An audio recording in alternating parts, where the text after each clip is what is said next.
think we should be live. Hello. Hi. Hello. Let me know if you have audio. And otherwise, I will fix the audio. Do we have audio? I'm Andrew. Hi, I'm Amanda. By the way. Yeah. Today we're going to be running a demo of the Elder Scrolls. So if you've been curious about how to demo the game, how it's being demoed, I've been doing the demos. So I'm going to show you how to do those. I'm going to do some updates up top here, and I'm going to adjust some cameras with a stream returning soon thing going on. So we're not going to jump right into it. If you want to grab yourself a coffee or something, whatever. But let me know if we have audio. Please, somebody, some friendly person in the chat. First up for updates, I'm going to assume we have audio. First things, 20 Strong update is coming today. Check for that. Pre-orders should be happening at some point for that as well. Maybe it's mentioned in the update. I don't know. I'm not writing it.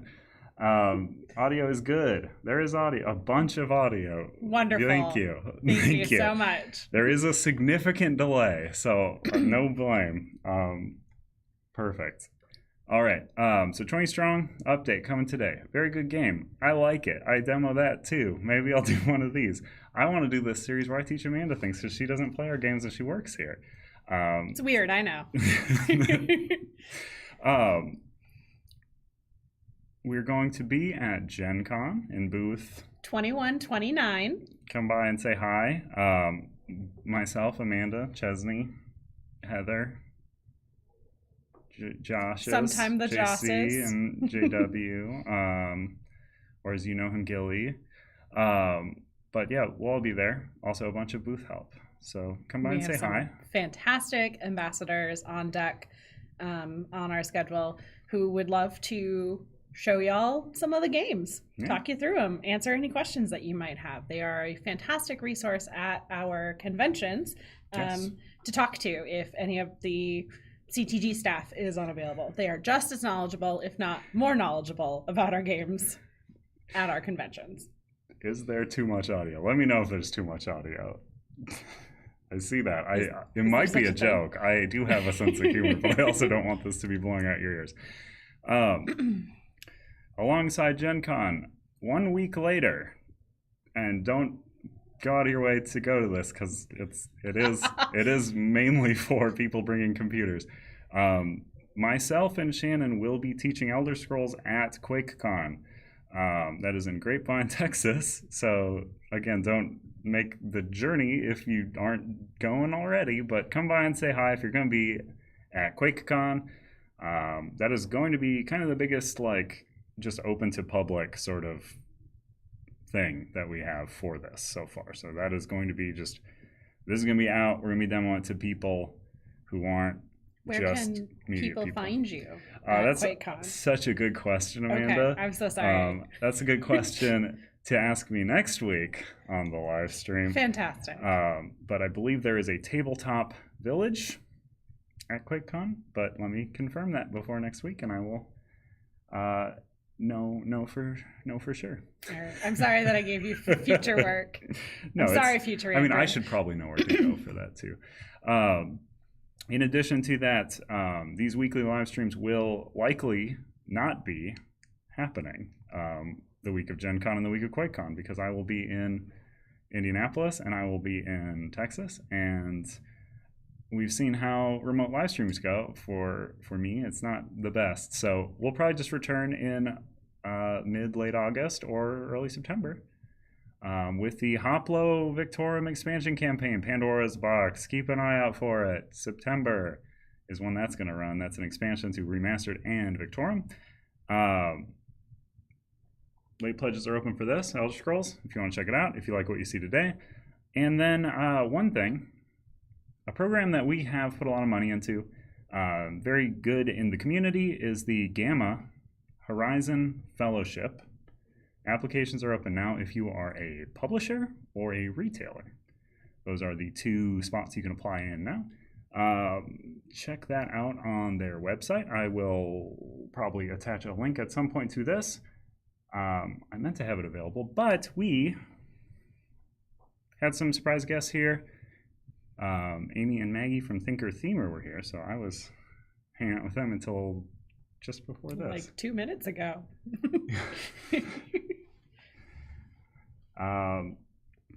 You can always reply to a ticket that you have open. That is the best way to get those answered. They are kind of swamped with tickets. There are many tickets and not many people to answer them. So just be patient with the team and, send a reply with them if you feel like it's been too long. They might they might have missed it. It might have fallen through the cracks. So be that squeaky wheel that gets the grease, but don't be too squeaky. Yeah.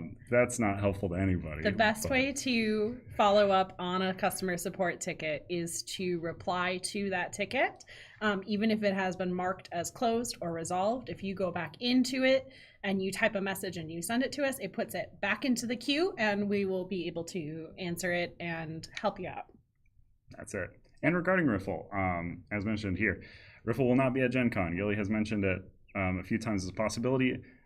That isn't happening, so just an update there. Yep. But we will have all of Unbreakable, so come by to check out the new base Unbreakable kind of base standalone expansion, I believe is what they're called. That's what it's called. Carcass, Polaris, Static, Rage of Tyranny, 40 Waves. 40 Caves will also be available. 40 Caves, and I think that's the whole list. Correct me if I'm wrong.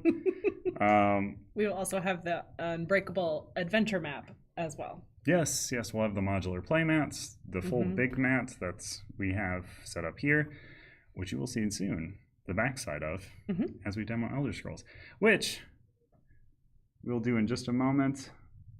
There is a counter on our website for Riffle.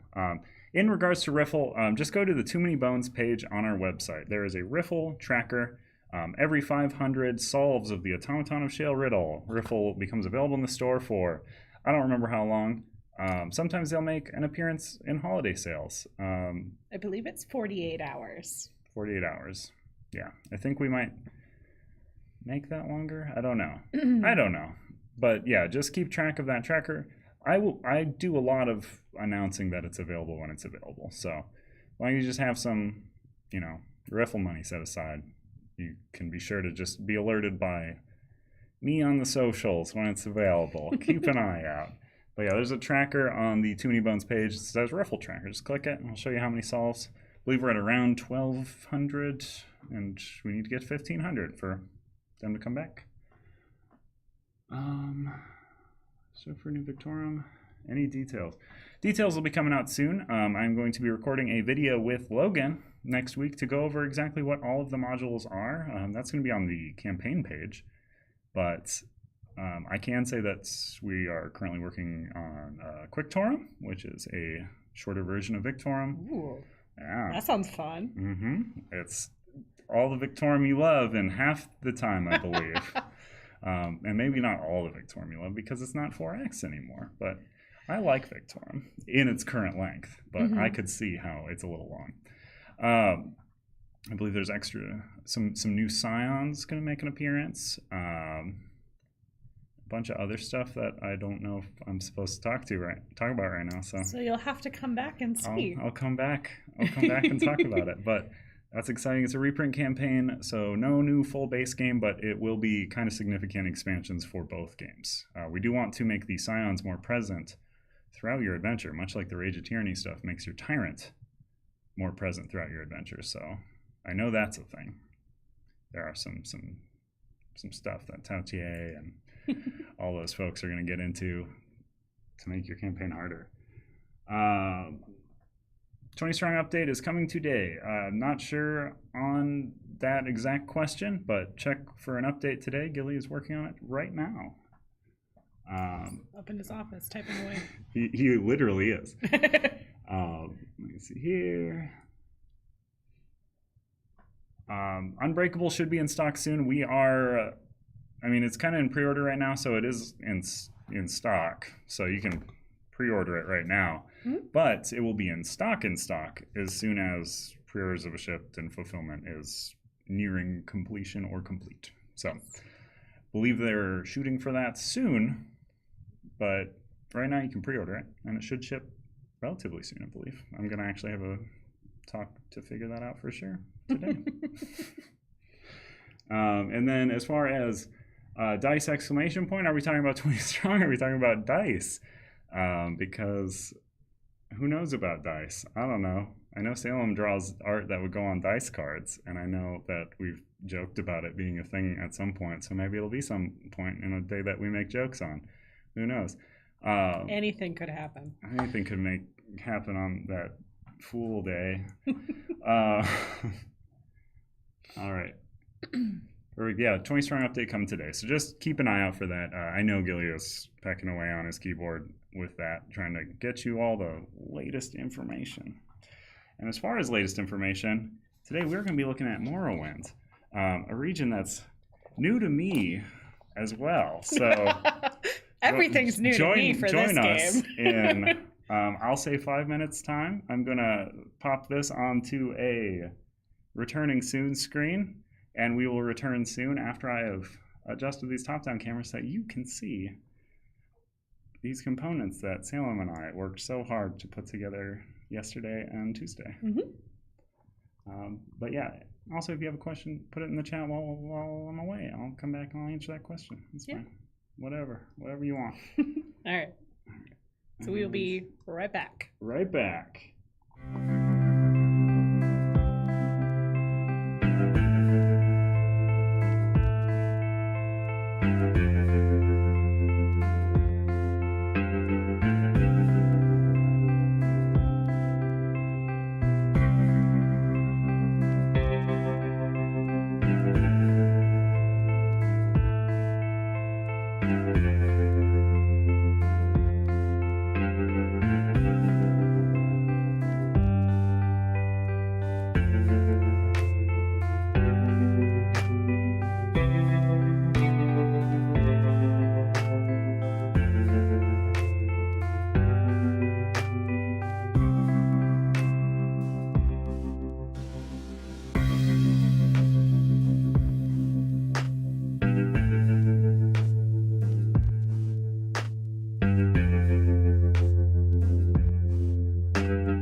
us know again if we're have audio. I assume we do. I don't know why it would go away, but you know, we're always wary here. We moved some stuff, you know. We moved a lot of stuff. It may not seem like it, but that's because we moved all this stuff up here. Yeah.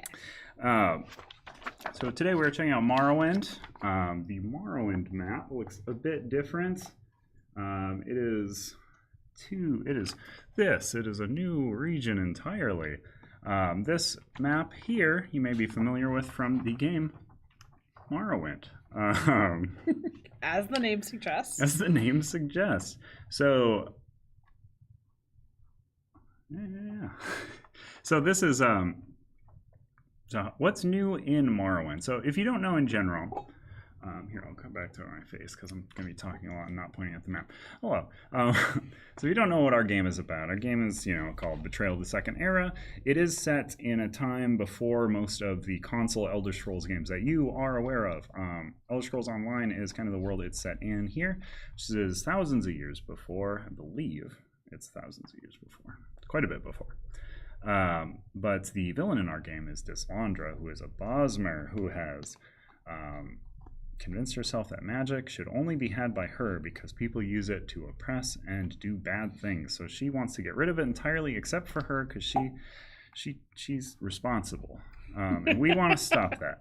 So Dyslandra is going to be our main villain in this game overall. And in Morrowind, this new region that we have not shown to you, dear viewer, in Morrowind, Dyslandra is doing a bunch of digs, a bunch of archaeological digs. So, okay, not like insult, sick digs. Yeah. Yeah, she's gonna call you. She's gonna call me a bunch of names and make me feel bad about myself. All right, fantastic. So basically, how this map's gonna function now. So, as we showed extensively in our last video for Black Marsh, it was all about weather. In Morrowind, it's all about digs that are happening. So, dig tracker currently is at 0. Excavation tracker currently at 0. Instead of weather being affected by these symbols on these cards, it's now going to affect how far along a dig is. Once a dig hits 3, or let me see, let me just double check.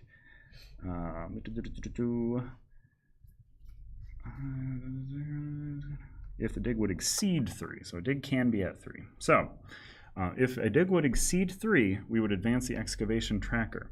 And how far along the excavation track is going to make the final quest step of any of our quests harder. So we want to try and interrupt those digs, right? That seems like gotcha. That is how we would do it. So okay, all right. Once the why did I cut back to us? Once we if say that dig's at 3, we want to interrupt it before it would exceed. We're going to want to try and get to one of these dig sites. And then we can do a 1 Sky Shard Delve, killing all of the enemies that spawn in it, to interrupt that dig. Because those are the workers that are doing that archaeological dig. We're trying to get rid of them so that they can't do that. So we're interrupting their very important archaeological work. Their evil archaeology. Evil. All right, fantastic. We don't hate archaeology. We just hate evil. Let me see. All right, so you have never played this game? Sure have not. You've played very little of our games in general, I would say. Also correct. So we're going to start off by building our characters. Do you know anything about the races that are present? I'm also not familiar with Elder Scrolls at all. I am coming in 100% zero knowledge. That's completely blank. Anyone can do it. So we have the Altmer, the Red Guard, the Khajiit. Khajiits are cat people. Ooh. The Bosmers, which is what our villain is. Okay. Wood Elf. The Dunmer. The Nord. Nord are the Nordic kind of peoples. Gotcha. In Skyrim area. Okay. Orcs are orcs. Mm-hmm. I assume you have I am familiar met with orcs in previous fantasy. Yes. Bretons are hearty. Khajiit are lizard people. Red Guard, and then we're repeating. All right. So yeah, I feel like we've said these. These are your now. folks to choose from. You'll notice they have different stats. They have health, which is how much health you have. If that goes to 0, you have been knocked out. Stamina is how much you can move or how many physical hitting combat skills you can do. Okay. Combat is how many like attack dice you have. Sure. Magicka is the range of your magic and how many magic dice you can throw in a single roll. Mm-hmm. And then your cooldown is how many dice you're going to get back from your cooldown track at the end of each turn. So, and then each of these races is going to have a once per battle ability that's unique to their race. So you can take a peek through those real quick. Okay. I'll take a peek through mine. Yeah, I did say Khajiits are cats. Come on, Sam. I know. And dear viewers, what would you like? Also, here's some art for those if you. Okay, thank you. I do like art, but I'm gonna pick off of what is in my hand right now.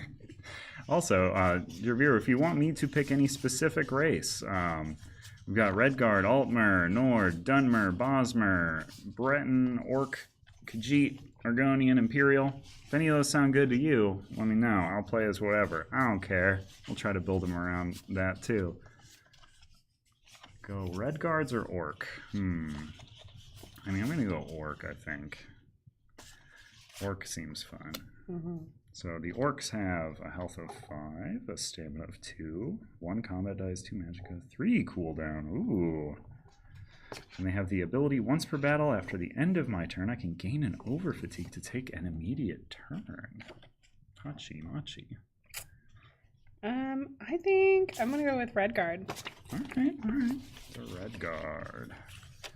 Okay, so you have a health of 4, a stamina of 3, a combat of 3. Wow, you got a lot of combat, but your cooldown's not the best. Okay. That is fine. So Take those. we are going to run down your character mat here. All right. So these are your stats that you have on your thing all here. over the board. Oh yeah. So this is your combat. This is your health. This is your stamina. That's your magicka. You can place those anywhere on your character mat in these little circles. Mm-hmm. One thing to keep in mind, they are going to oppose one another. So as you level 1, it's going to inhibit your ability to level something that is directly across from it. So for instance, if you put stamina across from combat, that would go 1, 2, 3, 1, 2, 3. That would be a full line already. You could not further level up either of those stats. Gotcha. Yeah. And then you are also going to get a skill line. So keep in mind, and it is not wrong to just place them all up one side of your mat and just figure out the rest later. I think that's what I'm going to go with, just so I can... It does not hurt.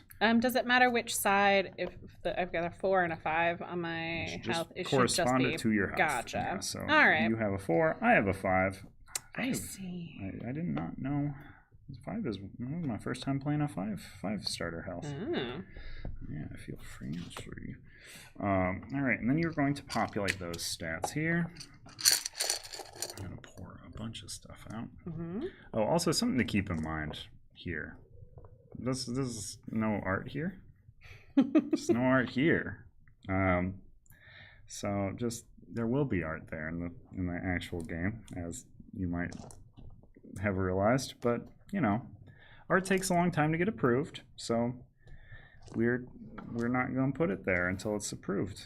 So probably a good call. None there. None there? Yep. Okay. So I don't know what I'm doing. No, you're good. I did not give you instruction because I got hung up on the thing I was saying. But there was. So your stats that you are going to slot are magicka is the other one. So you have done the stamina correctly. Ha-ha! It's very intuitive, this game. You put the piece where the piece goes. The health, and one of the great reasons about slotting things you really want to level up highly across from health doesn't eat into your thing until you start leveling. So you could, if you wanted to increase your health to 5, you could put a red square there.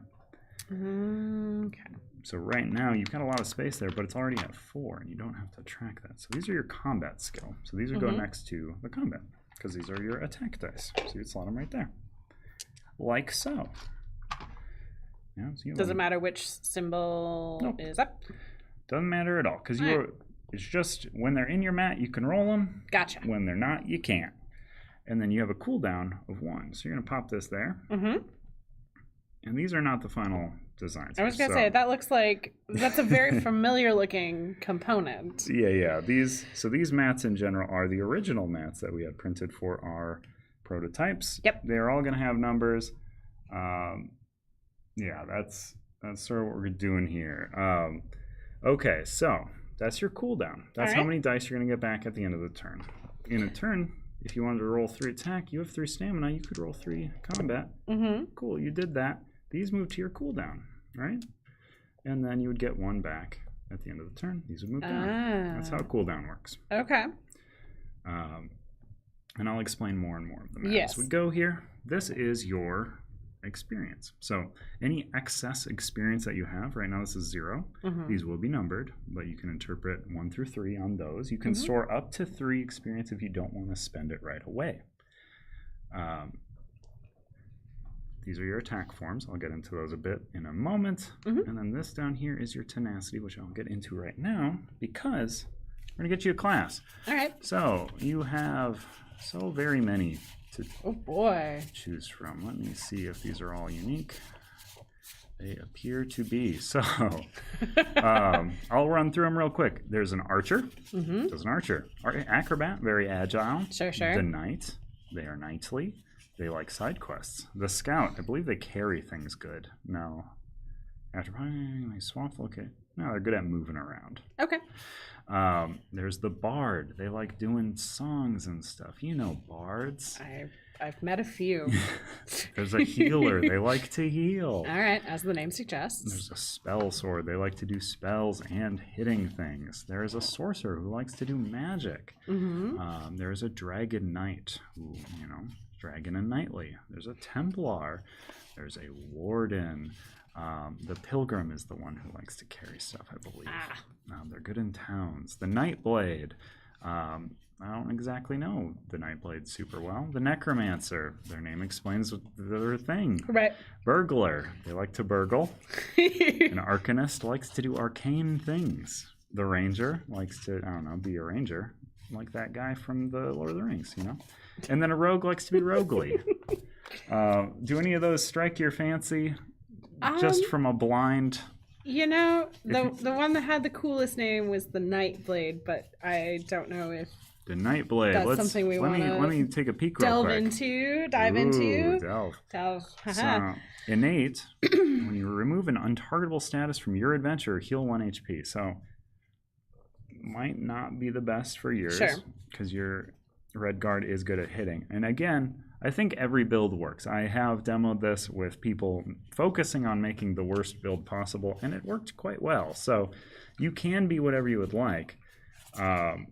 But, as a first-time person playing... if that's not your recommendation. I'm open to recommendation, and I am also open to recommendation from our viewers, because I have never played this before. So I'll poll the audience if needed. I would say, in general, your Red Guard has 3 combat dice to begin with and a 3 stamina. Those are your main stats right off the bat. So anything that seems like you would hit things with a sword, such as a knight, such as a spell sword, a dragon knight, a templar, maybe not templar.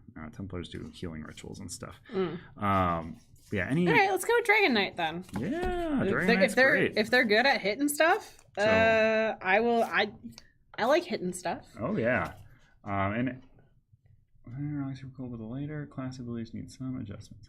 Oh yeah. No, Andrew, don't do it. Don't do the Nightblade.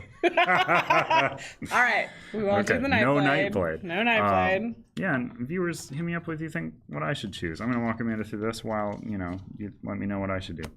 But yeah, so innately, you get to, during the first attack on your turn, you can ignore 1 defense on a target for each weapon type equipment in your inventory. So weapons will have different types like axe, sword, bow.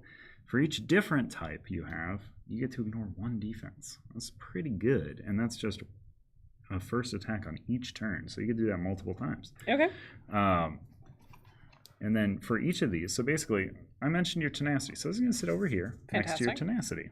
Anytime you roll a miss in combat, or a miss, they're this face on the die. Okay, so open. It's technically called tenacity, but it's a miss. You're not hitting somebody. So you're going to slot any of those misses on this track. At any time during your turn, you can expend a number of misses equal to one of these things to do that thing. So if you want to, and for X, you could do any number. So for instance, if you wanted to have each player move immediately up to X hexes, you could expend 3, and we'd each be able to move up to 3. Okay. Yeah. This one will let you gain over fatigue to recover some drained dice. Drained or removed from your map. In turn order, each adventurer may roll 2 free combat skills targeting an enemy within their range. That's pretty cool. It's an extra attack. Using a weapon combat skill, damage is true damage for this attack. That's cool. True damage goes right past defense. Searing heat, gain 1 over fatigue, and we talked about in Dragon Blood. So this one has enduring. So enduring, how that works, as long as you have that much tenacity stored, that is in effect. So with Dragon Blood, when you defeat an enemy, you may remove 2 light fatigue or 1 over fatigue. So fatigue is something that'll clog up your cooldown track. Dragon Blood's going to help you just get rid of that every time you kill an enemy, as long as you have 3 tenacity. Gotcha. Yeah. All right. Let me see here. Try to keep that in mind. Necro Orc.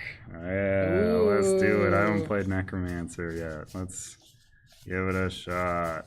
So the Necromancer, for me, and so they each have an upgrade condition. Okay. So you right now are a novice Dragon Knight. Yep. But if you end in battle with 1 HP, you get to flip that card, and the other side. Can I flip it? Yeah, you can check it out. All right. I mean, don't keep it flipped. I won't. But just to know what I'm getting into, you know? But it basically just all of your abilities are going to be upped a bit. So okay. Dragon Leap is X plus 1. Gotcha. That seems like it's the same. Oh, it's an adventure, not just you. That's quite good. And I think it's 2 versus.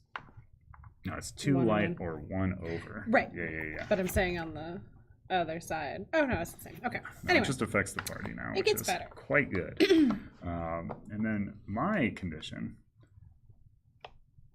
My upgrade condition is to die while I have 3 or more chips in my necrosis stack. So if I die, I can become a master necromancer. And my innate ability is when an enemy takes damage on my turn, I can place 1 removed health chip here. Max of 6. This is my necrosis stack, and I can empty it after combat. I have to empty it after combat. I don't get to it. Keep it. That. Sure. And my stuff is all necromancy stuff. My enduring, for every 2 chips in my necrosis stack, ignore 1 defense on enemies while attacking. That's pretty neat. Remove 1 chip from my necrosis stack to give an adventure 2 bonus HP. Discard X chips from a necrosis stack to heal. Remove 3 chips from a stack. Place up to 3 different. Wow. Yeah. Pretty good stuff. Let me say. And I have all of mine. So these can go back. I think I have all my stats. 2, 2, 1, 3. Yeah, I'm giving up a lot of stats for that cooldown. And then, I hope that was nice on the ears. I did that closer to the mic than expected. For our ASMR fans. Yes. I'm going to try and do those ASMR component videos, streams. So here is your combat skill. This. It's just explaining what they do. So one way to read these cards, which I'll just run down quick on this card. So this is your combat skill line. It's just these dice. For combat, you can use it in these forms. So right now that's pointing to your archery. That is pointing to your one-handed. That is pointing to your two-handed. And there are 14 available dice in that field. These little black pips here indicate that there are 4 of that face on the die. So there are 4 faces that deal 1 damage to target enemy. There is 1 face that does 2 damage to target enemy, and there is 1 miss on that die. Most of these will not point out the misses, but they will show it here. Mm-hmm. So for instance, your bow skill line will show you that you have like 4 of that face and 2 misses, but it won't outline it in the line of dice. Yep. There's only level 1 skill dice in the combat skill line, but you'll notice there's another thing here. It's the same dice, but this indicates that if you are in your defensive posture, which is this one, you can roll these dice and slot them as defense. So you can put them up here, and on this they would prevent 1 damage. On this they would prevent 2 damage. This is still a miss. So yeah, that's how your combat skill line works. You can keep that wherever you so please, and then you get to choose your choice of one other skill line to start off with. Alrighty. I'm just going to give you all of the skill lines. Plop. Let me see. Well, I'll run through them again. Yeah, I'll what give do you we the quick got? overview. What do we have? Speech. What are my options? Also, I will note, This is the first and only time outside of specific things, which you will get to pick your choice of any skill line in here.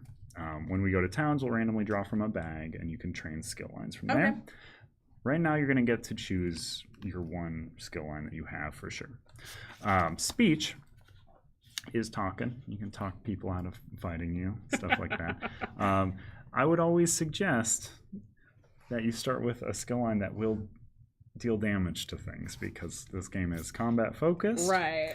I'm not going to say not to take speech as your first one. But... I don't know if talking's really a thing I'm going to worry about when I can do a lot of hitting. Daedric summoning is like little true damage-y weapons. You can summon little pets. It's pretty cool. Two-handed, hitting things with big weapons. Heavy armor. It's armor. You avoid damage. Shadow, you go into the shadows, you strike from the shadows. Destruction staff, it's magic that hurts the enemies from afar, but it also often hurts you or your team. Okay, all right. A little bit more of them, a little bit some you. One-handed and shield is kind of like a little bit of attack, a little bit of defense. You get to kind of do both with one-handed shield. Restoring light is healing magic. Acrobatics is zipping around the battlefield, hitting stuff, running through people. It's very dumb. Also, wouldn't suggest acrobatics as your first skill line, but I was gonna say, I feel like you have opinions about that one. I did run a demo where someone chose acrobatics as their first starting skill line. It's not my place to tell people no, so I was like, yes, go for it. And then their first combat encounter was just all about dealing damage with movements, and it was crazy. They were able to just blow through that super easy because they had that one. And then there's bow, which is shooting things with an arrow. All of these, how you will read them, very similar. You will start with level 1 dice. Whichever skill line you choose, you're going to get 2 of the level 1 option. Okay. Some of them will have more or less. For instance, this has 4 of this level 1 snipe die. This has 1 of this level 2 volley die, 1 of this level 2 scatter shot die. So yeah, there's just how many of that dice. If we choose the same skill lines, we are going to be competing for dice in it. There's one shared pool of dice. So if something has very limited dice, pick, is what you're telling me. No, you can. There is going to be enough in the game for people that have 2 skill lines. But yeah, you're just competing for skill lines. Or the dice. For the dice. The skill lines themselves. But yeah, that's how you can read those. If something has multiple level 1s, such as Restoring Light has 2 level 1 dies, and then it's only 1 of each. So if you chose this skill line, you would get both of those dies, and that's your only options. So some will have multiple lines, some will have multiple dice in those lines, but you can take a peek through those. If something sounds good to you. Two-handed seems like two-handed or one-handed seem like they would be good for a Dragon Knight, but do what you will. Speech, somebody says. Level it up.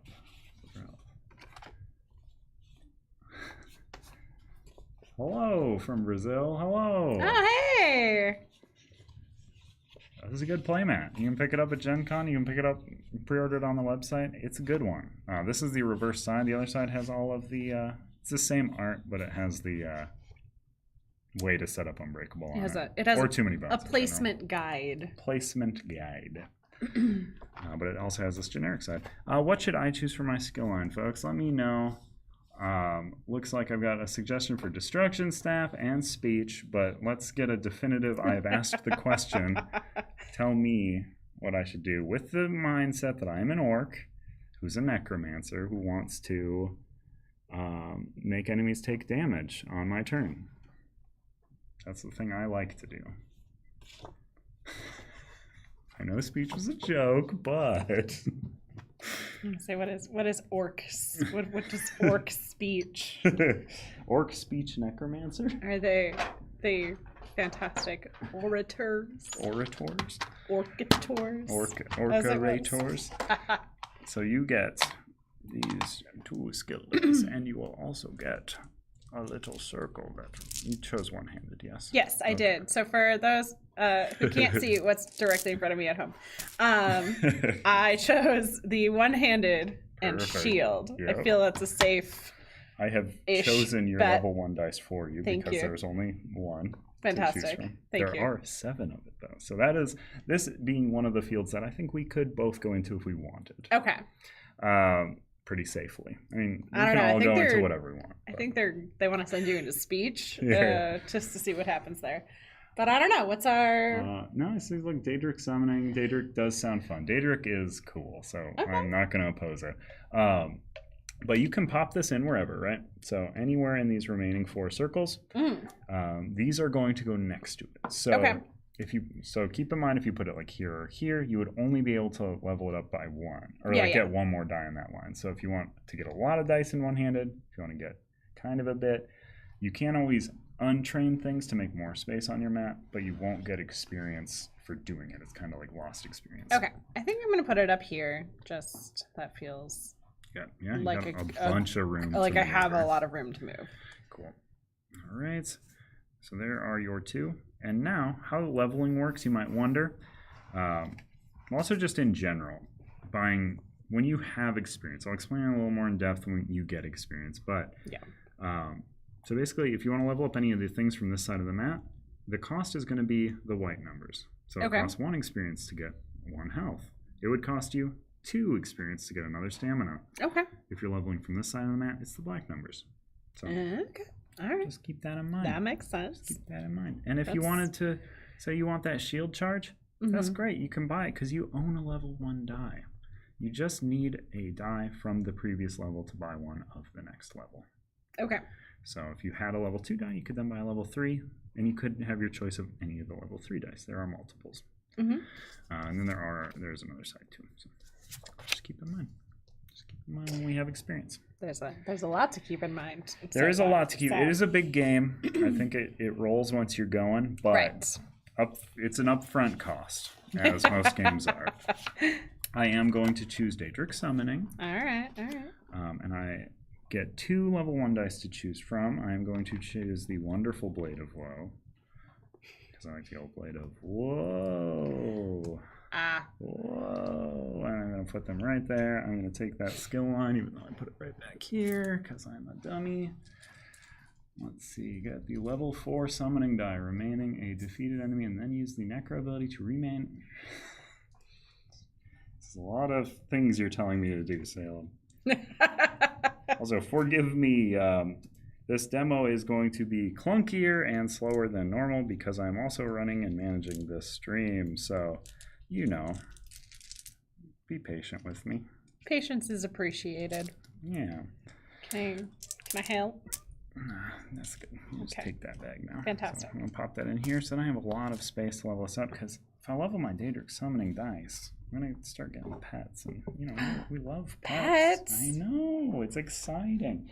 And then I think you technically do this first, but, in the demo, I like to do it last because it kind of sets up the quest. And we've built our characters. What guild would you like to choose? In the game, you would randomly be given 3 to choose from, and then you would choose 1. So we'd be looking at Eyes of the Queen. We'd be looking at the Mages Guild, and we'd be looking at the Dark Brotherhood. Some Dark Brotherhood are shadowy assassins. The Mages Guild are folks that like to study magic. And Eyes of the Queen are the secret order of a not currently empowered queen. Ooh. I'm going to go with Eyes of the Queen. Okay. That one sounds fun. All right, so we're going to consult the back of our gazetteer. Speech to make us more patient. Hey. I didn't take speech, but I can still speak personally. So you chose Eyes of the Queen, right? Mm-hmm. Okay. Sure did.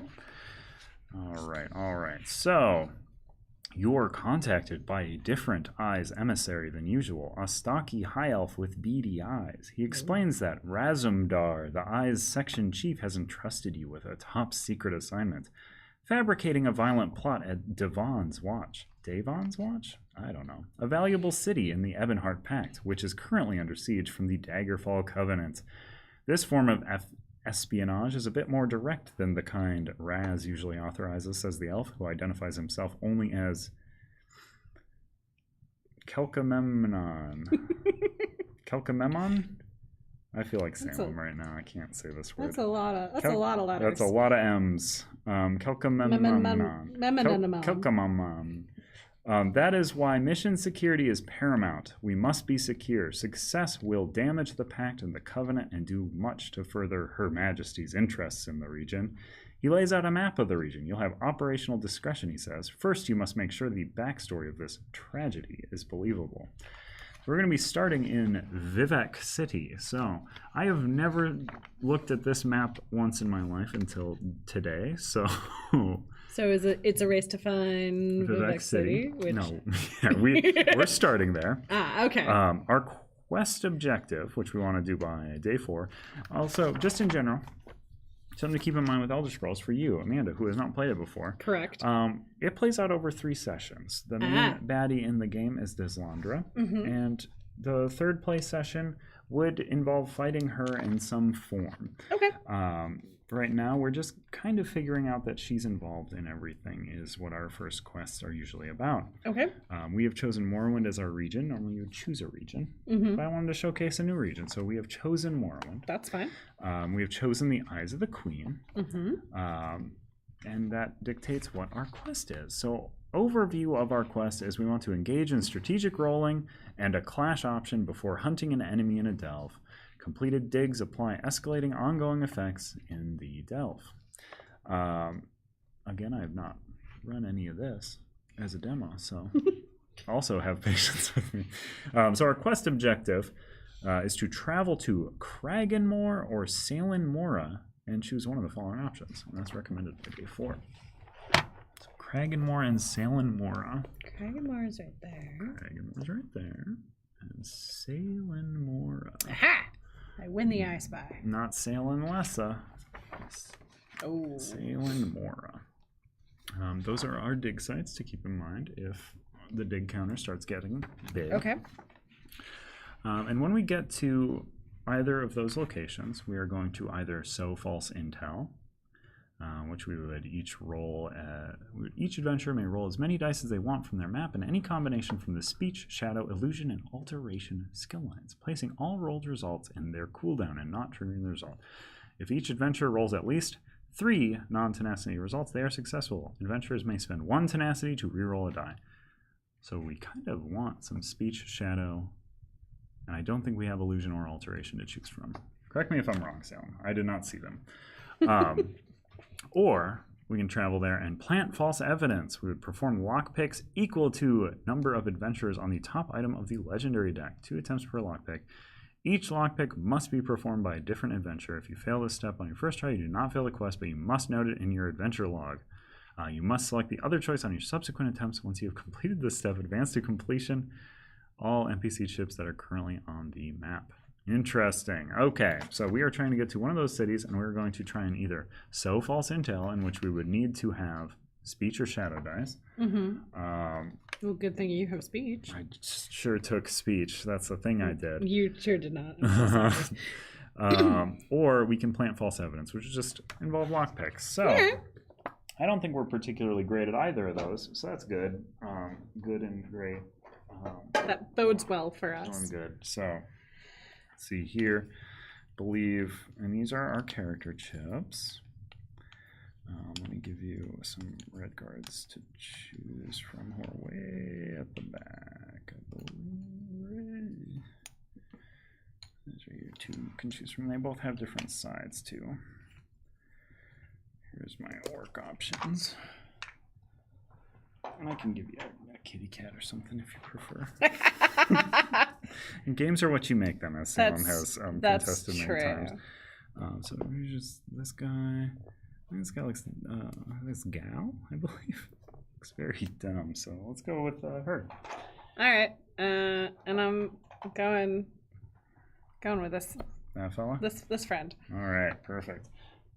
All right, and keep in mind these are absolutely not. Art these things is not final. Yeah, we are playing with playtesting components. I stickered these. Me and Salem stickered these ourselves just the other day. Yeah, these are all stand-ins. Art is definitely not final for this game. I definitely want to keep reiterating how not final the art is. So don't go falling in love with these 2. Yeah, Salem Creations. believe these were both made by Salem in a character creator. Ah, very cool. One thing to keep in mind now, you have chosen your skill line. Mm-hmm. These are your battle forms. At the beginning of every combat, you get to choose which battle form you're going to be starting in. So this is defensive, two-handed, one-handed, archery, and magicka. Okay. Skill lines that need you to be in a specific form will note it with a little symbol. So you have to be in one-handed to throw these dice. Gotcha. These can be thrown in any form but magicka. Okay. When you throw them in defensive, remember, they are slotted as shields. If you throw them in archery, you do basically have a basic weapon. So just, if you throw them in archery, your range is just going to be equal to your current stamina. Okay. But anything else is just going to be melee, so you have to be right next to stuff to hit it. Gotcha. And we do always recommend, so we are starting in, where is it? Vivek City. We always recommend to start in the city that you have begun in. But we can move up to 3 spaces towards our target. So if you'd like, we could move up to, Dalundra, or we could remain in Vivek City. One thing to note about just the map, how it works in general, these little green places, these little town-looking fellas are towns. You can take town actions there. You can buy stuff, train skill lines. These blue ones are peaceful encounters. If you go there, you're going to draw an encounter that is peaceful. Okay. You don't have to fight. All right. These black ones are unstables, which means that we're going to flip a coin, and it could be peaceful. It could be not peaceful. Uh-oh. And then the red skull ones are for sure combat full of encounters. daisies and bunnies. Yep. That's what red skulls mean, right? Yep. Daisies and bunnies. Absolutely nothing bad will happen ever. Yes. All right, fantastic. You're good at reading these. It's like I've played a bunch of games before. Yeah, normally these would be covered. Okay. So just don't look at them. I just don't want to find a cover card. I also really can't. They're like just at the right angle that I could not tell you what they say. So good. From where I'm sitting. Good. Perfect. And we're starting on day 1. We have 12 days to complete any given quest. Okay. And that's to get to both towns, right? No, we want to do that by day 4, is the suggestion. Okay. Overall, to complete our full quest, we want to do it by day 12. Gotcha. So that's the first part of our quest. Okay. We want to prevent excavations from getting bad because that'll make our final quest step harder. And the group XP counter is going to be dictating our enemy pools. Since we got these 2 dice, which equal up to 2 XP, we're starting at 2 XP. Okay. Every time we gain XP, this is going to go up. Our pools of enemies are going to be harder to face. So would you like to take a town action first, or would you like to get moving? Let's get moving. Yeah? Yeah. Okay. Let's see what happens. Get on the road. Yeah. Do you want to make your way right to... So we could... I'm always going to criticize your custom ESO characters. So they're very ugly. And Oblivion. So we could, not to waste our movement, but still do town. We could go over to Devon's Watch and take a town action. And then we're moving. Yeah. And we're also still doing towns. That works. Typically, the town you start on is quite good. Okay. But, I mean, and... Here's the thing about towns and how the gazetteer works. It's not secret info. We can look at what would have been in that city if we stayed there. So there would have been 5 trainers, an inn, a quest board where we could take on a side quest, a town square action, which would let us ignore an overland thing, which is what's increasing digs. There is a city effect. Doesn't look like it's a great town place versus, where's Devon's Watch? Ooh, Devon's Watch has 4 and 4. Yeah, let's just move to Devon's Watch. That seems fine. It's day 1. So yeah, you can move our little tracker. So we go 1, 2, 3? I mean, you could just go straight. Or just go straight through. Not 100% sure what the movement rules are. No, it's just connected hexes. So you can move to the adjacent hex. All right. All right, so we have made our way over to Devon's Watch. So how we would work this, first off, the city has an effect.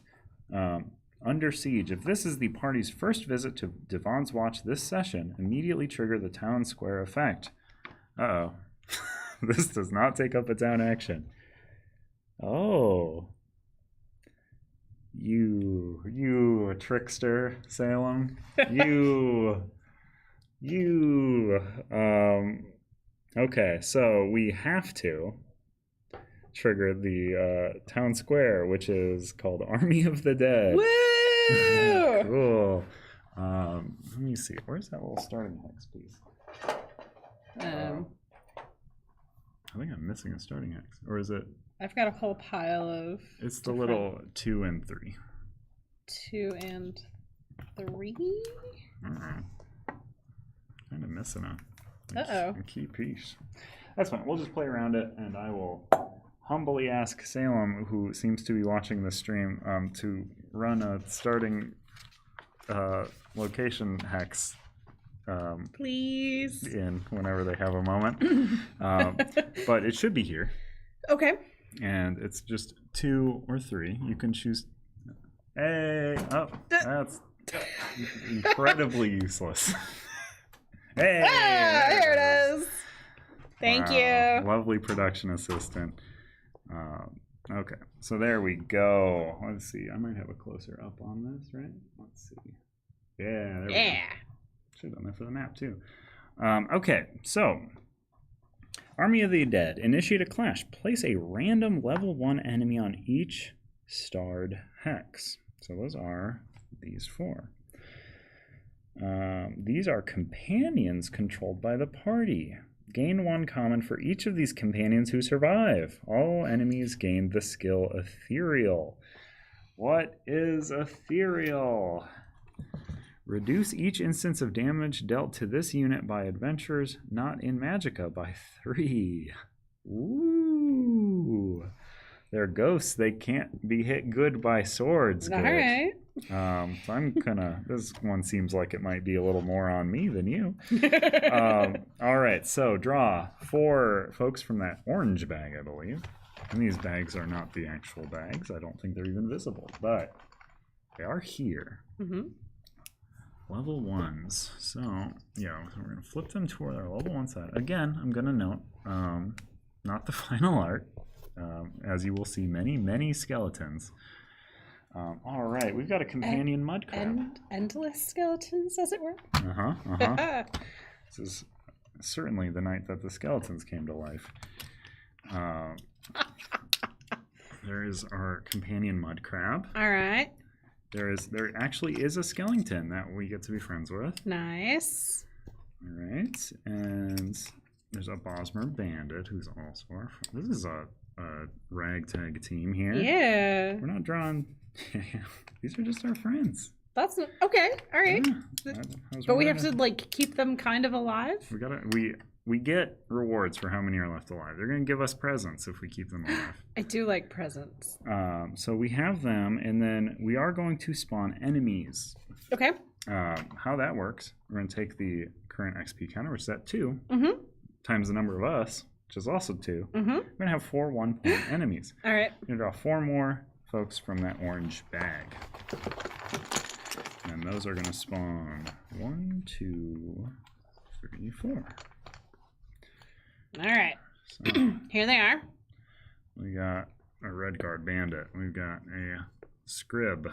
We've got a gwar. Not the band. Ah. I know. Those are fun concerts. Yeah. Are they good concerts? Or are they just no, fun? Yeah. I never said that they were good. I said that they were fun, and there is a difference. So we get to control the folks in the middle. All right. This seems like we're gonna just clean up. I think we'll be okay. We've got I don't know. allies that are exactly equal to our current enemy pool. So, how you can read stuff, and let me this one triggers before combat. So this guy has. So I'll just explain it on this Gwar's chip. There is artwork for a Gwar somewhere. Looks like a little dinosaur. I like the Gwar. Ethereal only affects adventurers. Those companions you gain. Oh, that's good to know. Good catch, Salem. What's our what's up? I'm sorry. Oh, I'll explain it. Okay. But how an enemy chip works. So it'll normally have an image of your enemy, which will be a little dinosaur guy. That's the point. It's 1 or it's 5. If we had a 5 in our pool, you would flip it, but it's a 1. Okay. That's its health. It Yep. has 3 health. That's its range. It can hit you if you're right next to him. All right. 1 hex away. Fantastic. That's how many attack dice he throws, and he throws the same attack dice as you. He's just like us. They're just like us. Just like us. So they have the same results. Okay. That is how many defense you have to chip through every time you launch an attack on them. He has 0. That's great. That's fantastic. This one has 1, so you have to deal at least 1, and then any additional damage does. Okay. He also has they all have some keywords. Sometimes they don't because they just got like a lot of health.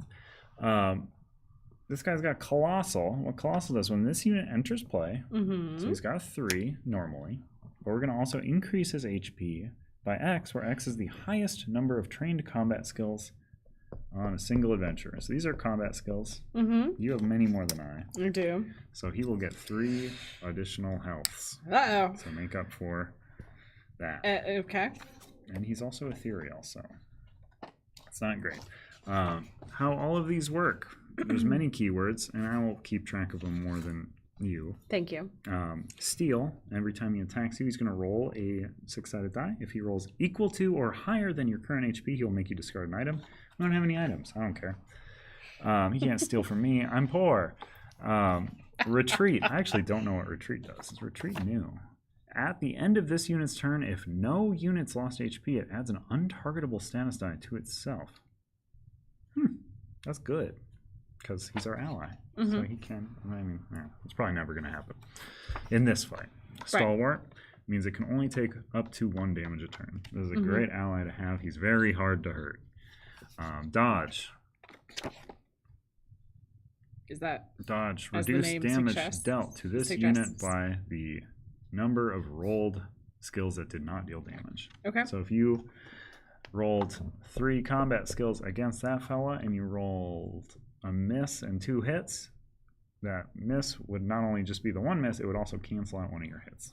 Okay. It was able to dodge. So he's harder to hit. All right, so I'm going to put a little bookmark here because we have to do this fight first. All right, and let me see here. We are going to spawn anywhere on this starting tile. Where would you like to start? And also, what form would you like to start? I'm going to start in Magicka, because my Daedric Summoning likes me to be in Magicka. I'm just going to pop myself right there, I think. I think I'm going to stay where I'm at. Okay. And I guess I'll start over here. And let me know if I am wrong, Salem, but I believe our allies are going to activate after we do, but before enemies. If that's incorrect, tell me. Otherwise, that is how I'm going to play it and be wrong. So ethereal, just something to keep in mind for everybody, for all the enemies. They're going to reduce each instance of damage dealt to them by adventurers not in Magicka form by 3. So basically all of your damage is going to be reduced by 3. And if I change forms, the same will happen for me. But for now, adjacent. I have to be adjacent to do these. So, how combat works. This is usually not something I'm explaining right now. But how combat works. So, you have movement up to your stamina. That's how many hexes you can move in your turn. For all of your current attacks, you have to be adjacent to folks. Yes. Starting player is the person who has a higher stamina, so you are the starting player in this combat. All right. We are trying to clear out these 4 enemies. Yes. This guy has Steel, which I explained. That guy has Colossal, which already triggered. It's the extra health. That guy has Recover 1, so he's going to get 1 health back at the beginning of each turn. Okay. And I didn't forget it. I didn't... So this is, let me see here. That's humanoid enemy. Only matters for certain encounter cards. And then this is how many targets he wants to have. So he will target 1 person. Okay. And the arrow down means that he will target the weaker player, which means the person with less health. Sure. If he can. If he's already next to somebody or closer to somebody who doesn't fit that requirement, he'll just go for them. Okay. But yeah, whenever you would like, you can move up to, I think you reach either of these 2 enemies. Right. And hit them. Fantastic. I think I'm going to go for this guy first. Sure. So 3. there's 3. All right. So, let me see. So you could roll 4 attack dice, you roll 3 attack dice because you'd have to get kind of lucky you can ignore defense. Or no, you don't have any weapons in your inventory. Okay, yep. We're all working here. These are new things to a lot of us. Yep. All right, so one thing to keep in mind with Ethereal, you're not in Magicka form and you have no Magicka dice. So if you roll 3 attack dice against that bandit, he has 1 defense. So you'd have to roll 2 hit faces at least. Okay. Which is a 1 in 6 chance. And at least one hit face and no misses. So you could roll your one-handed sword and shield. Right. Because these, once they hit, will turn into shields. So that'll prevent some damage to you, which might be nice. You might want to just roll some dice to try and get some misses to build up your stuff. I think we're going to be relying heavily on our allies in this fight. Because the Ethereal is quite mean and rough on number 1. Cool. That is what I thought. Excellent. Okay. Yeah, so you can roll your one-handed skill. Yeah. And I can do both of them? Yeah, so you have 3 stamina. So that just means you can roll up to 3 dice that are applicable in whatever attack form you're in. So you're in one-handed, so you could roll 2 of those and 1 of these. So you roll up to 3 dice in one go. That's what I'm going to... Ooh, come back. Dragon more. Okay, thank you. Ooh, okay. So you rolled a miss, 2 hits, so Ethereal means you're not going to do any damage, but these can be slotted as shields to block some damage. All right. And then that'll go into your cooldown, but you did roll a miss, so you get to track it in your tenacity, which is that little red bar at the bottom. Bam. Boop. Now you have 1. All right. That works for those. So you can spend that to use those. Currently, you don't have any that cost 1 to use, so you could not do. Okay. I have a stamina of 2. Also, if you would like, which you shouldn't do right now because it would be bad, you can always choose to take basically an extra action. So you could throw more dice, you could throw up to your stamina again. To do this, you would have to add a fatigue to your cooldown, and then you would roll more dice. You have a very low cooldown, so keep in mind that will make it so next turn you would have basically no dice to throw. Sure. I'm going to stay where I'm at for right now. So then you would cool down equal to your current rate, which is 1. So you get that dice right back into your mat. Pop. Boop. You successfully completed your first turn. Yay! Yeah. I am just going to move up here. That's me. Okay. I'm in Magicka, but my Magicka range is 2. But my damage dealing dice specifically wants me to be adjacent for Blade of Woe. Whoa. Just like that one show, Daisy. I don't remember. There's some show that I never watched where a character's catchphrase is "Whoa." Let me see. And then my other one, Imbue Weapon, makes you roll 3 free combat dice against an enemy in range. This attack ignores Ethereal. Oh. Okay. All right. Never mind. Let me see. You are in one-handed. Yes. Ooh, okay. Okay. Interesting. I have not played a lot of this class. So I'm just going to roll this. Oh, man. At the end of any turn, choose an adventure in one hand to declare a target in range and roll 2 valid skill die. If those die would exhaust, they are recovered instead. Ugh. Okay. I'm just going to let this move to my cooldown. Okay. I want it to roll not that side. And I want something to lose HP on my turn, but I cannot because Ethereal is mean, and I'm not adjacent. So this moves to cooldown. I'm ending my turn. I'm going to pop this back into my mat. It is going to be the companion's turn now. Cool. companions still activate like enemies. The order that they activate is highest level of threat. They're all threat level 1 because they're level 1 enemies. Right. And then ties are broken by range. So this guy's going to go first, and then we can choose the order on these because they're all tied. So that Bosmer Bandit, we could make him move somewhere else, but we can just have him attack. No, that's got 1 defense, and he only rolls 1 attack die, so it's probably, we probably want him to move. Yeah, let's have him move a little bit. So he's going to attack that Guar. So you roll 1 of those attack dice for his attack. 1. Yeah. Eat it, Guar. Band's not good. Like, presentation's cool. And then we get to choose the order. So I don't much care about the order. I don't. Yeah. Yeah. I'm gonna. This guy throws 2 attack dice, so I kind of want to get him out first. So Okay. move this skeleton up there. And then he's gonna attack that Guar. All right. So you can roll that attack dice. Where did it go? 1. You rolled a 1. Woot. Get out of here, Guar. And for those watching, Ethereal only cares about adventurers. Salem explained this. These enemies all have Ethereal, but our allies are not adventurers. They're our companions, so they don't care about the Ethereal, which makes them very good allies. This Khajiit Bandit, again, only throws 1 attack dice, so we probably want to get him over here to somebody with no defense. Right. I'm going to roll this one. All right. Bam. And then that Mud Crab can only move up to 2. He can't make it to anyone with 0 defense. That one has recover 1, so even if he rolls a 2 and manages to hurt it, it's just going to recover that health back. So we should just pop him over there to that bandit and roll 1 for our Mud Crab friend. Mud Crab friend gets 1. All right. Oh. Nope. Oh. And shield. Yeah, so nothing. Nothing. Bam. All right, so our companions' turns have ended.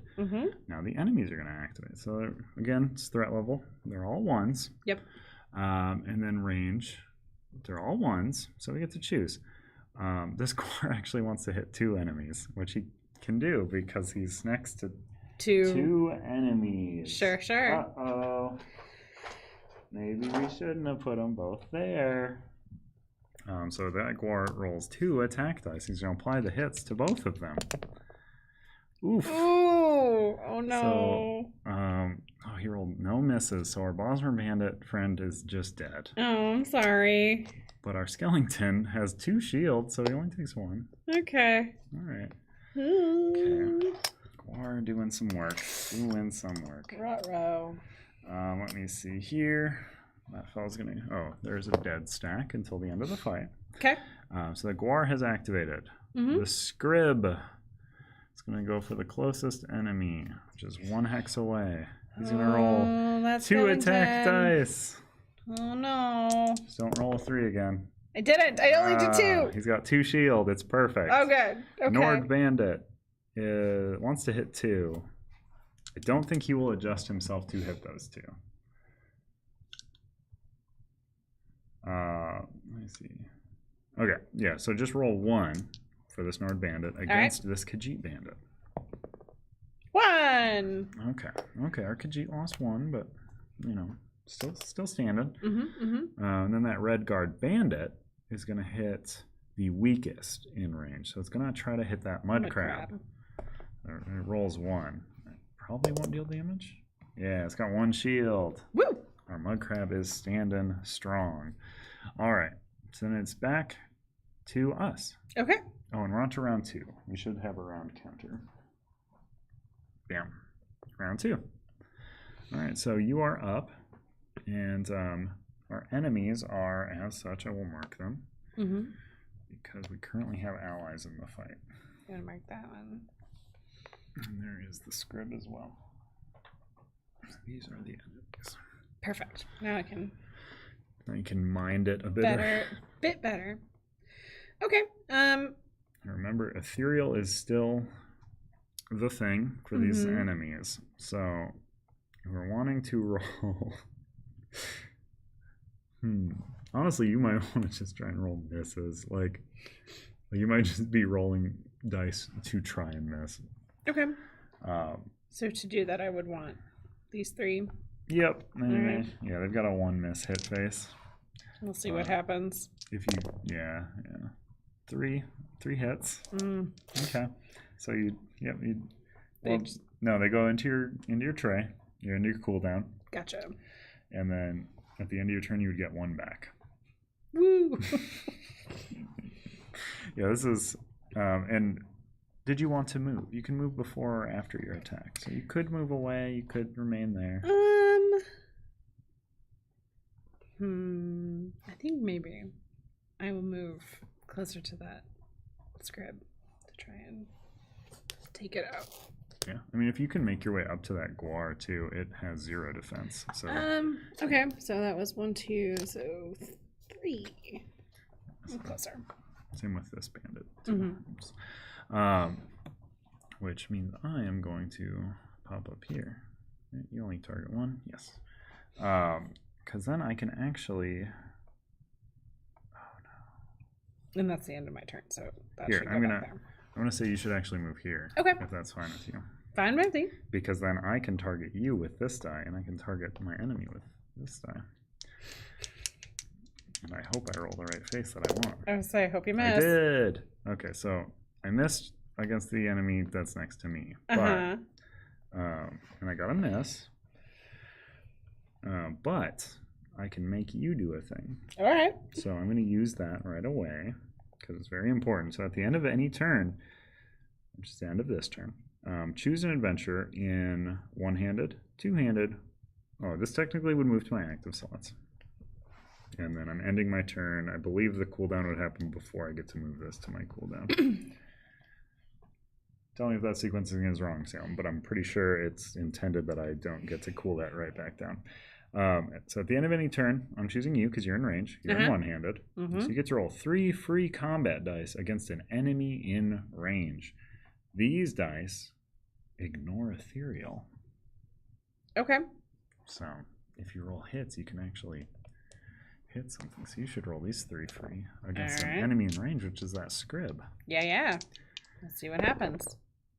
Okay. I got 2. That's 1 damage, which he's going to recover on his turn. But it's something. It's a living. It's not nothing. It's not nothing. Those are those fellas. Mm-hmm. All right. So then I cooled down already. Yes. All right. So companions activate. So let's see here. Let's have our skeleton attack that guar because he can. So I've got some more. I was say, do you want more attack dice? Yeah, so skeleton rolls 1. You got 1. Yay! All right. Sweet. And a health chip was lost on my turn, so I get to place that 1 chip in my necrosis stack. Ooh. And then, all right, interesting. Okay, so that was the skeleton's activation. Let's see here. So now the Khajiit bandit can activate. Probably attacking this guy because he has 0 defense. Okay. Right, roll that for that fella. 1 defense. Or no defense. Yeah, that does not go on my necrosis stack. Nope. And then... So,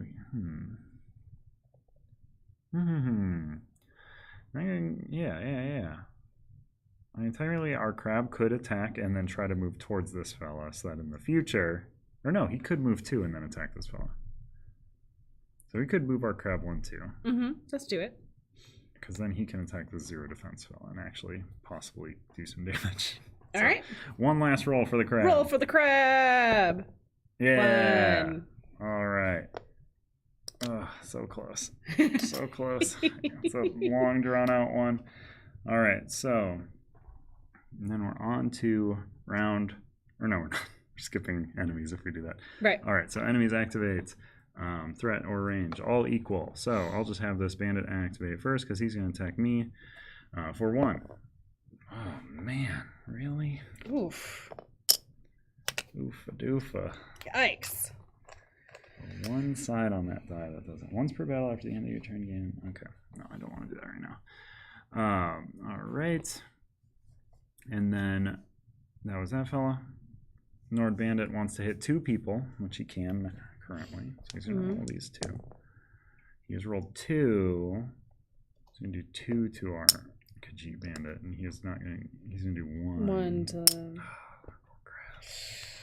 Poor crab. Oh, crabby. Let's see here, and then the Scrib is going to activate. He's going to roll 2 attack dice against 2 targets. Uh-oh. That's going to be you and the that skeleton. He doesn't hit the skeleton, and he just knocks you both of your shields. So Okay. those move into your cooldown now. Oh. So that is still in there. No, you would have gotten that at the end of your turn. Gotcha. Okay, cool. I was right. Yes. Yeah. You're picking it up. I'll get there. And then the Guar wants to hit 2 enemies, but he can't. So he's only going to try and hit that skeleton for 2 dice. She hits his defense. The skeleton has 2. Oh, Yeah. splendid. So tough skeleton. I got nervous for no reason. Round 3. All right. You're up. This is a rough one on the first down. This is something, and again, we could have looked ahead and known that this was the thing. That is not allowed. I certainly looked at this town and said, this looks good. Yeah, you did. So you're up. You can ineffectually attack. Able to use my adrenaline rush? Move up to 3 fatigue from your cooldown and heal for each. So you don't currently have any fatigue in your cooldown. Fatigue are blank cubes. Gotcha. Yeah, nothing has added so them then yet. Never mind. So yeah, you can not do a lot right now, if I'm honest. You could move to defensive and put up another shield with this combat dice. So how you would do that is you would move this peg to defensive. Doing so gives you a cube of fatigue. But now you can roll that dice in a defensive posture. All right. And you could move as well if you want. Then you can do that before or after this roll. Sure. So if you roll bad on this roll, you could move out of the way or whatever. All right. I'll roll first and then. There you go. So pop that into your active slots. That is 1 shield for you because you rolled it in defensive. Okay. And now if you want, you could move. This guy currently has, he wants to target 2 and he can because you and the skeleton are there. So you could move away. All right. Yeah, I'll move slightly away. Sure. All right. Let me see here. And that is your turn. So you would cool down 1 die back into your mat from the leftmost. And then the rest move down. And then it's on to me. I am going to roll my 1 die to try and do 1 damage to this fella. You got it. You can do it.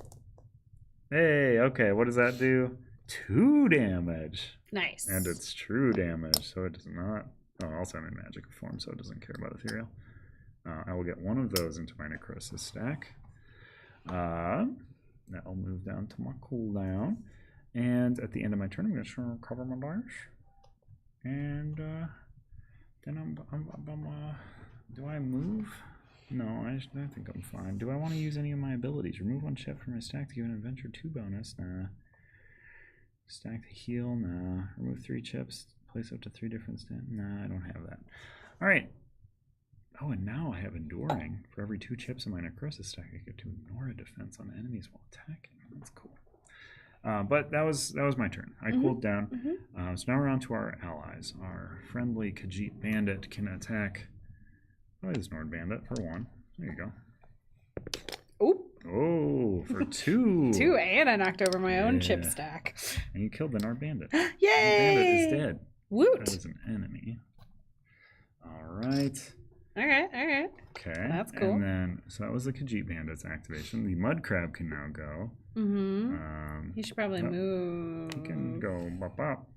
Yep. 1, 2. And just try to get that. That bandit he only targets 1. And now he's targeting the crab, who has the lowest health. And that crab is hard to hurt. Oh, crab. And then our skeleton wants to target 2 if he can. And he can. So he can roll to hit 2. All right, and then so it's 2 attack dice, right? Yeah. Or no, he rolls 1 attack dice, but he's targeting both of them. So roll a 2. You got a 1. That hits the guar. That's something. Yeah. All right. It's a living. All right. So then the enemies activate. I'm just going to do this guy first so that I remember. He recovers 1. All right. And then he's going to roll 2 attack dice on that 1 skeleton. So you will roll those. Roll bad. Hey, that's fine. The skeleton survives. Roll 2 more for the guar to try and attack that skeleton. He survives. Yay. Roll 1 for this bandit to attack our choice, but we should do the mud crab because he has defense. Yeah, they all survive. Woohoo! All right, on to round 4. All right. Okay, then it's you up. All right. Let's see. Oh, and one thing to keep in mind here as well, for the end of battle, which is, coming, is your cooldown is going to remain full of dice. So, if you want, you can choose to not roll anything so that you don't have more dice down there when the battle ends. You could just move, you could, whatever with your turn. But if you want to avoid just having no dice at the start of next battle.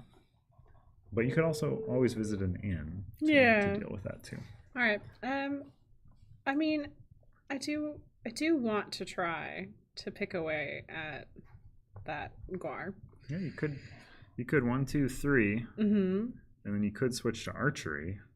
I mean, you could make the movement and then start to get some dice recovered. All right, we'll do that. I was gonna say you could switch to archery, but you currently have 1 attack dice to throw, and there's no 4 hit side on that, and he ignores 3 damage. Yep. All right, so you have moved. You get to cool down 1, so get 1 of your dice back. All right, it's on to me. I think I'm going to. Okay. Oh, I will suggest though that at the that would add fatigue. If you want, you could take a fatigue to switch to archery, because then I could possibly target with this to make you do another attack. All right, let's do it. All right. So at the end of your turn, instead, you added a fatigue. All right. So switch to archery, right? Great. That's what you secretly did. I'm going to move here. That was the plan the entire time. Because then this guy's adjacent and you're in range. Okay. And I hope for the exact roll I rolled last time. I got part of it. So it's 2 true damage, which is very good. Which is going to give me 1 there. And then this is a little dippy looking blade. 2 valid skill dice.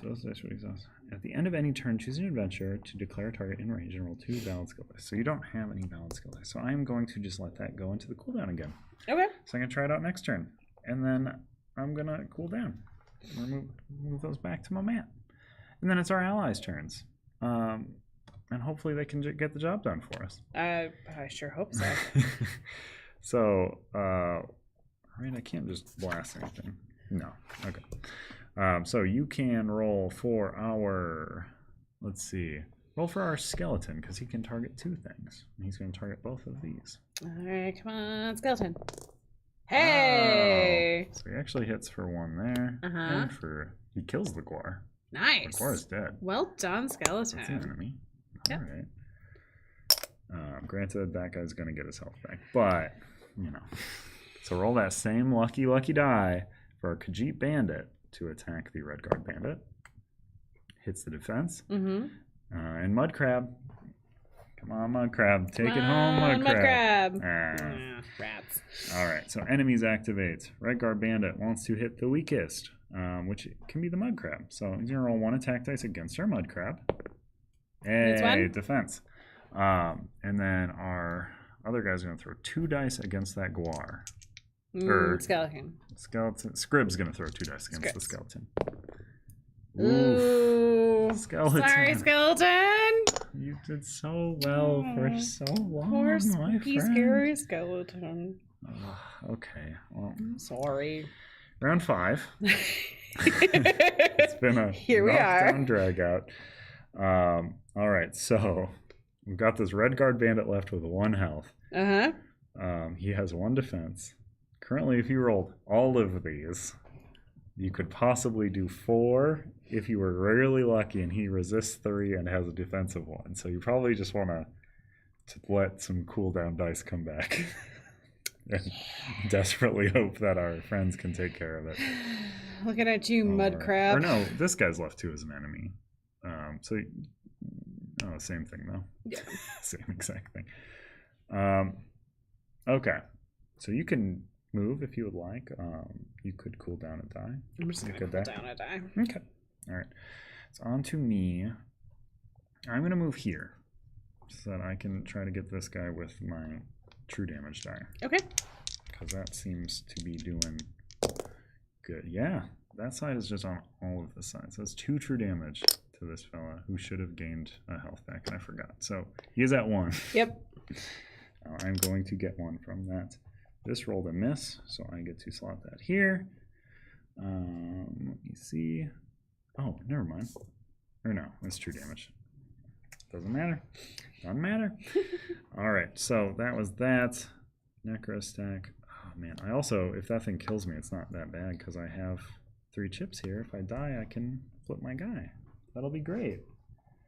Let me see here. Get to switch battle form as an engage and first engage. Oh, okay. That's good to know. So you actually didn't get that fatigue for switching battle forms. Awesome. Technically, you took that instead of rolling dice. So Okay. you didn't have to do any fatigue. You didn't push yourself to take those bows out. It was not. Yeah, it wasn't a super heavy bow. It wasn't that incredibly effort. So I moved. I rolled dice. I end turn. Companions activate. Oof. Okay. So roll our mud crab die against that bandit. Oh, mud crab. Okay. Roll our. Do this one instead. Roll it 2. No! That bandit's so strong. No. Okay, so those are both our companions. So the enemies are gonna activate. I'm gonna do this guy so that I actually remember to give him health because I forget often. So he's going to roll 2 against me. No, I'm died. Okay, I am died. You have died. So, but that means I have. I'm a master necromancer. You can now. necromance yourself. That's pretty good. Okay. All right. Interesting. Remove 3 chips from my. Oh, normally this is empty after combat, and now it doesn't empty. It just removes 3. Okay. Well, I have died in combat. Oh no. I rose myself. So that was that enemy activating. This enemy attacks a mud crab for 1. Okay, he bounces a shield. That's fine. But now it's on to round fatigue round. So you get to experience the delightful over fatigue dice. Oh no. So at the beginning of every fatigue round, you're going to gain one of those, and you're going to take damage equal to those. So you lost 1 from your over fatigue. It's pretty bad. Yeah. That's not good. Not good. Not And great. it is true damage, so it doesn't care about your shield. Okay. Okay, so you're up. It's me and the mud crab. You and the mud crab and the Khajiit Khajiit bandit. Yes, I know. Right off the Khajiit bandit. Not yet. Not yet. Okay. So I can. So you could throw 3 dice and theoretically roll 2s on several of them. Is kind of a thing that is possible if you were in one-handed. I have to move back to one-handed. Mm-hmm. So if you're doing that and rolling a dice, you would get a fatigue. Okay. You know what? I'm gonna do it. Sure. Gonna do it. Okay. Here's a fatigue. Thank you. So that'll go there when you choose to roll. But you would have to move to target anything anyways right now. So I'm going to target The scrib. the scrib. Okay, so you get a fatigue, and now you can roll up to all of your dice because you have 3 dice remaining.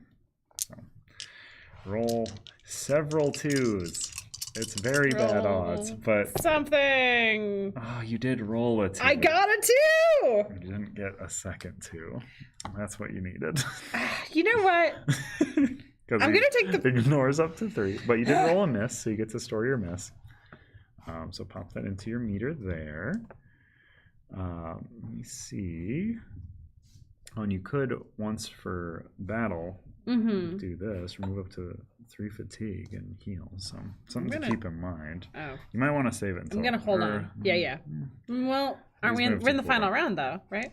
No, there's no end to rounds. Oh, okay. Yeah, our goal for this clash was conquer, which just means either us or them. Gotta all be gonzo. All right, so that was you. You get 1 of your dice back. Yep, that's pretty good. All right, and then let's see. So our companions get to activate. Yep. I'm gonna roll the dice. I would say you can roll. Now. You roll now. Khajiit Bandit, let's go. Nope. Mud Crab, let's go. Nope. Oof. Okay. Well, I'm gonna roll this guy because he's gonna roll 2. Yep. Hopefully he misses. Oh, he only hits this. Nice. So this goes back. No, that goes to your cooldown. He knocked your shield off. And this Red Guard Bandit's gonna hit a crab. Come on. No. Oh no. Not a crab. Okay. On to the next one. You get another over fatigue. Here you go, friend. Oh no. Ooh, boy. What happens when I run out of space? You start replacing it with over fatigue. Oh no. So you take 2 for that. Ah.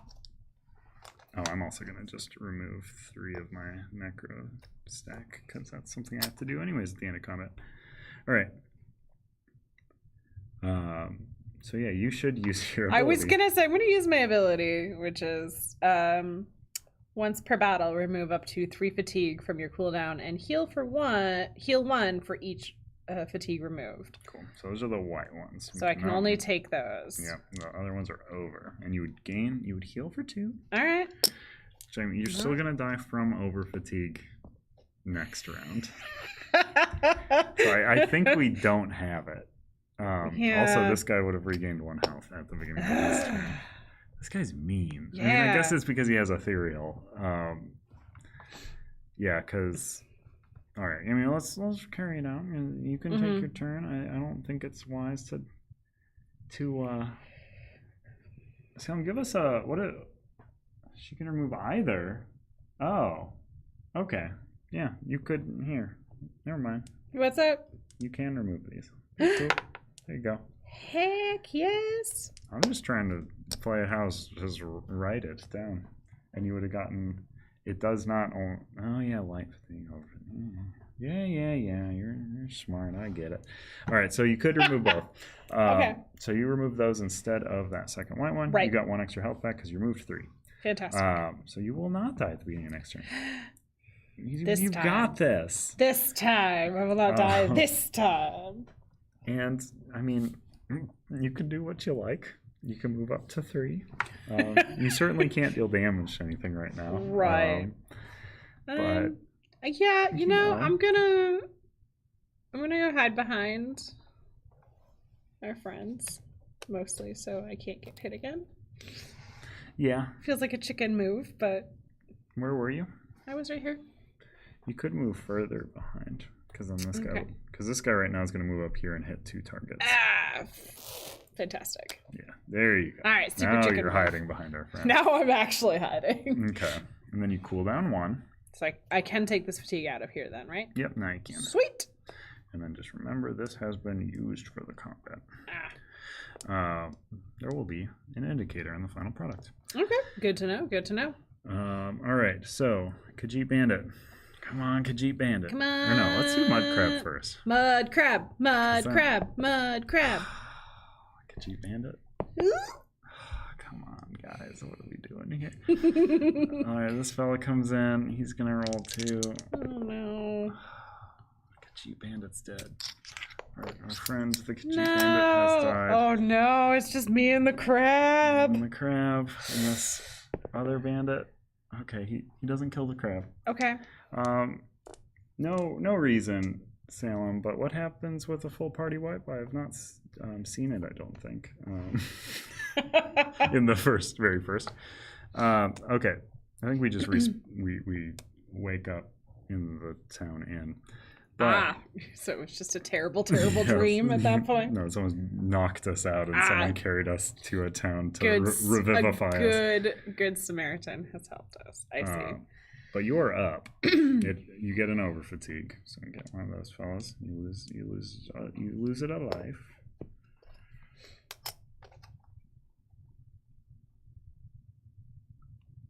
I don't think retreat triggered. There was one time when it would have triggered, but I don't think it did. Got it.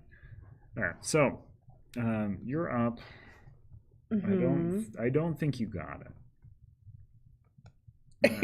I'm just sorry. looking at these if there's anything that I can use, but I don't. Yeah, you specifically care about weapons. This, as our first town, was specifically quite bad. Whoops.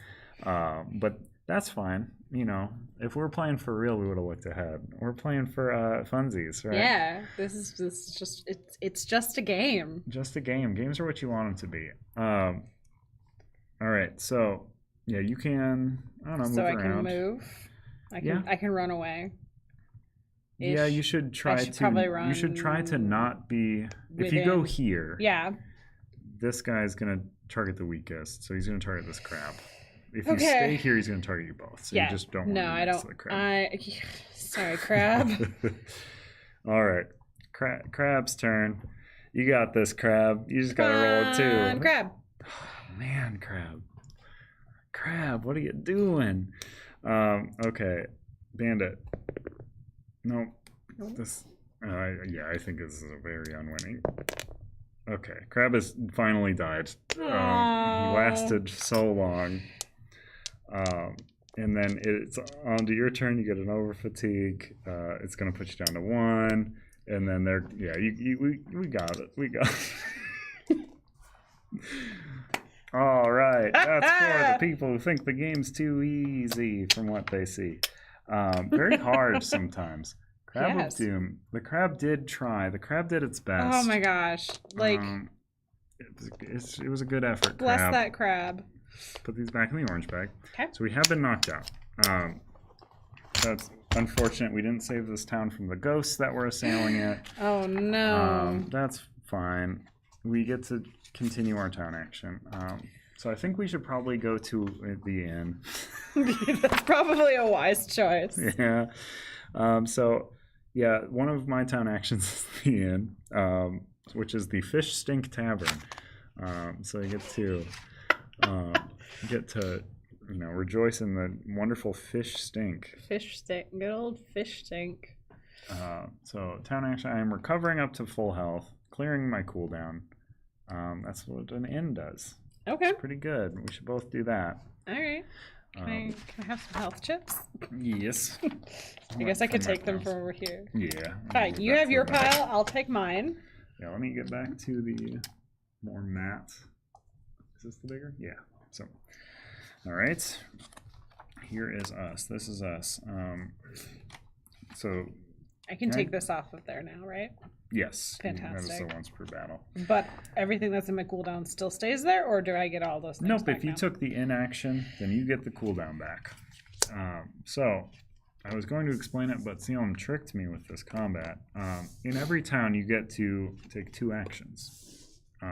We have visited the inn as an action because we, unfortunately, were attacked. A bunch of ghosts held us at Ghost Point when we got in, and they got us good. Yes, they did. So normally, You could visit the town. You could go to an inn. If there was a quest board, you could take a side quest on, which is just like a little extra thing. If you complete it, we get some extra experience. Gotcha. In this town, there are 4 trainers. So how that works is we draw 4 random chips from this bag. 1, 2, 3, 4. And that represents, like, trainers that are in this town. As a town action, you can learn a new skill line, and then you can buy dice in that skill line. You will not get starting dice like you did with this one. So we each have 1 remaining town action, so we can either take a skill, buy an item, basically, right now, because there's no quest board here. And how items work here. So they'll always have an effect. When you're declaring an attack, as long as you're in the attack form, you can say, I'm attacking with this weapon. You only do that once per turn. And each weapon will typically have an overtax effect. So this one, normal effect, is going to be if this is your first attack, add 2 free combat skills to the attack. That's pretty good. And it's one-handed. You might want that.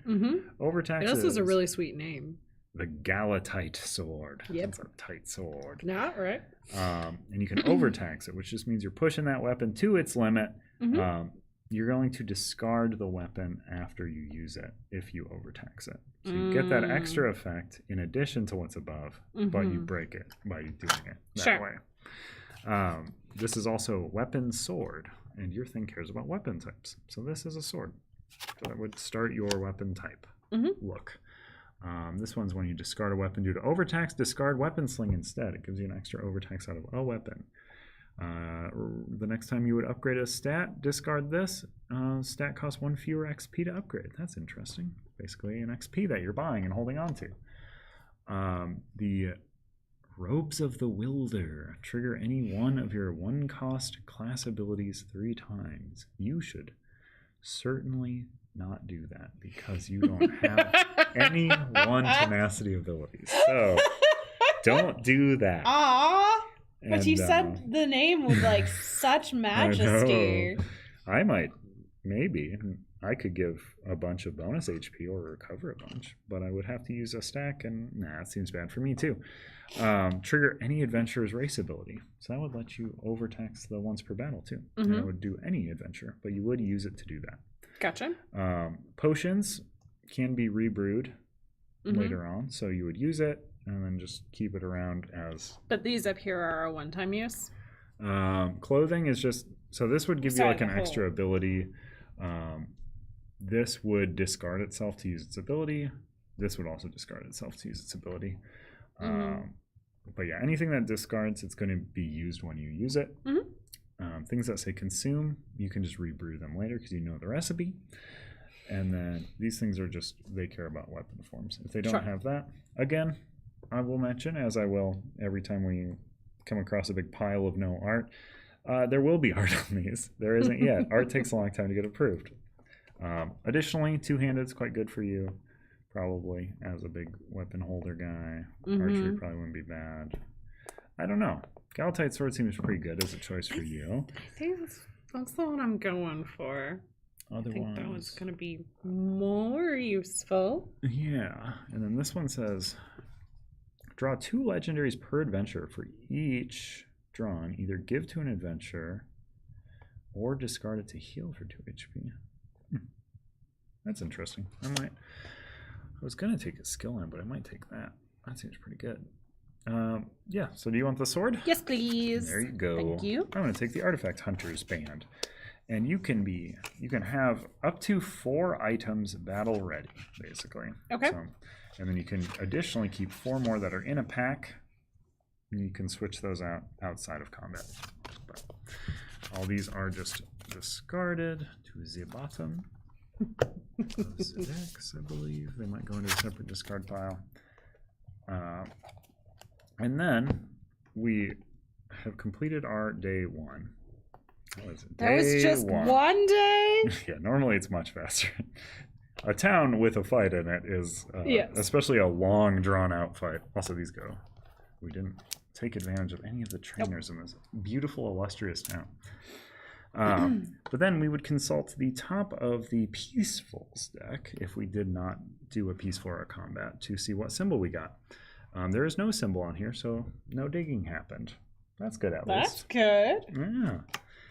This is going to be bad, though, if we take a peaceful, because that symbol, belief, just makes it happen. Either immediately complete the current dig or forfeit your movement on your next turn. Ooh. Okay, so if we do a peaceful, that top one's going to trigger. And I shouldn't know that's there. This should be a cover card, so maybe I should have a cover card. That seems like knowledge I shouldn't have. Yeah. Yes. There we go. There we go. Impromptu cover cards. Uh-huh. Look at you. I'm great, but now I don't know which one's which. Peacefuls are on the bottom. I do know. I was like, that's a kind of a lie. binary You choice. know. All right, so we're on to day 2. Yep. I've moved our track. Our XP has not changed because we didn't get any. We can move up to 3, so we could get up to that unstable, and then the next day we could go to that town and do that. Mm-hmm. And we could push our... So this is another thing we could do. You can always push yourself up to your group movement. So our current group movement's 3. Mm-hmm. We could push ourselves up to 3. For every additional push we do, we would add a fatigue to our cooldown. Mm-hmm. And that's just going to be there when like the next fight starts. So we could theoretically push ourselves and get there today. Mm-hmm. Or we could just go to that unstable. Let's go to that unstable. We haven't figured out what that is yet. Sure. I should It's say we haven't unstable. encountered. As the name suggests, yes, it is unstable. So flip this. If it's the dragon cup, it's a combat. If not, it's a peaceful. It's a combat. All right. So we draw the top card from the combat deck. There's a combat and a peaceful. I think Gotcha. I explained that a bit Yep. earlier. So we got Deals in Dwemer. A cry of "Ho there, adventurer!" rings out from behind some rocks. A group of ragged treasure hunters show themselves, armed to the teeth with pickaxes, brushes, and actual weapons. "It is your lucky day," remarks the group's leader, an Altmer with a prominent facial scar. "We have uncovered one of the most pristine Dwemer runes to date, and we wish to share in our fortune. We just need a bit more manpower. Let us discover the lost secrets together." Such a sudden turn of fortune strains credulity, but Morrowind is positively rotten with Dwemer runes. Maybe there's something to this after all. So we have 2 choices. Mm-hmm. We can, surely a group of shady ruffians wouldn't lie about this. So we would have a fight and the enemies would go first because they got one over on us. Uh-huh. And then our objective in that would just be to conquer. And we would have 4 points worth of enemies. They would not have ethereal this time, so I think we would stand quite a bit more chance. Would be a little bit better. But they just get to go first because they pulled the wool over our eyes.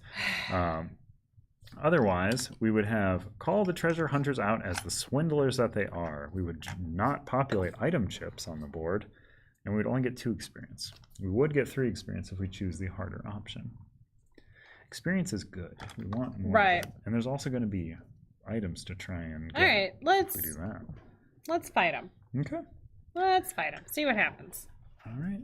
Well, it's a fight either way. Then. I mean, yes, but All right, so it's like this time.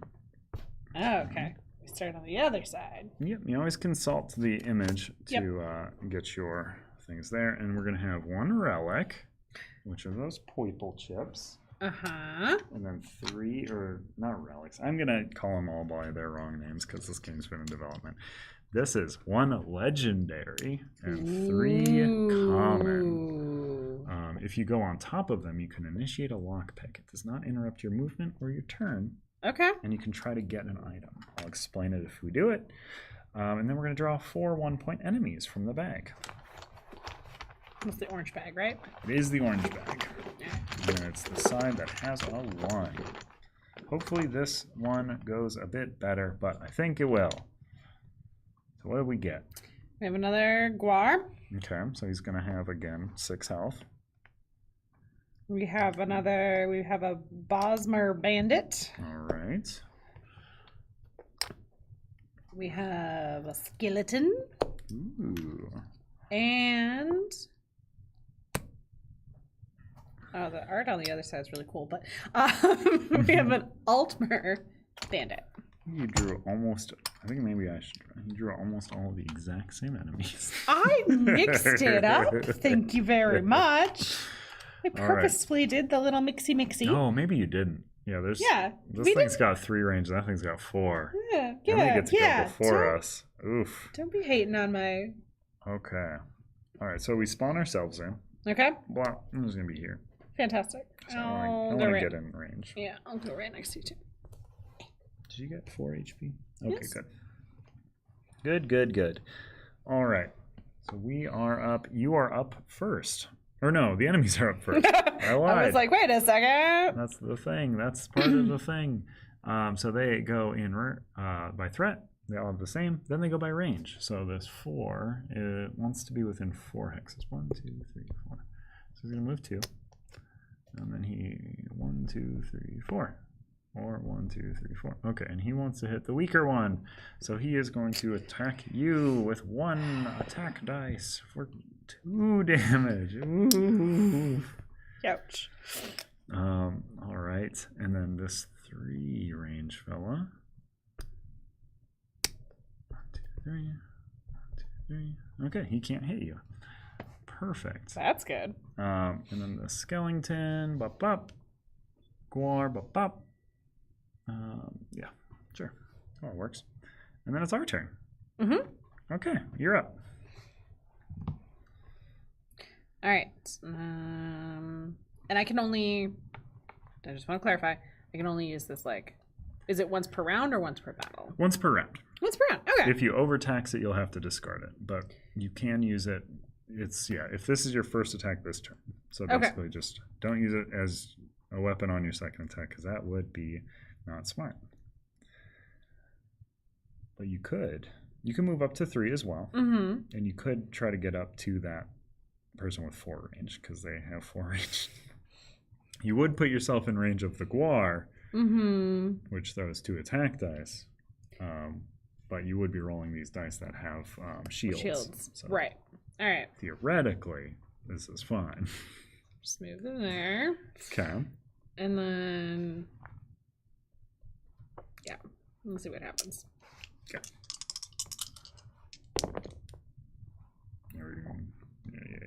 Yeah. Ooh.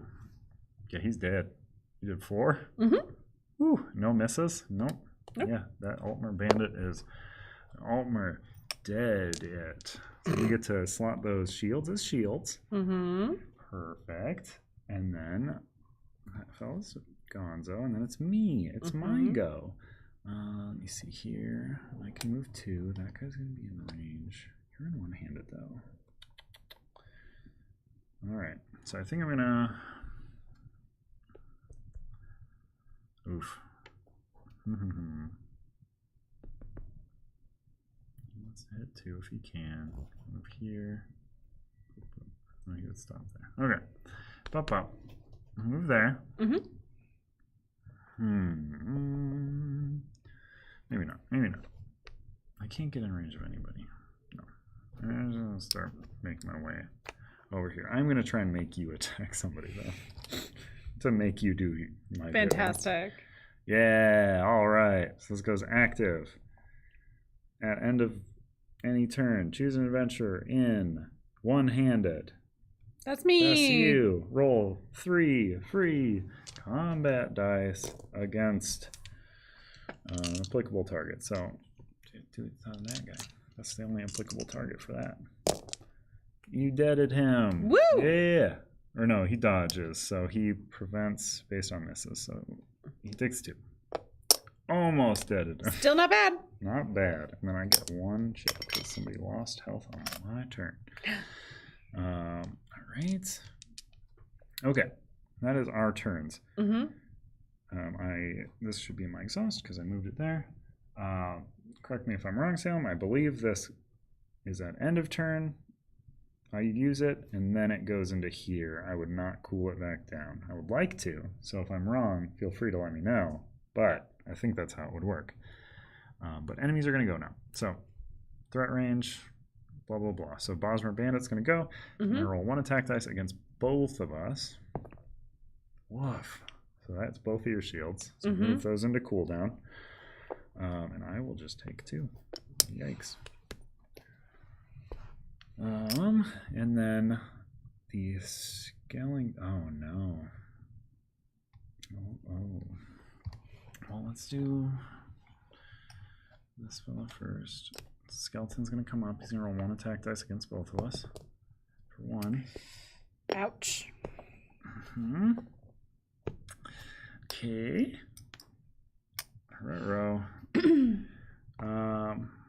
We're gonna wake up in an inn. And then the Guar's gonna come in. Oh no! It's gonna roll 2 attack dice against Amanda. Oh no! 2 misses. 2 misses. That's 1 miss. You've gone the way of the wind. See ya.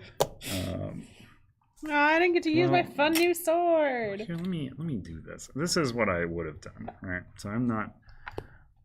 All right. So let's just act as though I've been playing well, and I would have removed a chip from my necrosis stack, bumped my tenacity down, given you a stack of 2 bonus HP because I saw you were at 2. Okay. And I knew you were gonna get hit a bunch, so I should have done that. And then you would have lost that 1 from that Guar. So. Actually, these would all be gone, I believe, because you took, so you would just have 1 left here. You would have taken 1 less. That's how that would go. Yeah. All right. Still in the game, folks. Still in the game. Tenacity down. Necrosis stack down. That's how I should have played out if I was not demoing and was, in fact, just playing. Yeah, that sounds right. Okay. Cool. So that was all of the enemies, though. Mm-hmm. So we're under round. That was round 3. Oh yeah, because the enemies go first now. Yeah, what a weird. So that was the start of their round. That was the start of their round. Mm-hmm. So we're it's in us. Round 2. We're in round 2, but it's our turn. Mm-hmm. This is weird because it's backwards. Right. All right. So you are up. You are in one-handed. Mm-hmm. So you can. Oh, and you. I can use my sword. Yep. I'd like to use my sword. Cool. It's a cool sword. Probably against the Guar, since you get to roll a bunch of extra attack and stuff. Yeah. Yeah. Okay. Seems good. You also get... I get all of these, right? You get all those. Sweet. You also get... Oh, he doesn't have any defense, but you would get to ignore defense. Here. If using a weapon, combat skill damage is true damage. That doesn't matter for this. In turn order, each adventurer may roll 2 free combat against an enemy within their range. Okay. You could use that ability. So, depending on what you roll here. I mean, you can do these anytime on your turn. So, you can just do this roll. And you're using the sword, so you get 2 free combat skills against the Guar. That's a pretty big hit. So, you get to slot 1 miss. So, do your tenacity up by 1. And that goes in your cooldown. And then you get to deal 4 to him. Pretty good. Not bad, not bad. And then you can use your Dragon Knight standard, which is in turn order, each adventurer may roll 2 free combat skills against an enemy within range. So you could roll 2 free combat skills against that Guar. Yep. I could roll 2 free combat skills against that skeleton. Let's do it. Okay, so just reduce your tenacity by 2 to use it. And then roll 2 of these guys for free. So that should be in your cooldown. Also my cooldown? Yep. Okay. And then... Gotcha. 2 roll those 2. Thank you. And then it's in turn order. So you have done 2 more damage to the Guar, which is dead. Which kills it. Yeah. And then I get to 2 against the skeleton, which seems unlikely that I'll kill it, but okay, I don't. No. He's got really good shields, remember? That's why he was such a good ally. That's right. And then that was all of your attacks. Right. You still have movement. So you could try to do some lockpicking if you want. Sure. So you could move on to that common. All right. So that's movement 1. Thank you, Bryce. I'm trying. It's a lot to manage. You're doing very well. Okay, so how lockpicking works. Yes, please explain. This is what you're trying to lockpick, the top part of the common deck. Gotcha. If you fail, you will break the lock, which would remove that from the board, and this would cycle to the bottom. Okay. But if you succeed, you get this card. All right. You have 3 attempts to try. Or basically, you've got these 3 6-sided dice. Uh-huh. You were looking for a 4, a 1, and a 3. And you have 3 rolls to do it. I'll explain more as you go, but do your first roll first. And I can roll them one at a time or all three at a time? All three at once. Okay. You got a 4. I got a 4. All right, and how this works as well, to keep in mind, this is actually pretty good. You can add fatigue to your cooldown and zhuzh these numbers up or down by 1 for each fatigue you add. So you could turn that 1 into, or this 2 into a 1 and 4 into a 3 for 2 fatigue total, and you would get that item. Or you have 2 more rolls, so. Ooh. Yeah. Lockpicking this game is very good. I don't know if I want the fatigue to be. I mean, you have a once per battle ability to eat all the fatigue out of your control. All right, we'll do that. You uniquely are pretty good at. All right, so this is now a 1 and this is now a 3. You just get this item then. All right. Void Steel Axe. Ooh. Ignore up to 1 defense on your target. You do have to be in two-handed to use it. Sure. All right, and then you cleared that. That was 1 movement. You can move on to that relic and try to get its treasures. All right, let's do it. I got not a whole lot else that I can do. So very similar. You're trying to get this one now, though. So let's go 2, a 1, a 3, and a 5. You want to ask yourself why there's 4 numbers, just 3 dice. You have to lock in a 2 before you can lock in anything else. You have 4 attempts to do it. Gotcha. All right, let's see how this goes. So you could turn that into a 2 for a fatigue. All right, let's do it. Okay. No, just a white fatigue. Okay. Thank you. I ran out of them. Yes, there we go. All right, so this is a 2 now. Boop. Now this dice returns to your pool, and you can slot additional. So you could pop this 5 in. Yeah. I would not recommend turning that 6 into a 3 or a 1 because it would cost a lot of fatigue to do so. Yeah. Yep. Okay. 2 more fatigue could get you right now. It really could. This is roll 2 though. You do have 2 more rolls. 2 more rolls. All right, let's try that. You got 1 more roll. You could do 1 fatigue. Let's do 1 fatigue. Turn that 4 into a 3. 2 a 3. And then they can. I gotta get a 1. Oh no. Okay. Well, I would not recommend taking 4 because I think I'm gonna run out of space. Yeah. What would that be? Yeah. So I would. Also, another thing to keep in mind: if you would have to add fatigue to your track and you have no room for it, you would instead replace this with a red. Yep. And red don't come out of your cooldown. I don't want to do that. I don't want to do that. You don't want that. All right. So you have broken that lock. Whoops. Cycles to the bottom. That's Sorry, fine. friends. If you can't have it, no one can. There we Cycle it to the bottom. All right. Then I am up. Let me see here.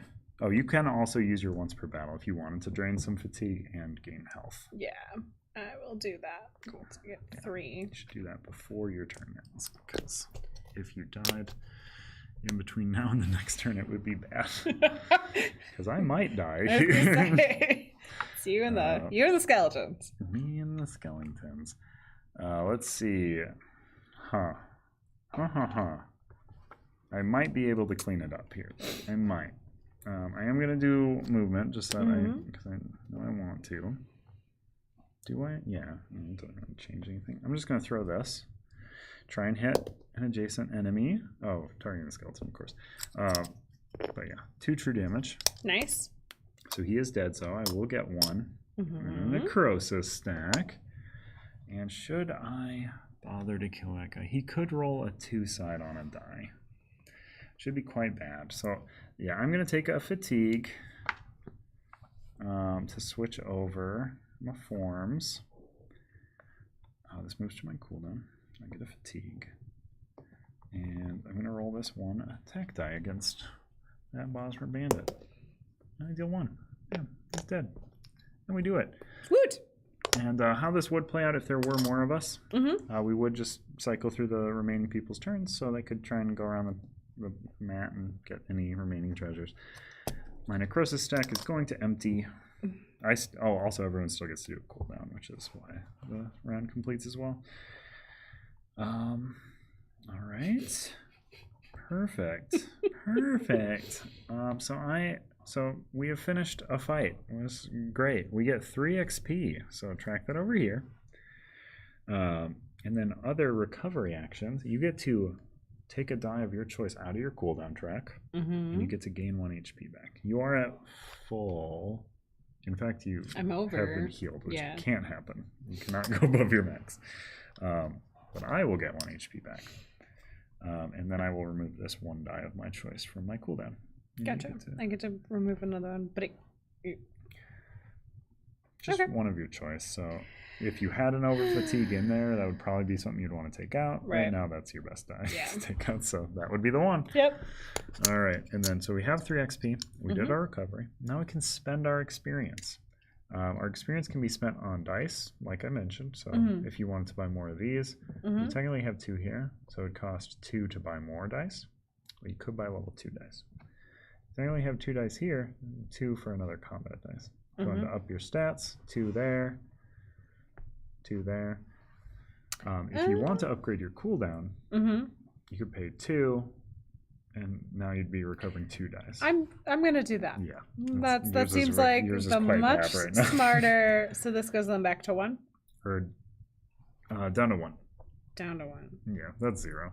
Ah, they're not numbered right now. They will be. They will be. I don't know why they weren't on this one. I just sort of thought people would figure it out. But then you have 1 left. You could upgrade your health if you wanted. Sure.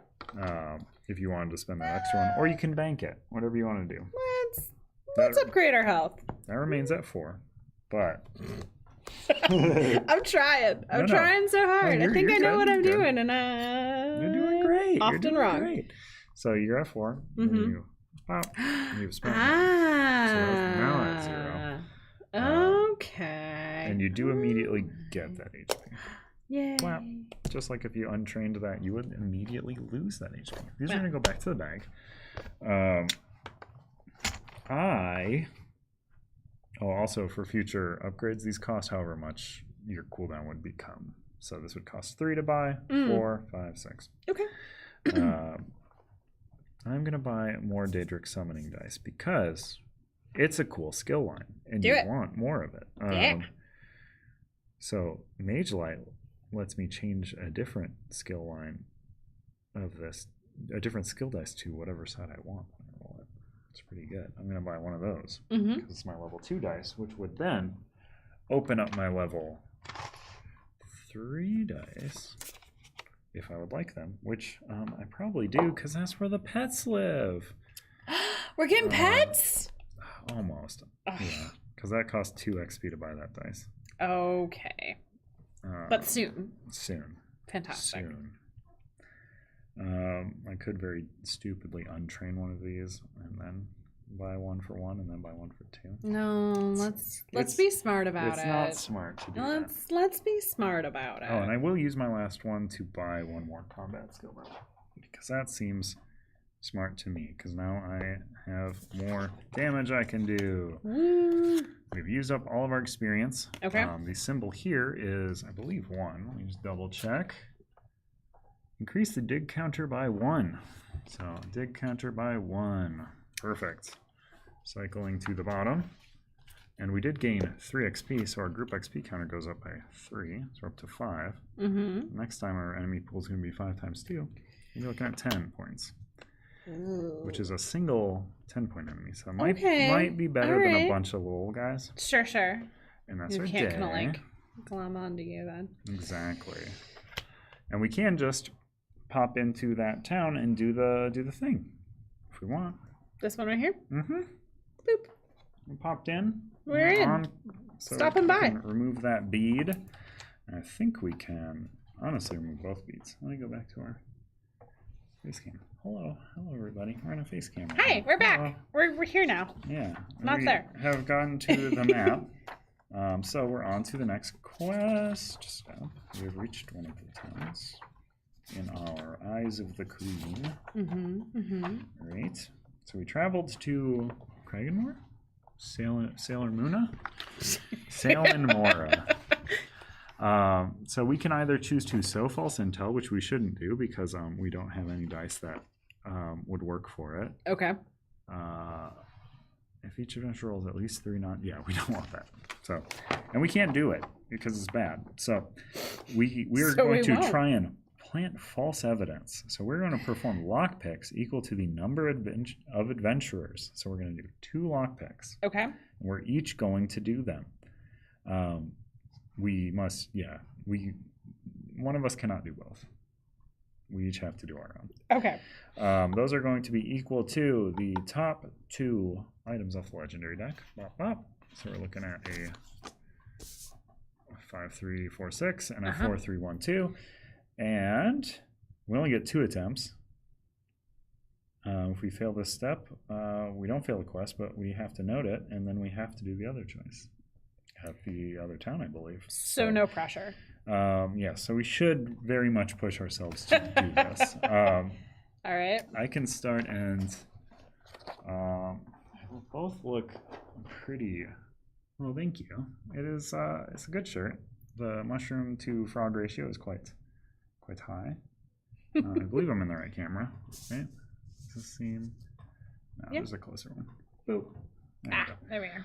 All right, so locking in a 5 and a 4. I'm gonna do this one because I have to lock in a 5 first, and that's a little harder. And I have more room to take on fatigue too. Okay. Make this happen. Yes, because, you do. yeah, because we don't want to fail, because then we would have to start taking on skill lines that we'd have to start traveling and looking for skill lines. It'd get a little hard. So, all right, locked in a 5. All right. Oof. I have 2 tries. That's going to return to pool. I'm just going to take 2 fatigue to make one of those ones into a 3. No, I'm not. No, I'll just save it for the last roll. We'll see. More dice. Second attempt. I've got 3, 4, 6. Looking for. Oof. Okay, so I take 2 fatigue, 4 fatigue, 8 fatigue. Yikes. Ooh. 8 fatigue. Ooh. Okay. Where's the fatigue pool? So I'm taking 8. But I have successfully planted some evidence. So on to you to try the other one out. You have 2 attempts total. 6. Okay, well, I got the 4. Awesome. So that's good. Oh, you got the 1. And the 1. Yes. Hey, look at that. Yeah, that's one of the harder ones. Definitely don't want to pass up the 1. So then does this... You get that back. I get that one back. And I have to get a 2 and a 3. Yes. 6. Got a 3. All right, and then 2 fatigue. Yep. Perfect. We did it. Woo! We get 1 experience, and we have successfully planted false evidence. So let me cycle to the bottom. All right. So we planted some false evidence. All right. So back to face cam while I read some lore. Ooh. So we're on to Eyes of the Queen, playing both sides, part 2. Your background work complete. You set off for Devon's Watch with the meat of your mission before you. The assignment is simple enough. Create a false flag operation that makes it seem like one side or the other used spies to sabotage their enemy's food supply. Such a job will only inflame the tensions between the 2 banners in this area, giving the Eyes and the Dominion as a whole more room to gain influence. The operation will likely not be carried off without some violence to gain access to the food source, but orders are orders, and Raz always has his reasons. It's up to you to decide who to strike. So, our quest objective now is to travel to Devon's Watch. So this is removed and placed on Devon's Watch, wherever that is. That's up here. Cool. That's where we started. That was the first town. Ooh. That we've been there already. Nice. It didn't go well for us. No. But we've been there. Oh, we're also going to do a town action in that town as well, because that is a thing we can do. Okay. As part of that same day. So our quest objective is to go there. When we arrive, we choose one of the following options. False flag operation against Ebonheart Pact. We're going to initiate a clash using only humanoid enemies. Each Dunmer, Nord, and Argonian has extra HP equal to party size. Or false flag operation against Daggerfall Covenant. Initiate a clash using only humanoid enemies. Each time an orc, Breton, or red guard is placed, adventurers must add 2 fatigue to their cooldown. So. Okay. We're on to, we need this because we are in a town, and as part of our day, we can do the town. Mm-hmm. Where were we? We're in Salem Mora. We were in Salem Mora. All right. And we're going to Devon's Watch. Davin's Watch. Davin's Watch, maybe. Maybe it's a sound. Davin's Watch. I don't know. So we have in this town. Let's see here. Oop. Yeah, there is a lot of Are We the Baddies energy in this mission. There really is. We're just planting false evidence, sabotaging food supplies. Who cares about those? A random Thursday. Let me see. Salem Mora is a pretty sparse, crappy-looking town, I will say. Mm-hmm. As a free action, all adventurers may draw 1 common item and discard 1 common item. Commons are the silver ones. So if you wanted to replace one of those with a random one, I guess you would draw and then discard. Okay. I was going to say, if I can choose, maybe. There are 3 trainers here. The common and the legendary say X. So I'm assuming that just means there is none. Woof. Woof. So there's 2 healing trainers in town and 1 acrobatics trainer. There is a quest board, and let me see. They're in the town square. You could pay homage, gain 2 tenacity. So, if you wanted, so for actions you can complete, you can do the thing where you discard or you draw. Oh, this is as a free action. Oh, so it doesn't even cost a town action. Well, if it's free, let's do it. Yeah. I mean, I would just draw and discard it immediately, so I don't want to do it. But you can draw, and, and then compare it against the other ones, and then that's actually a pretty good one. Might want to get rid of that Void Spikes instead, because this one just lets you shuffle it back in the deck and then get a legendary instead. Yeah. All right. Gonna do that. You have discarded the Void Steel Axe. Mm-hmm.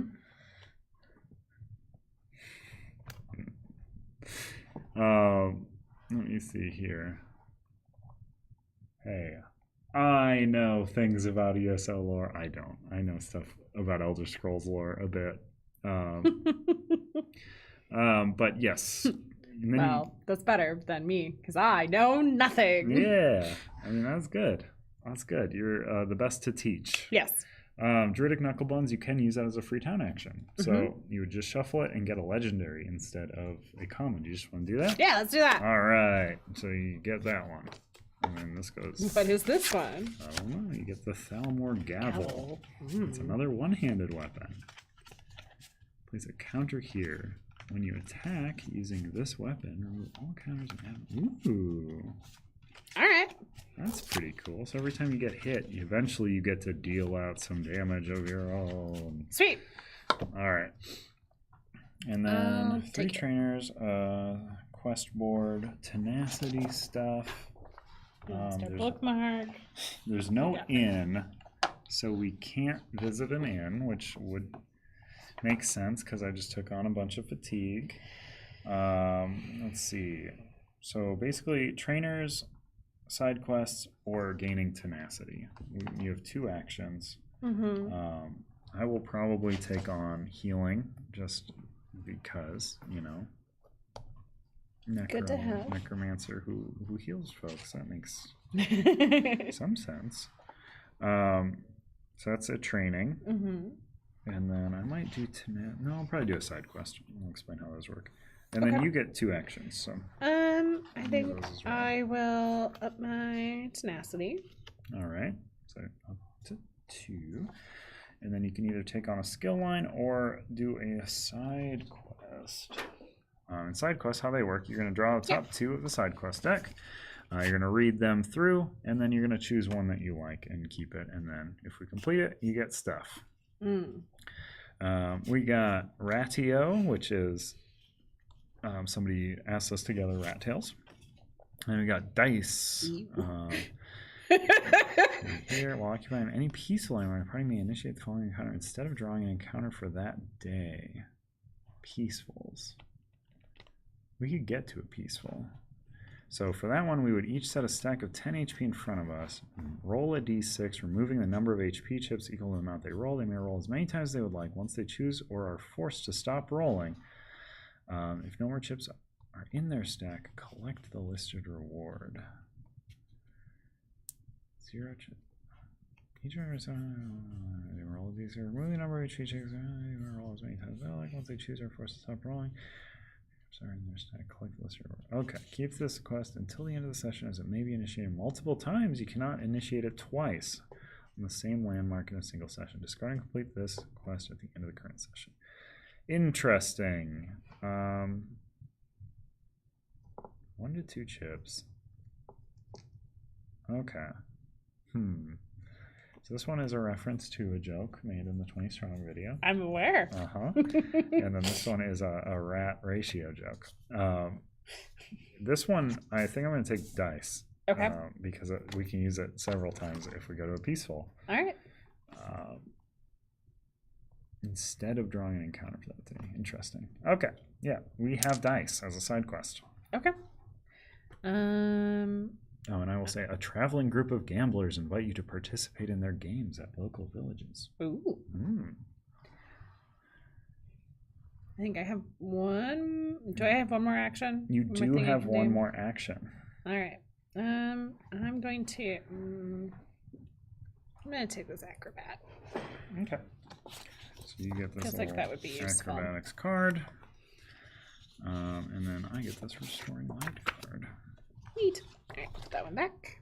And then at the end of the day, so at the end of a town day, do we get to remove a cube? I don't remember. Remove a cube, gain an HP, or is that not on town days?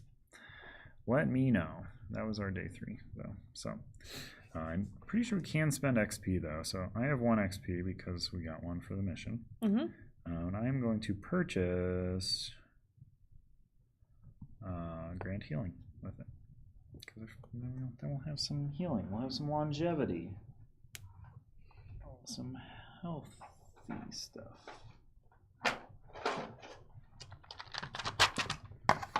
Which looks like a weird blowy uppy person. Yeah. Nice. Yes, alright. So we do get to remove 1 cube and heal 1 HP if you can. So remove a cube. That'll be a choice from your cooldown. Probably that one. Yeah, it's gonna be that one. Alright. And then did you want to spend 1 experience to buy a acrobatics die? Or up your health? Yeah, I'll buy an acrobatics die. A pedamaic spirit? Sure. Pedamaic spirit die.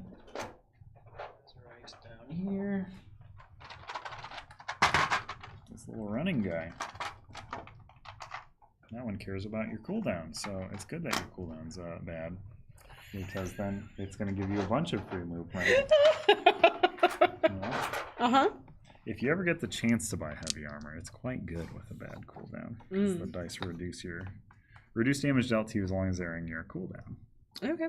Yeah, which is fun ways how the cooldown is bad to have a bad cooldown, but also there's some things that are better that way. Sure. And we did get 1 experience for that, so we have to up it here. And then we're on to our day 4. So we would head in direction of Devon's Watch. We have a bit of time though. We could make the rounds and right. This is the one. Is this the final quest step? I don't think so. Is it? Maybe it's not. If it's not, we definitely don't want to. Dairy. What's the word for like wasting time? Dally. It is not the final part. Never mind. We should go. Whoops. Yeah, let's go to Devon's Watch. Fantastic. So we are 1, 2, 3. We're 4 away from it. Yeah, we could go to that peaceful right there. Yeah. Oh, we should have. Aren't we supposed to? So end of day, we didn't use the thing, so we should do this. So That's the one that just auto completes the current dig. So that's bad. So excavation up by 1, dig set back to 0. Right. That's not the best. But yeah, so I mean, we still have a couple excavations. yeah, it could go all the way up to 5. Yeah, we got tons of time left. We really don't. Yeah, I think it's quite bad if that goes up. I don't know the exact circumstances. I just know it's going to get bad if it's higher. Yay! So we could go to that peaceful, and we could play dice, or we could just do the top peaceful. Let's play dice. Okay, so that sounds like fun. Move us 3. And there we are. So we're playing dice instead of the top peaceful. So we each get to set 5, 8, 10 HP in front of us. So that's my HP. The party may initiate following the corner. Each adventurer may set up a stack of 10 HP in front of them. They may roll a d6 as many times as they would like. Once they choose or are forced to stop rolling, that's if no more chips are in your stack, collect the listed reward. Keep this quest until the end of the session, as it may be initiated multiple times. Oh, okay. So every time you roll, you remove that many chips. Oh, okay. The thing you want is this one experience, which is 1 or 2 chips left in your stack. Gotcha. But at 0 chips, you have to discard an item. No. So you want to get right to the edge without going over. Because also there's a legendary at 3 to 4 chips. There's an item at 5 to 7. At 8 to 9, you just get to remove 2 non-status dice from your cooldown, which neither of us even have. So we don't want that. Oh no, maybe we shouldn't have played dice. 4, 2, 3, 4. So I'm currently in a place where I could roll 0. I'm gonna go for it. You just slowly. Okay. That puts me to 2. I'm gonna stop. I'm getting a free experience. But you can keep going. I'm gonna go again. Oh Wow. my goodness. That was a loaded one. I guess mine was 2 4s. So you're currently at 7 left in your stack. So you would get a common if you stop now. You can't lose right now. Even if you rolled a 6, you go down to 1. Sure. I mean, you wouldn't lose anyways, but if you roll a 6, you get a free experience. Which is the juiciest of the targets. Let's try. 2. So you're at 5. You'd still get a common if you stop now. But if I keep going. If you keep going, that's a... Oh. Okay. You must discard 1 item if possible and gain 2 fatigue. 2 light fatigue specifically. Rats. No, not rats. Dice. Dice. There's 2 fatigue. Discard 1 of your items, whichever one you don't like. Oh, but I like them both. Like gavel? Yeah, I'm gonna gavel takes a while to charge up. Yeah. Okay. But I got my Who wrote 1 XP. this card? Yeah, they should be fired. But we get to recover a die from the thing. Gain an HP back if you can. Which I can. Nope. Bam, bam. I'm good. All right. And then we can spend XP, if we have it. Like some people do.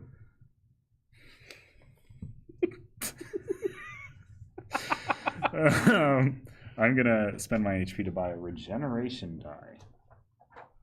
See, I'm mocking you that you have no experience, but I'm buying dice that we can gain health, so it's all fine that I'm doing it. So there we go. Splendid. Restoring light has been restored, and my XP is set back to 0. Also, for those trying at home, this is gain 1 experience without adjusting experience counter, so our enemy pool doesn't get harder, even though I got experience. And this is still available to us. And then we still consult the top to see where the dig's at. We advance it by 1. Cool. All right. So then we are on to day 5. All right. We got 7 days left in our thing before we lose. So we're doing great. So we can make it into that town and do the thing. All right. Quest step 2. All right. So, not the Circle of Champions.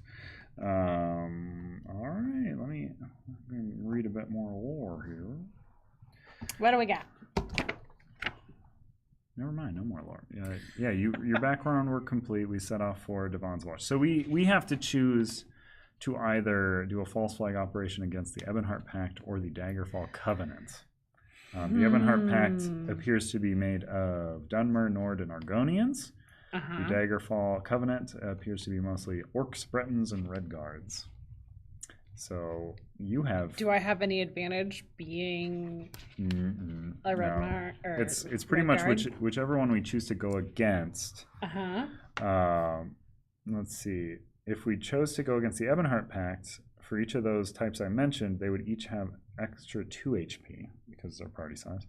And if we chose the Daggerfall Covenant, for each one we draw, we are each going to have to add 2 fatigue to our cooldown. We might. looking at we both might want of to our just cooldowns. go against the Ebonheart Pact for kind of selfish reasons, but yeah. Okay, so let me. I should have. But we are going to be initiating a clash, which I should have kept this up because I am going to use this. But we are going to be drawing 12 points worth of enemies, so we would draw 1 from the red bag and 2 from the orange bag. The map is going to be set up in this orientation. What tenor did we draw? A Banekin. Ooh, there's actual art for this one. Ooh. It looks cool. I love the Banekin. I don't love fighting him because he is the actual art for Banekin. Look at that guy. He's cool.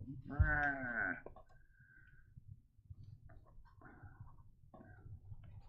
All right, yeah, we're all going for lore accuracy here, Sam. That's good. That's what we want. That's why we did it. Let me see. This goes here. Giving it all the mixing. Our Banekin is a Daedra, so it has no extra health, which is good. And that's going to be on space 1, which would be right here.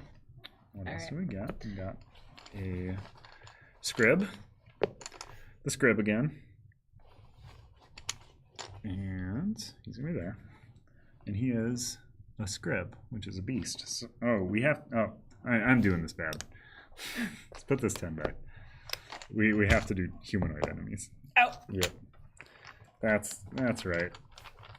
That goes back too? Scrib is not a humanoid. It's a thing. All right. So what about a wisp? Is also not. It's a Daedra too. That one goes in. Yeah, orange one. Yep.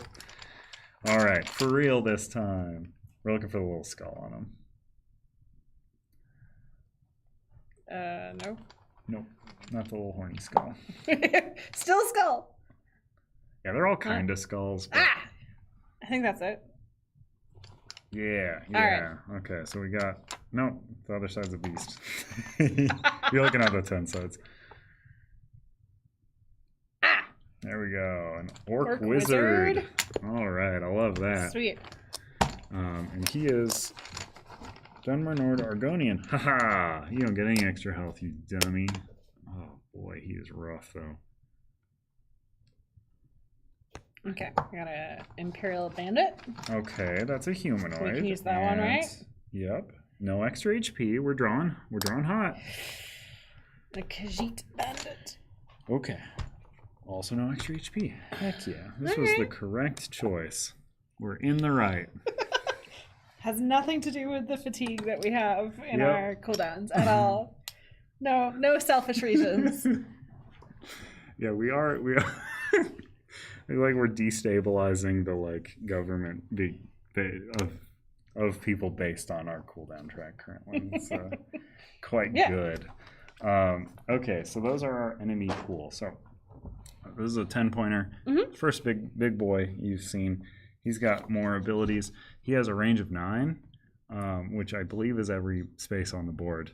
And he wants to hit infinity amount of targets if he can. So he will hit everybody. He will hit all of the party members. Fantastic. So he just sends out shockwaves, basically. Damage dealt by him is true damage. Okay. So that means if you have shields up, he's just going to hit you through them. And then he has Enfeeble 4. So after attacking, add 4 light fatigue to target's cooldown.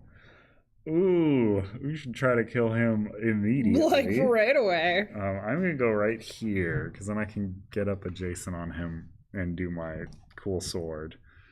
Because he doesn't have a lot of health.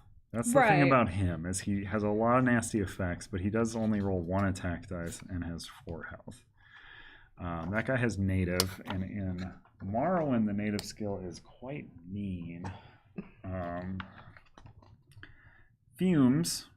So after we attack that Imperial Bandit, we are going to add a blind status die to ourselves. Blind just means that you can only attack. Blind. Unit considers all units opposing units.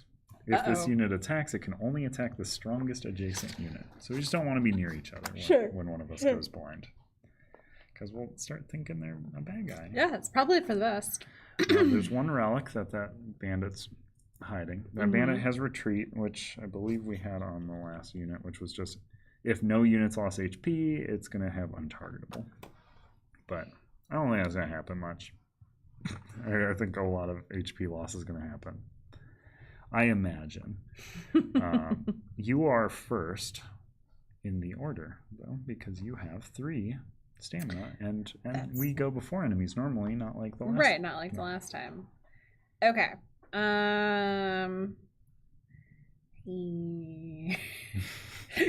The Orc Wizard is bad. It is imperative to remove it if possible. Yes. So I think I'm gonna move right up next to it. I do want to use my sword. Okay. If I can. Cool. So you could roll up to 3 one-handed and combat skill. So you could roll your 2 one-handed and 1 of your combat, or both your combat and any combination of those totaling 3. And then you get 2 free combat skills. Thank you. And then, there you go. Oh, he's not alive anymore. Oh boy, is he dead. Oh, wow. So that was good. Yes, you have killed him. He is Gonzo. Okay, that's good. So those go out. All 3 of these go in here. The shield can be put into your shields. So excellent. You can hold it there. And one thing to note, I didn't mention it when you bought it as a skill line, but you've bought a die in it now. Remember how this has to be in one-handed to use? Yep. This does not have a form, so you can throw it in any form. You can always add it on to any roll if you would like. Okay. It's not a free one. It would be costed the same, but I can use 3, it. but you can. Okay. And then you did your movement. Yep. So yeah, you would cool down 2 because you now have a cooldown of 2. Which that one just goes out. Yep. Sweet. And then remember, if we're nearing the end of battle, you can always just eat up a bunch of those fatigue. Yep. Just not yet. Well, I don't know what to do with myself now. All right. Take out the other baddies. I know. You did a good job. Thank you. Good job. I'm going to pop up there. I'm going to roll. Oh, I need to start upping my stats. Yeah, rolling 2 dice. Feels bad when I just saw you roll many, many dice. If I could lend you my special sword, I would, but I can't. So. All right, so I'm going to roll these 2, because if I roll this, I can choose to make this a result of my choice. And then what does it do if it rolls a higher number? It may change the results of up to 2 other skills. I can only roll 2 dice, though. Are you in range of anything? No, you're not. Okay. All right. Or should I roll healing? No, we're both at full health. Yeah. No, we're even. All right, let's just roll those 2. Okay, well, I rolled a 1 true damage, but I also rolled this, which lets me change to my choice. Yeah, true damage. 2 tennis or less. 2 tenacity or less.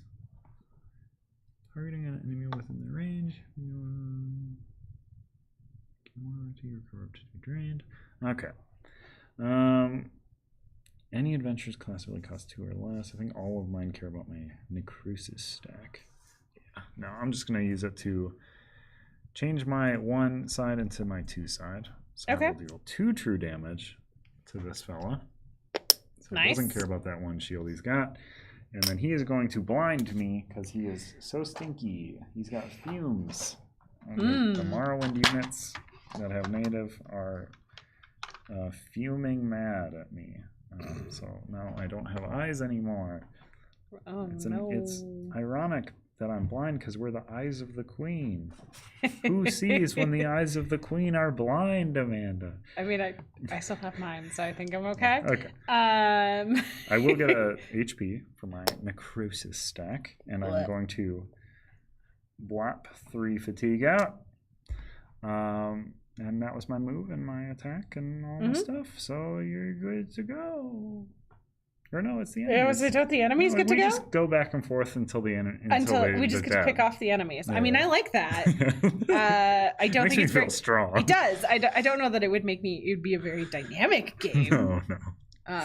Definitely lowers the threat level. So they're the same threat level. They're the same range. So they're just gonna whatever order we want.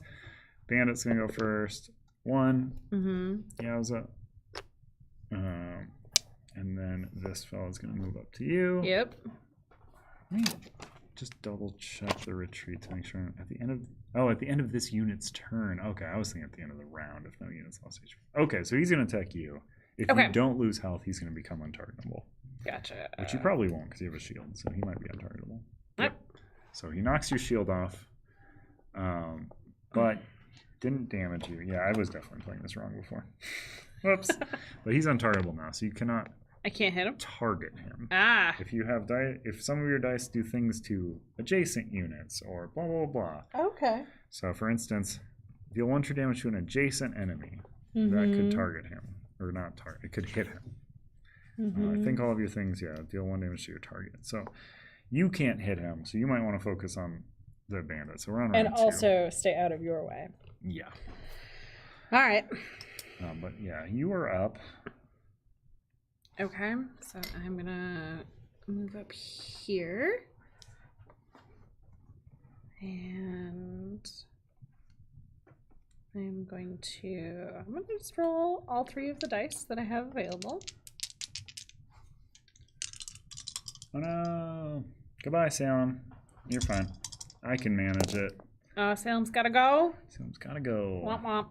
Okay, so you deal 1 because he's got a 1 defense. You are also now blind. Fantastic. Who sees when the eyes of the queen are blind? Neither of us. Yep. Okay. All right.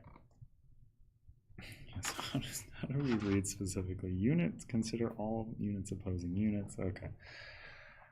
So just don't be next to me, otherwise you'll have to attack me. But I can't see you, so how do I know? You'll attack somebody. And so that's not going to work right now, but it goes into your cooldown. Okay. And then at the beginning of your turn, you'll get to move up to 3 for free. Okay. But then these 2 come out as well. Yep. Well, that's good, because I don't have a whole lot of things left that I can do. Did you store your 1 miss that you rolled? I did not. I put it here. Yep, so also... It actually should go where? It should be... You were right, but it should advance that by 1. Thank you for the reminder. And then I am going to pop up here. I don't think I can actually do anything right now. Because... I can't target it. But in the future, I can target it with I can't target it, but I can hit it. I am going to try and just shoot an arrow, maybe. Oh no! I feel like that's one of the. I also think my range is gone. If you're blind, I don't think that's a good activity. If this unit attacks, it can only attack the strongest adjacent unit. So I should not do arrow because arrow could only hit nobody actually. So never mind. I could throw defensive dice. could heal. I think we're both at good health. We're just blind. I'm missing 1 health. So I could heal. Yeah, I think I'm fine. I might switch to defensive. Yeah, I'll switch to defensive. Or no, doesn't cost. Oh, the switch plus the roll cost me. Cool. So I'll slot 3 defense. Bam. That's my go. And then I cool down these 3 fatigue. Soon I will have damage. Oh, I'm just giving him untargetable again by putting shields up, aren't I? Okay, well, enemies activate. Yep. The Imperial Bandit is just going to attack you, so you can roll that one. He chips away that shield, so the thing is, it can prevent up to 2 damage, but once it prevents any damage, it moves to your cooldown. Same with this one I have, which might happen right now. So that's also 1. Doesn't even do any, so he remains untargetable. This would remove at the beginning of his turn. His retreat makes it activate again. Okay. All right. Round 3. You are up.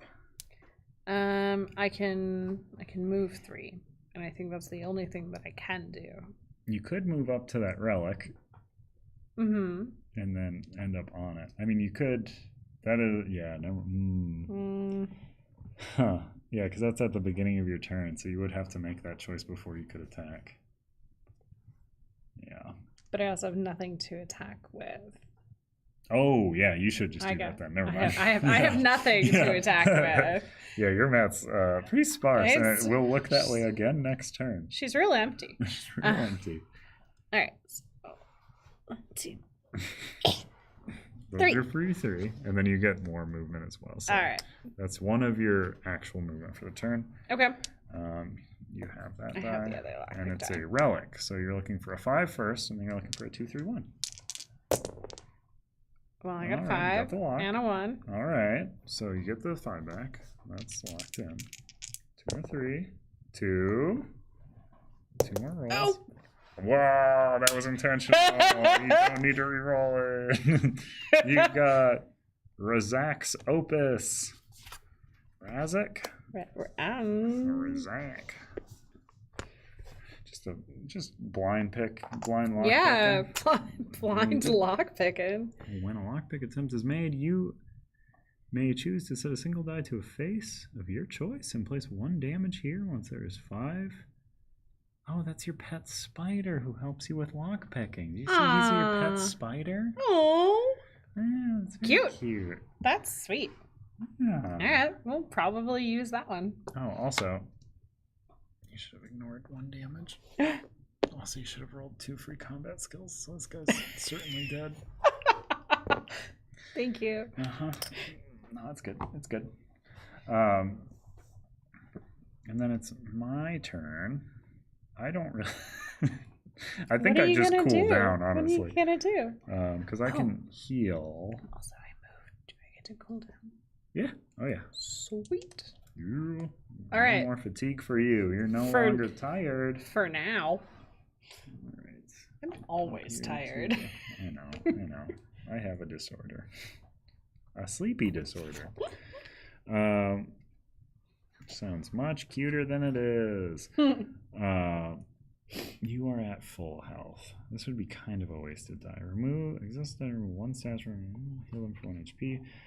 And you can't use anything to remove the blindness. Oh, Is that something is you blindness go in our cooldown? This is very helpful. Yeah, it should be in our cooldown. Actually, I'm a Dumbo. That should have been in. Okay, you just took mine. Yeah, I'll put yours in yours too. Okay. When you got it, it should have been added. So I don't know when you got it. That was like 3. No, it was caused by an attack, so it would be either right at the front of that pile of it. Yeah, I think it was there. All right. Because those were the attack you rolled against the wizard.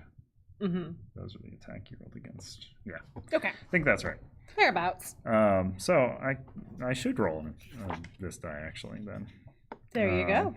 So I'm going to roll this to exhaust Exhaust this die to remove 1 status from an adventurer's cooldown and heal them for 1 HP. Oh, I don't have that die. Okay, never mind. I'm just gonna roll this die. And I'm gonna miss. Don't worry about it. I wanted to miss. That was intentional. I'm just trying to let this guy hit me so that he becomes targetable once more. Give bonus. I'm gonna use 1 tenacity and remove this 1 necrosis to heal myself for 1. There, just drinking up that necrosis. Yum yum yum. And then I'm gonna cool down. I'm no longer blind. The eyes of the queen can see once more. Woot. And they can see that fella who's about to hit me for 1 of my shields. Boop. Cool. All right. Okay, and then we're on round 4. And you're up. He is still not targetable. Okay. Because he did not make HP loss happen. I have really nothing to hit him with. Okay. Nothing is available. That's true. To me again. Very sparse mat. But you get some free movement at the start of your turn. Sure. So I think what I'll do is I'll just move to about here. Sure. So that I can zip in and get zip a hit in and when get him. he's finally available when he's to hit. targetable. I think what I will do too, I'm just going to move this out of my, I want him to hit me so that he becomes targetable for you. Okay. So I will actually just remove one of my shields and place it into my cooldown. Awesome. Because otherwise he's just going to keep not being targetable ever. And then I'm up. I am going to use this and this. Okay, so I actually don't want to change that die because I like it. I think it's good. So that's fine. That's perfect. I'm going to deal 2 true damage to an adjacent enemy, which goes to my necrosis stack if I would like, which I do. I do like. Nice. Then these go to the cooldown. Then I cool down. Back to my mat. Whap, whap. And then the enemies is going to go. That fella's going to roll 1 attack dice against me. Stop it. He becomes untargetable because he made me not lose HP. So he still can't be targeted. Okay. All right, so we are on to round 5. Did I just reset that to round 4? I don't recall. Either way, round 5. Sure. I might have jumped us around, but I don't remember. Check the footage. But you are up. Okay. So you could throw up defenses, or you could just let yourself cool down. Honestly, this is I'm just gonna another one where he's just sort of hanging around. Yep. So you're no longer blind. Heck yeah, love seeing, especially in fights. Yep. So then it's me go. I don't think my forcing you to attack. I think you still have to have a valid target. An enemy in range. But combat dice say target. So yeah, I don't think that would work. All right, so I think I'm just gonna let myself cool down. Okay. I'm at full HP. You're at full HP. I'm just gonna cool. Yeah. I'm just gonna chill. Just cool it. I want him to become targetable. So I do not too. gonna throw defense. I do too. He's gonna attack me once more. Uh-huh. Please hit me. Hit me. All right. He keeps missing. He's untargetable once more. Okay. Fatigue rounds. Get a red die. Each of us. We each lose around true damage, just that. Okay. Love to see it. You're up. Okay. Can't hit him. Can't hit him. You could cool down once more. That's really kind of my only choice. I am going to be able to get him a bit. Okay. So I'm going to roll these 2. Okay, I'm going to change this to a result of my choice, which is 2 true damage. Okay. It's down to 1. Almost there. We're getting there. At the end of my turn, I cool those 2 back into my mat, so I can just get him next turn with that, hopefully. I get 1 in my necrosis stack. Well, I'm going to roll for him this time. Oh, I'm going to pop this down. Or no, I'm not. That's done. Yes, you should roll for him. But yeah, it's his turn. Okay. Roll for him. Don't roll a 2. All right. Yeah, that's right. Had to make yourself targetable to hit me, didn't you, dummy? Okay. Then it is another fatigue round. Take 2. All right. Get another one of those in there. Okay. All right. And then 2. I lose 2 as well. Yep. Oof. What are you at? Oh, you're 1 short of your special thing. Because if you ended a combat at 1 health. Ah. You can't pay health with any of your abilities, right? I don't think so. No. You do have, whenever you defeat an enemy, you can remove over fatigue from your mat, though. That's pretty good. Because if you end up killing him right now, that's my hope. do it. So we go in, and I'm going to use 2 of these. Plus, I'm going to use my sword. Yeah. Get him. Oh man, that was a 3. pretty bad roll, but you still did I still get him. 3 damage. Heck yeah. So you get to remove an over fatigue from your mat because you killed the thing. Sweet. And you have the Dragon Blood ability active. And then we each are going to get to gain an HP. I remove 3 chips from my necrosis stack, so I will have none. There you go. Sweet. We get to remove a die of arch. Oh, the round continues as well, but... Oh, yeah.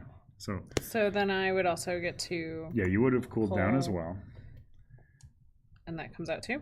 Well, that would be your choice die to remove, right?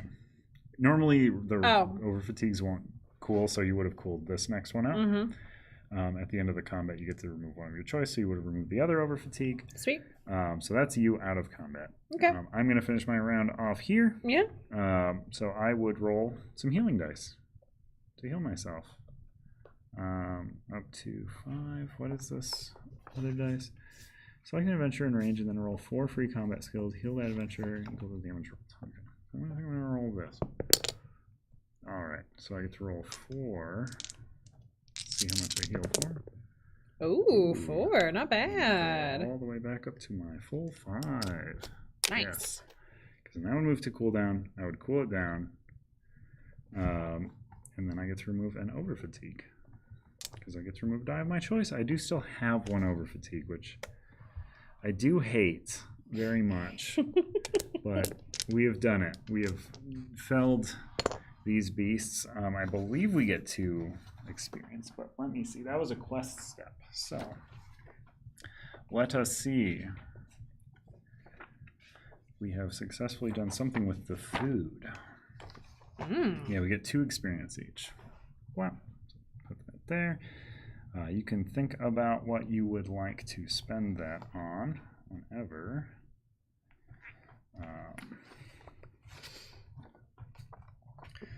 But I'm going to swap to a face cam here while we read some more lore. Ooh. Hello.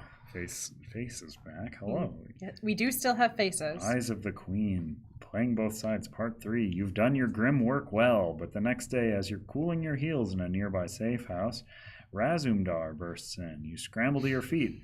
Razumdar is impressed with your handiwork, he says. Nostrils. That seems like nostrils flared. Razumdar is impressed with your handiwork. A little too impressed. Your elf friend, Kelkimemon. He's having trouble with the name too. That's great. Was it blasted? Hard to say. I suppose he gave you all the proper authorizations and code words and things. Only problem is he's a fake. A false eye. Oh, and you've been just about as blind as one. Raz scolds you for not realizing that the directness of the plot's involvement in the Three Banners War is beyond the scope of the Eye's usual operations. How would we have known? Then, however, he softens. Razumdar realizes that this Kelki whoever was pretty convincing and your loyalty isn't in doubt, he says. You can make it up to Raz right away. We've learned this elf's employer only engaged in this mission to destabilize the Pact on behalf of some Reachmen plot over in Skyrim. Wheels within wheels, this one. Raz has got a lead on the location of these troublemakers, and if we were to inform on them to one of the other banners, without telling them about our involvement, of course, perhaps we could team up to bring this false eye into the light. So we are just trying to, let me see here, during the final delve, depending on how many digs have been completed, following effect is in place. So we're trying to get to... Oh, we're just doing a delve. Travel to a dig site and begin a delve. Okay, so we have to get to a dig site now. Okay. Which is right there. There's one right here. Perfect. All right, I'm going to pop down here. Is this the right? Yeah, that's the right little one there just to remind myself where we're going to go. Good idea. Once we do that, and it's going to be depending on how many excavations have been completed, the following effect is in place. 1, when a party member explores a new room, their turn immediately ends. That sucks. 2, all enemies have +1 movement. That's also not good.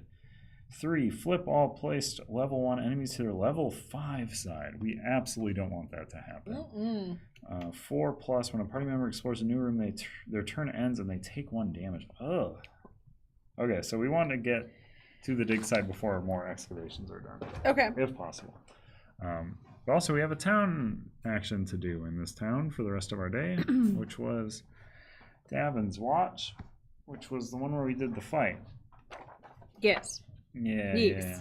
Those ghosts left, though. Yeah, there's no more ghosts. They saw that we were for now. big old wusses, and they left. But they do have quite the active shop there. With there's artwork on that item. Again, artwork's hard to get approved. There will be art in the final game. Similar kind of to that. I don't think that's even the final artwork. All right, so we have 2 actions in the town. There are also 4 trainers. There is an inn, the Fish Stink Tavern. I remember it well as we were recovering from our last loss. No quest board here. And the city effect and town square event were the big ghost fights. So there's none of those either. So we can go shopping, or we can go to a trainer. Okay, those are the 4 that I pulled. Okay, I have one of those already.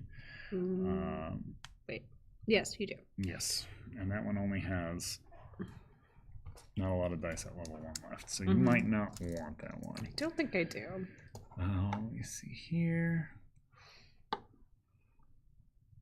Oh man, there is another one-handed weapon in the shop. Gives you extra XP if you land the killing blow on a 10 or 20 point enemy that was at or above its printed HP. So you would have to one-shot a 10 or 20, but then you would get an extra XP. Let me see. I think I want a magic staff. That seems good. Drain a combat skill to add a status die to your roll. That's fun.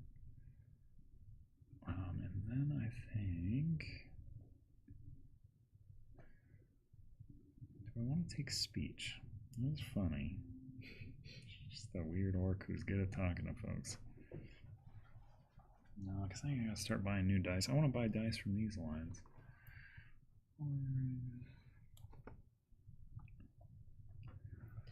I think I'm gonna take the many-hued bird. Did you want the many-hued bird? That was one I was looking at, but you can have it. But I also didn't get to this dagger. Comments was removed from your Oh. active slot. Yeah, no, I don't want that.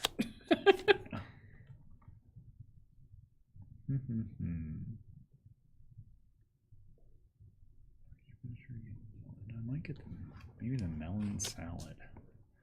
Delicious melon salad. Also, consumable foods, you can, I forget, you can recook them at the end of the day, I believe.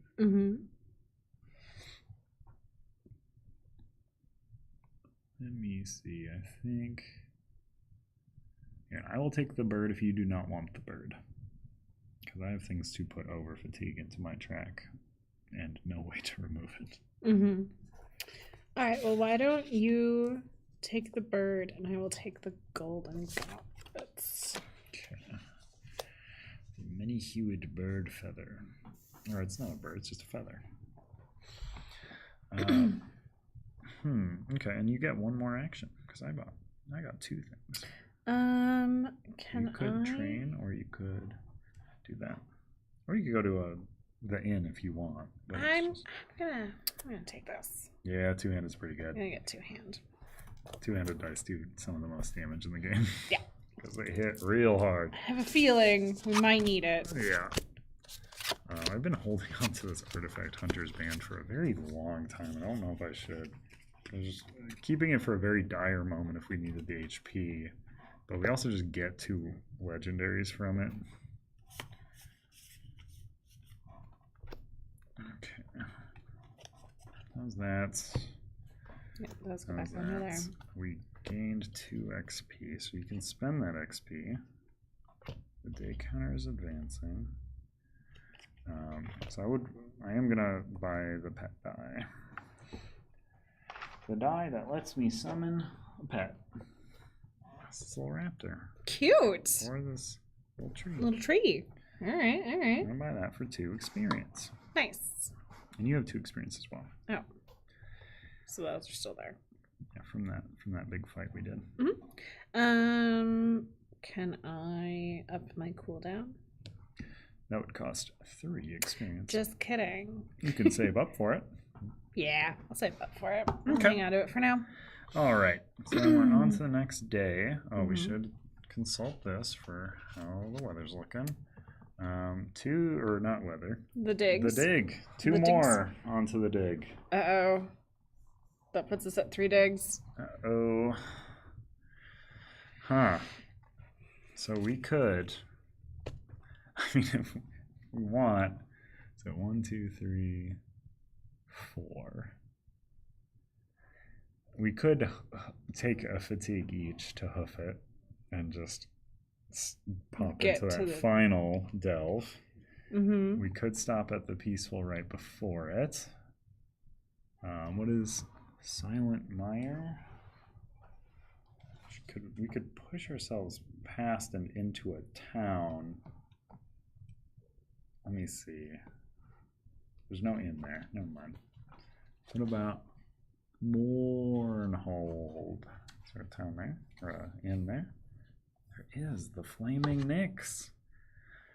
Could push our 1, 2, 3, 4. Yeah, we could gain fatigue to go there and then fully heal up before battle. I don't know how much that matters. You're missing 2 health. I have an over fatigue. Mm-hmm. It's not the best, but we could just push ourselves and get right into the final. Let's just go right to the final step. All right. Okay. Let's do it. So we go 1, 2, 3, 4. Then there's no possibility of a dig happening before, or an excavation happening before we do it. We each get a fatigue. So pop 1 in. Now we're on to the final step, a delve, which we haven't seen yet for you. Ooh. All right, what do we need? What pieces do we need? We just need this piece. Oh. Mm-hmm. Oh, okay. Let me see. We have a little bit of special rules, so we're going to the final one. We're trying to expose that false eye. Mm-hmm. So we have 1 excavation. So basically, whenever we explore a new room, our turn is immediately going to end. So basically, how delves work, we are going to start on just this tile. I just want to start here. Whenever you touch a space that has one of these little doors on it, you're going to explore, which means you're going to draw the top card from here. And then you're going to draw the relevant tile from there. I'll explain it from there. Okay. Special rules for this one are that since 1 excavation has been completed, we're bad at exploring. So every time we reveal a new room, our turn's going to end. Normally, you'd get to keep moving once you've explored a new room. Okay. We are trying to complete this. Let me see. Step 1 on your first try. Choose one. Travel to a dig site and begin a delve. If you completed step 1 on your first try, we did. Choose one. Okay. So we have traveled to a dig site. We did complete step 1 on our first try. So we can inform the Daggerfall Covenant. We would each get a common item, Mm-hmm. and 2 buff HP. Okay. Or we could inform the Ebonheart Pact, and we each get a relic, or a legendary, or whatever they end up being called. We got one of the better The items. fancy ones. The fancy items. One of them dragon ones. Okay. So, I don't know. I like buff HP and a common. I honestly. also like that. So we each get 2 buff. So those are 2 HP. Those are going to go before your real HP. So just if you lose HP, those go away first. Fantastic. You see here. And then we each get a common. Bloop. Bloop. We got the Give me a good one. Old Aldmiri Orphan Gruel. I have the Robes of Wilder. Yeah. Trigger any of your one. Yeah, that's Those bad for possibilities. you. Yeah, I forgot we shuffled the deck, so that is okay. All right, so you have the higher stamina. Mm-hmm. Oh yeah, I should have used my. Oh no, this delve's not going to be the best. I only have a movement of 2. Okay, so you can begin the explore, Okay, and you should. fantastic. But your turn's going to immediately end as soon as you do. You know what? That's fine. Dungeon Pantry. So you're going to look for that piece. When revealed, the adventurer who revealed this card fills their tenacity meter. You ate a bunch of food from the Dungeon Pantry. So grab the top one of those. Top one of this. Okay. All right. And then orient it so that a door... Yeah, so this is technically both of these are doors, so this has to touch both of those spots. Cool. So that works. Did it. Since there are 2 of us playing, we're going to spawn a 10, a 1, and a 1. So grab a single red and then 2 orange. So these are the 2 oranges. And I will populate as goes. And there are enough spots. So the highest one is going to spawn the furthest from us, which is a mammoth. Uh-oh. That needs 9. Oof. It needs 9 health. I got it. Oh no, it needs more than that. Oh boy. Let me just double check and make sure the enemy pool isn't changed at all. Nope. Oof. No need to be humanoids. They're all just... Oh no! We revealed a big ol' elephant. It has Colossal. Uh-huh. If you recall, Colossal cares about the highest number of combat skills trained, which is yours, and it's 3. Oh no, I'm so sorry. Boom. Ouch. Okay. Huh. That's a big one. Huh. Oh, also I lose 1 HP because of my over fatigue. Wah wah. And then, oh, woof. And native is the thing that when we hit him, we're going to go blind.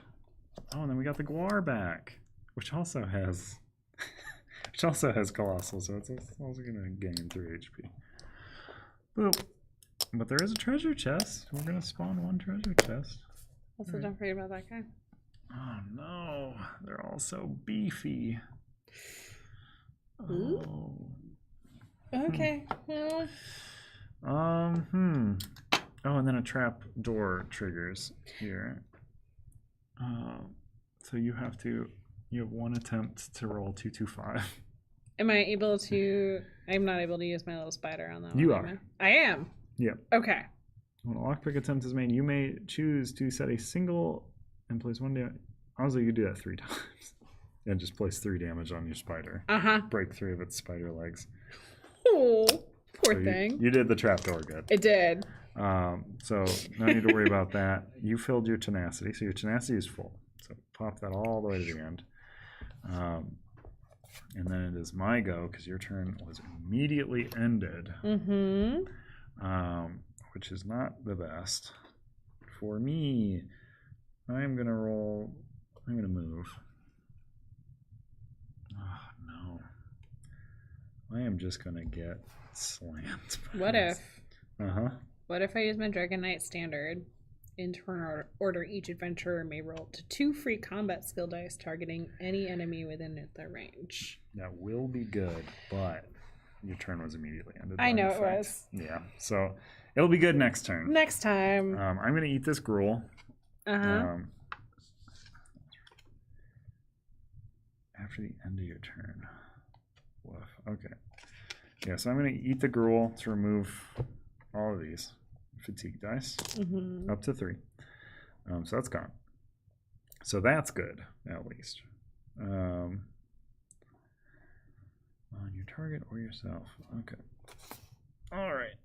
And then I'm going to pop up here like a dummy.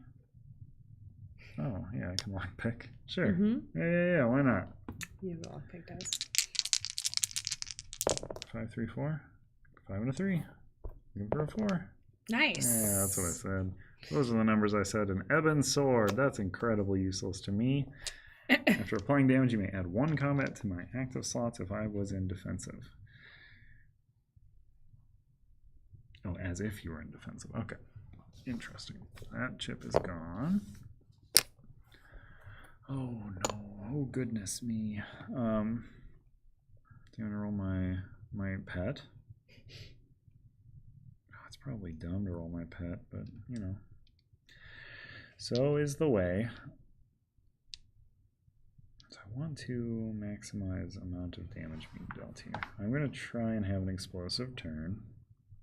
Try being the key word. Which pet do I want to summon? I mean, obviously, the one that does the most damage. I don't know. Is that obvious? But the also, other one has a lot of health. I mean, think. ideally, the other one would be whichever one is the cutest. Yeah. Well, the choices are Clan Fear or Atronach. Do either of those sound cuter to you? One has 3 health, 2 attack dice, 1 defense. One has 6 health. One has aggressive. Okay. Sorry, I took it from you. No, you're good.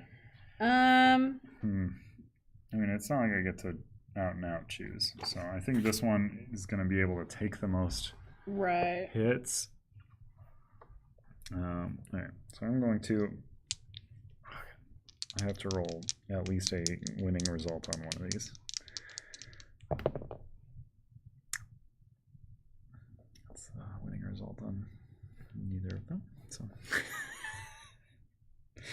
I will pop those in here and gain 2 tenacity. Because we are very generous and give tenacity when you roll very badly. Then I'm going to take a fatigue to do more rolls because Do it. I need to right now. Yep. I'm gonna gain some health.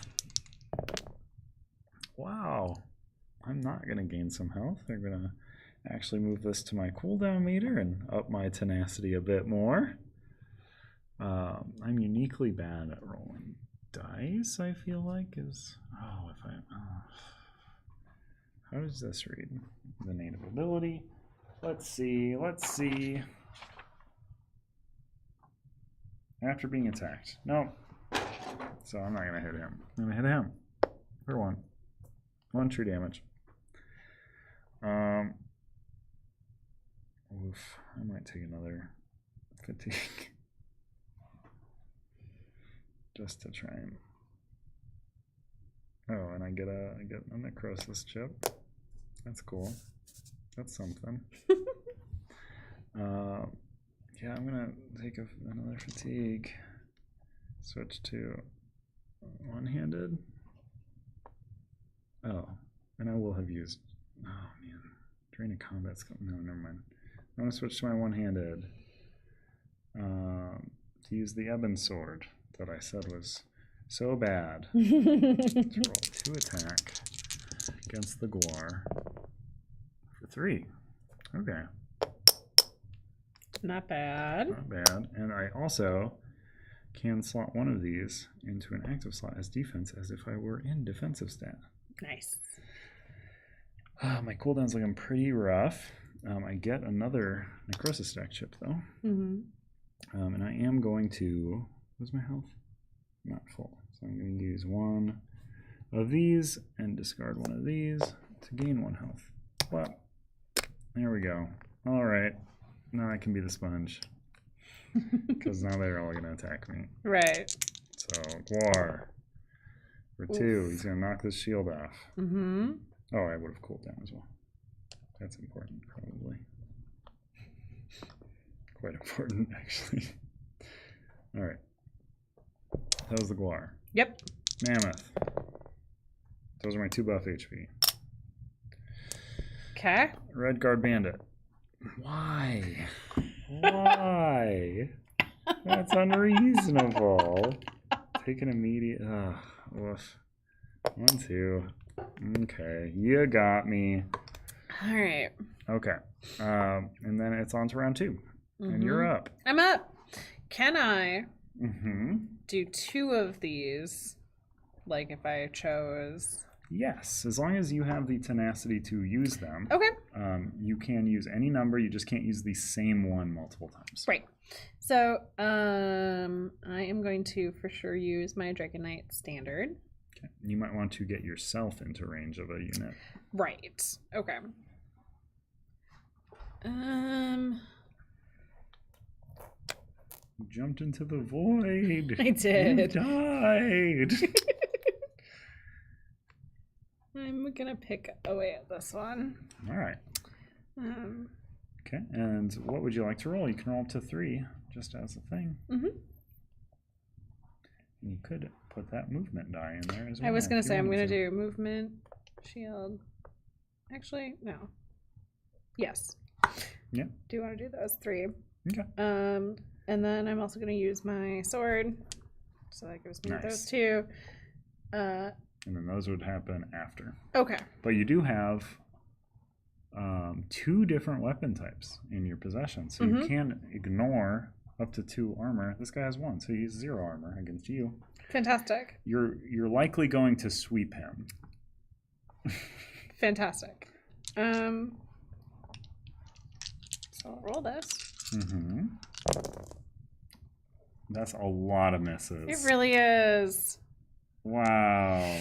Unfortunate. You certainly did. You deal 2. Right. You didn't sweep him. But, No. But sure. Okay. And And then this unfortunately, the one. things you did roll misses on are the things that don't count your misses. It doesn't matter. You're at full anyways. And then, yeah. I have, but if I do my Dragon Knight standard, then I can still roll 2 combat skills, right? In turn order, each adventurer may roll 2 free comments. Yes. Okay. If you wanted, you could Dragon Leap for 1 and have both of us move 1 up. Mm-hmm. And then we could both target this with that Dragon Knight standard attack. All right, let's do it.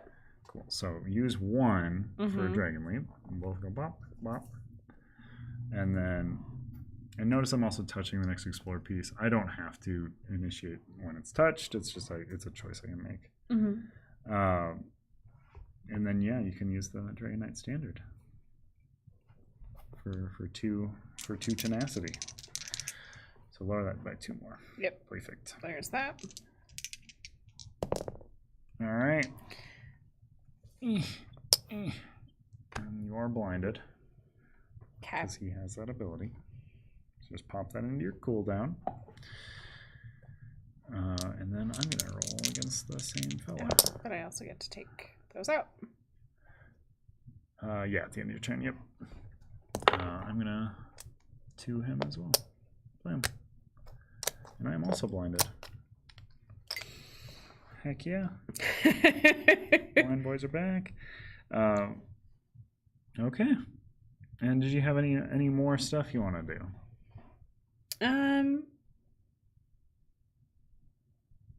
don't want to do that. My only other one would be the molten weapon. If using a weapon combat skill, damage 1 true damage for this attack. Yeah. You don't want to do that right now. I'm not gonna. Nope, I'm not gonna do that right now. Okay. So, I'm good. Cool. We have chipped away the mammoth a bit. It is still a mammoth, though, so it's on to me. Taking like a tusk, A tusk. maybe a toenail. We're both blind, so Yep. keep that in mind for future attacks. Although the biggest thing next to us for a while is likely going to be the mammoth. Right. I am going to roll these 2, I believe. Oh, I do have to switch forms to do that. Huh. Oh. Yeah. I have this when combat skills removed from active slot gain 1 tenacity. So these are your active That's slots. active. Okay, And thank you. Yeah, that would be a defensive. Never mind. Good. All right, I am going to swap and roll, so I have to take fatigue for that. And I am going to. I think I'm going to try and roll an ally and try and make you attack. So I'm not gonna. Okay. Oh, I shouldn't do that because I have to place adjacent to me. No. All right, I'll keep that result, but yeah, I shouldn't have tried that. I guess. Okay. So I will change this to a result of my choice. I will make you roll 2, 3, or no, this is gonna be at the end of the turn anyways. That's how that one works. So nothing yet. Nothing yet. I'll sit on my hands. And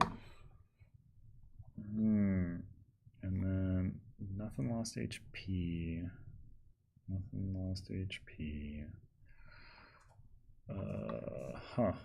Well, I'm gonna remove. Yeah, I'm gonna remove this to give myself 2 buff HP. Just to try and give myself some more survivability. Because I'm not doing too hot. And then I will trigger the Explorer, I think. Although it might be dumb. Because it could reveal more enemies. We have no Sky Shards yet. What's the worst that could happen? More enemies. We lose? But also, my turn's going to end automatically when I do it, so... Let's do it. Oof. One Oh, revealed no. add a blind status die to 1 enemy on this tile. Okay. That's good, though. Lava Trap. Uh-oh. 2 attempts. 262. Yeah, we're looking for the same shape. Door to door. Right? I could make it like this. I think I want to do that because then it bottlenecks this a bit more. Okay. The enemy's trying to get to us. Add a blind status die to 1 enemy on this tile. So when we populate that, I'm going to do the trapdoor. Oh boy, that's going to be rough. I can't fail that. I really should not fail that. 262. Okay, so I got 2 and a 6. I'm looking for a 2. Looking for a 2. Hey! Heck yeah. Okay, that would have been bad. And then we populate a 5 and a 1. So draw 1 from the orange and set it, and that's going to be the 5. And then draw the next one, and it'll be the 1. All right, we have an Orc Marauder. Orc Marauder. 6 health.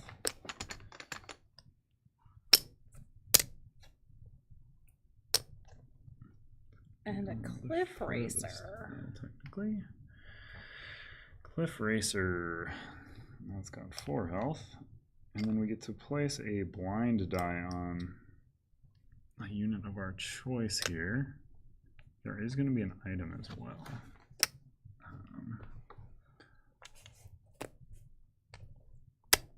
They're always going to spawn as far away from me as possible. So. Okay. Are those 3 up there in that corner? Should they They're go back into their bags? dead. That's it. That's the red bag. Yep. Orange bag. All right.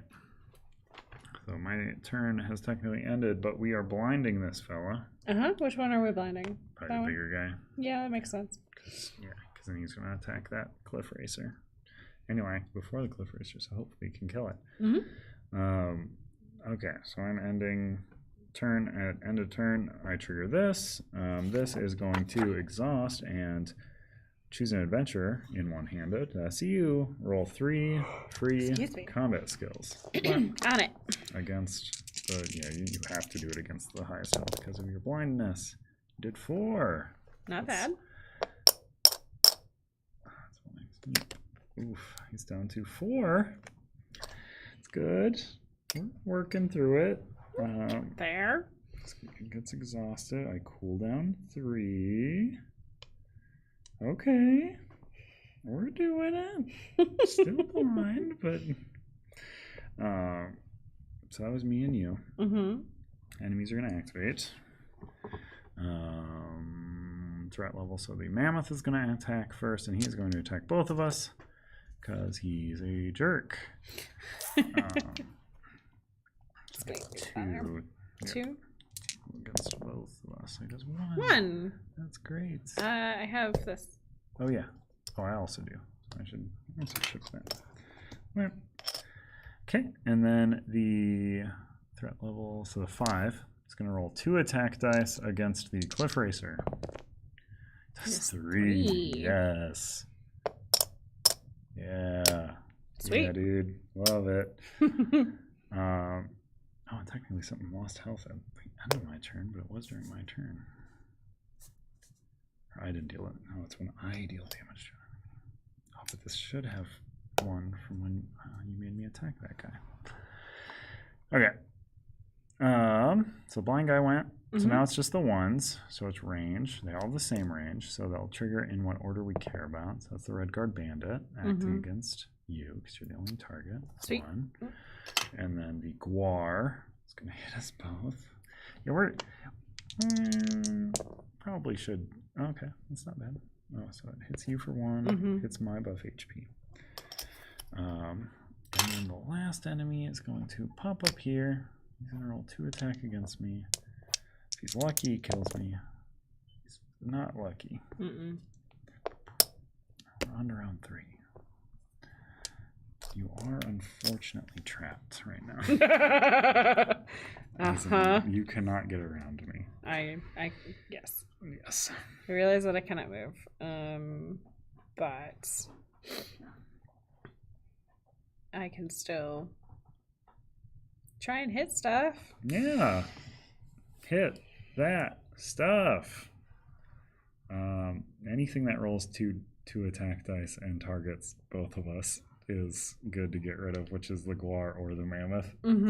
Making us roll 2 attack dice again, which you can do, right, is going to be good. But also, you could try to strike down that Mammoth with your special cool galaxy sword. What I was thinking I was gonna do. So got those. Nope. Your free attack. Yeah. Just empty the rest of the mat onto him. Yeah. He'll get it back. All right. He's super dead. 5. So yeah. He's gone. Sweet. You have downed the Mammoth. Keeping its tusk as a souvenir. Yes. All right. Cool. Neat. Oh, your 2 shield can remain active as a shield too. Oh. Yep. And then if you want, you can spend your 2 tenacity to make us attack things around us. Let's do it. Bam. All right. So we each get to roll 2. And it's. Do you want to coordinate attacks? You should try to target. You should try to kill that. All right, I will. Yeah, I guess it. Yeah. Or do you want me to go for this one? Honestly, these guys both throw 2 attack dice. Okay, so yeah, I'll go for that one. So yeah, I'd love to get both of them off the board because this guy will never move because he's blind, so he's only going to hit things that come next to him. Sure. He'll never move to seek a target. Fantastic. Okay. So yeah, you're first up because it's turn order. Oh yeah. Killed it. Killed it. Killed it dead. Killing it. And then Meam target Cliff Racer. Ooh. Just barely. But you did it. Did in fact do it. I get that for my necrosis stack.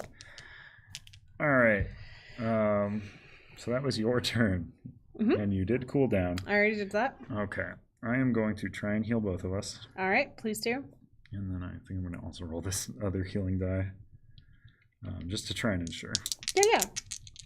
I'm glad I did. So we each heal for 2. Sweet. So blap, me, and blap. Oh, you got.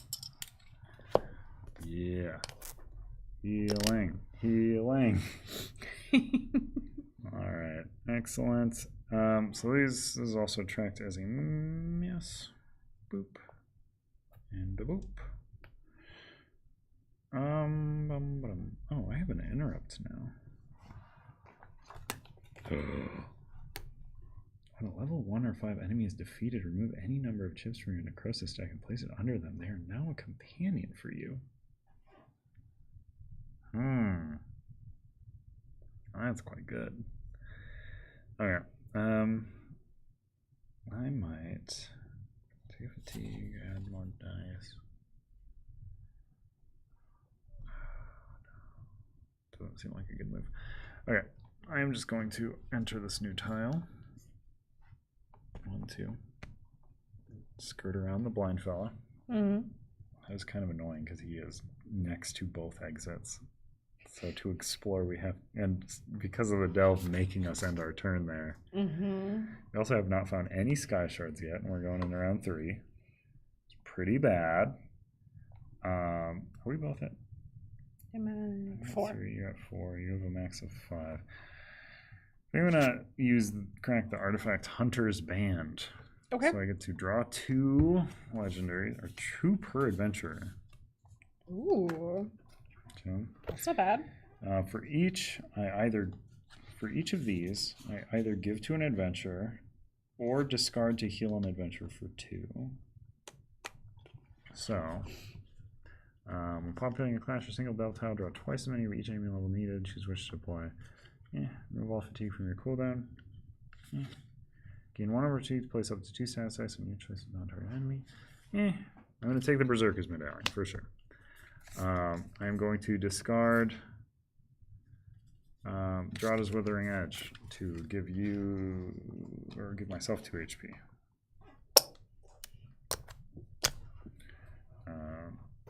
And then I would choose one of these for you, and you can have both if you want, or you could take one and gain an HP if you want to discard the other one. Yes, I'm going to take the brandy.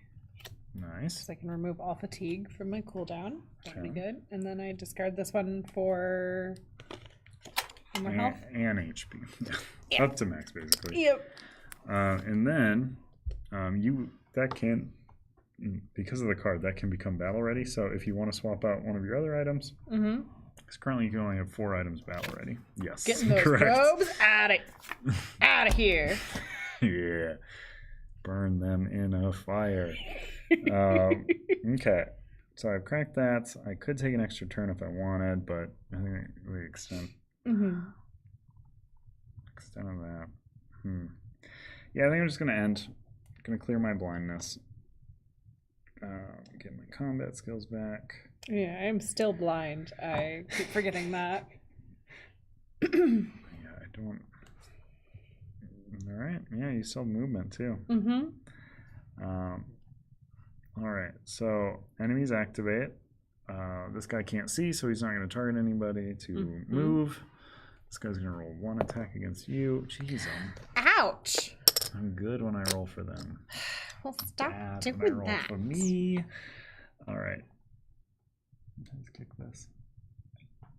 I think so. All right. So on to round 4. And we need to find some sky shards. So we need to keep exploring. Okay. I know, it's a real shame.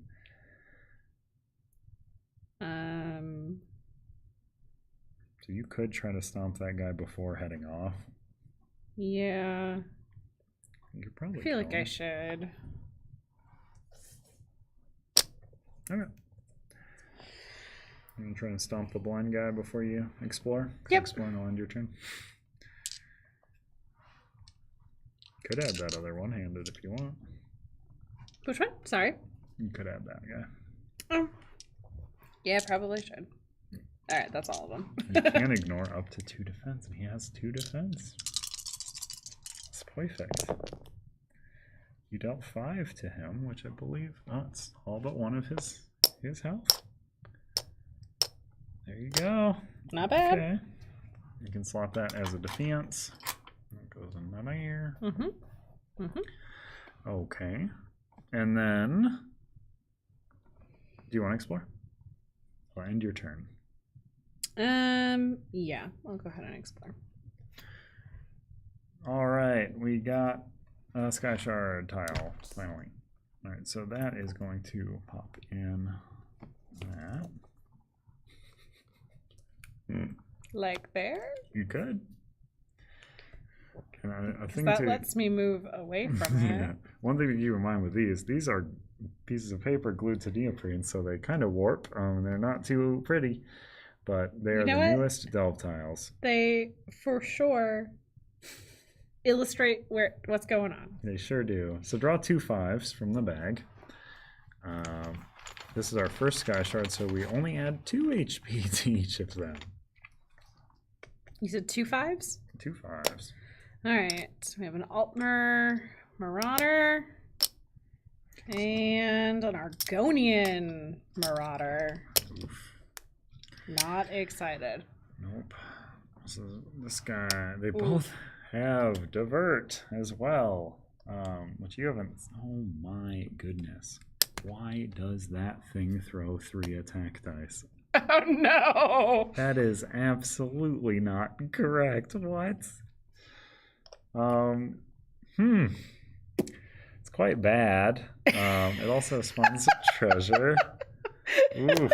There is a Sky Shard in this room. So to remind us, here is a Sky Shard. As soon as we touch it, we will have that Sky Shard. Okay. Beans. Oh, I did not do my cooldown.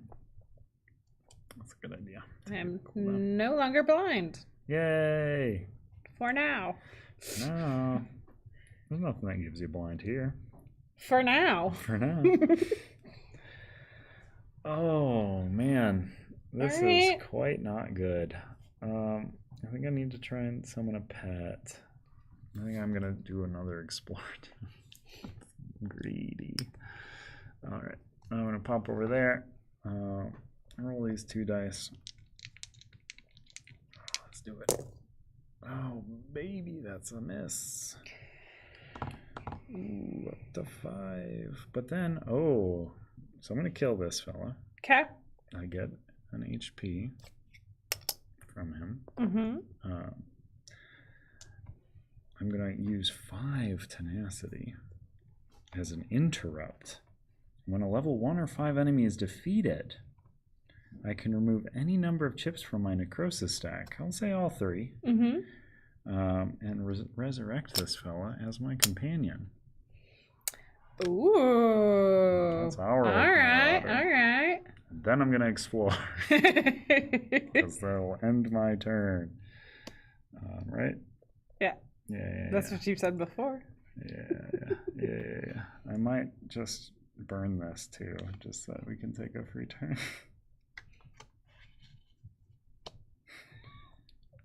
Let's burn that. So next, I'll get a free turn after this one. Yeah, the last of those circle guys. Mm-hmm. Melted Armory. When revealed, all adventurers return each weapon type equipment in a ready slot to their pack area. Ugh. You already... Is there already a door over here? No, it's up there. Yeah. Okay. Yeah, sure. Okay. I don't know. So we all have to return a weapon to our pack. Or return each weapon type equipment in a ready slot to their pack area. So these are not usable any longer Okay. for the battle. So your cool sword that you like. No. I know. I was banking on that one. But it's not gone forever. No, it's just in your pack. I mean, it's gone for this entire fight. Ah. So, theoretically, no, but also Yeah. it will be gone for the remainder of our play today. And then alarm bells. Here's a booby trap. Mm-hmm. 136. If unsuccessful, shuffle all Dunmer Patrol delve cards into the delve deck. Each lockpick die can only be adjusted once per attempt. 1, 3. Okay. Mm-hmm. That's good. And you just need a 6. Hey! Yeah. I'm the lockpick king. And we need a 5 and a 1 to spawn in that room. And 1 treasure chest. Boop. All right.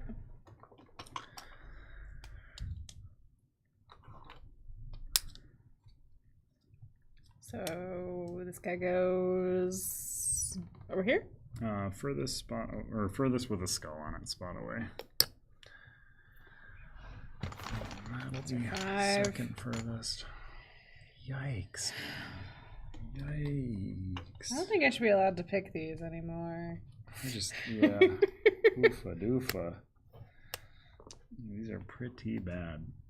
That one's fine. That one can hang out. The other one doesn't throw any attack dice, it's just poison, so that's fine. I mean, it's not great, but you take what you can get. Yep. That's where we're at right now. Okay, so I'm gonna. So as my turn ended, I cooled down. I did use the Berserker Medallion, so I get a free turn. So this is discarded as well. There's no Sky Shard there. We are getting kind of bummed on the Sky Shards. Wait, but if I move here, won't I get it? You will get 1. You need 3. Well, we'll take one. We'll take what we can get. I think I am going. Oh man, and I lost my one cool item. What is disrupt? That's an effect I have not seen before. Did I throw away the? I think I dropped the one sheet. Oh, right over here.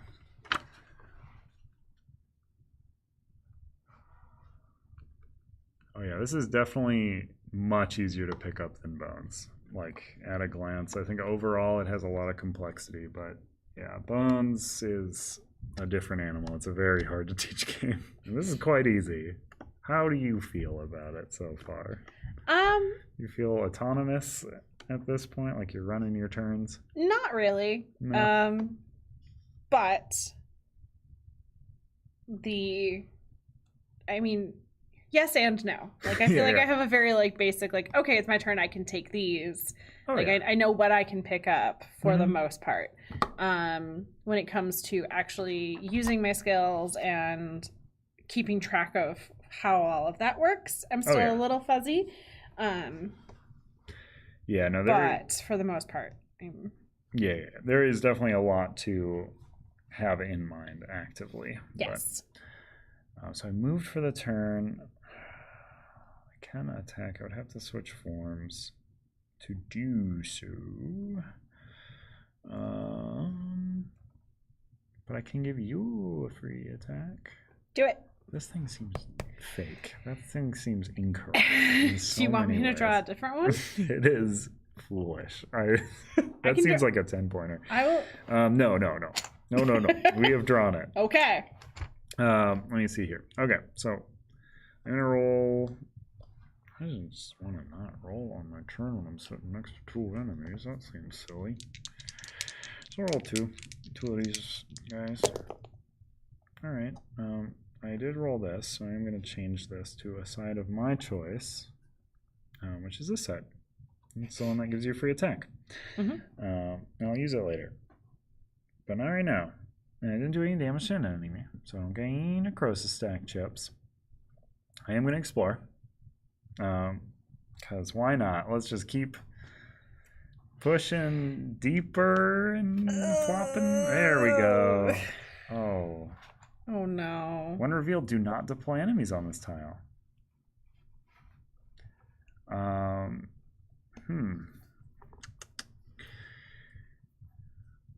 and we can't deploy a 20 because our experience doesn't allow it. That's great. All right. That's perfect. All right, so Ashen Sweet, draw that one. Yeah. Where do you want it to go? Let's go. You're quickly running out of let's table. Go.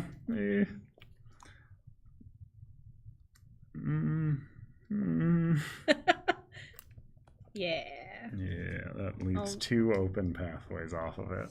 Please. There is a Sky Shard in there. My turn has ended by doing that, by delving here. And okay, so we would deploy a 5 though. So draw 5. There's a relic here if there can be. I'm gonna let you do it this time because the Don't draw an insane one. last few times. Brett and Marauder, also not great. But All right. He has 5 health. Got it. Relic there. And that is because there's a little relic there. So if there's a spot to put it on, it puts it on it. Okay. For the card shard. We don't even have one Sky Shard. Nah, there's probably deploys at least one. That would make sense. So Sky Shard there, Sky Shard there. We can do it. I'm confident. Okay. For a moment, I thought it had frozen.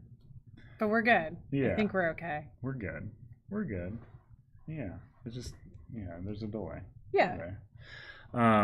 All right. So, I have ended my turn because of that. So now companion turns happen. So I have this Orc Marauder who's hanging out with us and is my friend. I think when companions touch stuff, they get it. So I'm just going to say that happened. Oop, we got one Sky Shard. Nice.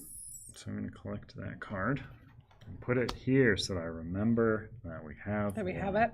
There will be a thing for it. Then that Orc Marauder is going to attack that Bosmer Bandit for 2. He's going to try and steal from him. He attacks him for 2, which is almost dead. Not quite. Almost. Okay. So that was the companion turn. Now all the enemies activate. So I will say this.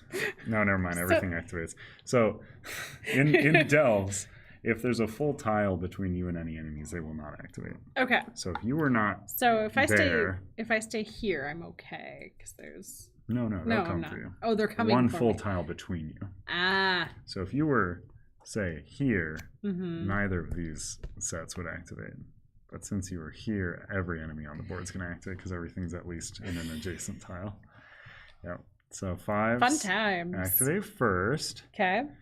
Range of 3. Yuck. Oh no, he poisons everybody. Oh, that's bad. Because he will target infinite targets, and he's 1, 2. Oh no, he's not within your range. Okay, so you don't get poisoned. I get poisoned. And my friend the Orc Marauder gets poisoned. Oh. Poor guy. Unfortunate. But that's it. Oh, he does remove this, but this should have been no, it shouldn't have been easy. Stinks. Oh, what a shame. What a shame. Oh no, I could have used it. No, I couldn't because that's not an attack form. Oh no. Okay, so that guy activated. The other 5s have the same range. No, they don't. That Marauder has a range of 4. So you get 1, 2, 3, 4. He hits the lowest 2, so he's going to hit you and the Orc Marauder for 1. So roll 1 of these. Ping, ping. This doesn't lose any, but you lose 1. No, you knock off a shield. Ah. Yep. Cooldown. Yep. Cooldown. There we go. Gain that health back. Yeah. Or never lose it, I guess. Okay. It was there the entire time. Then those 2 activate at the same time. This one's just gonna move up here. It's gonna pop me for 2 dice.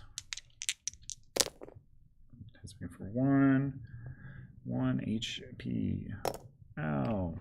And also, he has Weaken, which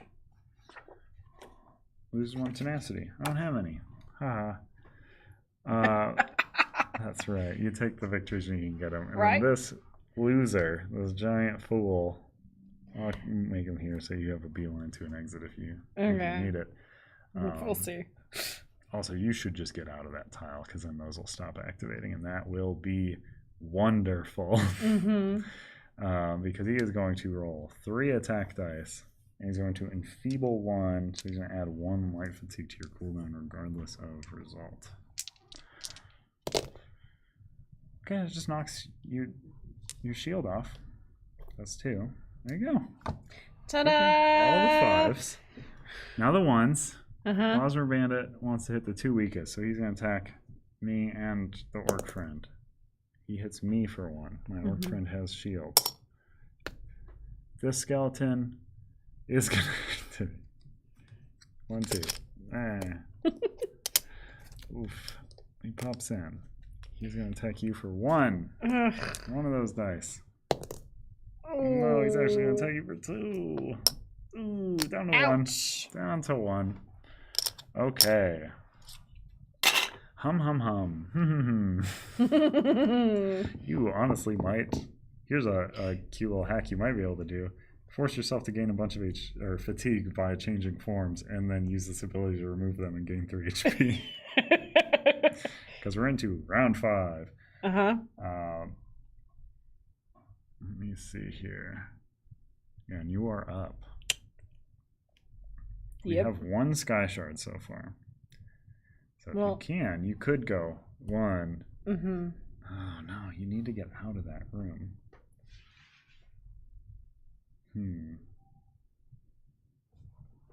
Yeah, that's a lockpick thing. That's a fatigue thing. But if I go here and I lockpick this, because I still have Your spider. my spider. Oh, and also you could just force fatigue into yourself by lockpicking to use your class ability and gain some health there. So you should definitely probably get out of the range of this stuff. Yeah, I'm gone. I'm gone. These won't activate. This guy will still do it, but now there is a full tile, so they can't see you and they don't care anymore. Okay. But that guy still sees you. All right, so you are lockpicking. Yes.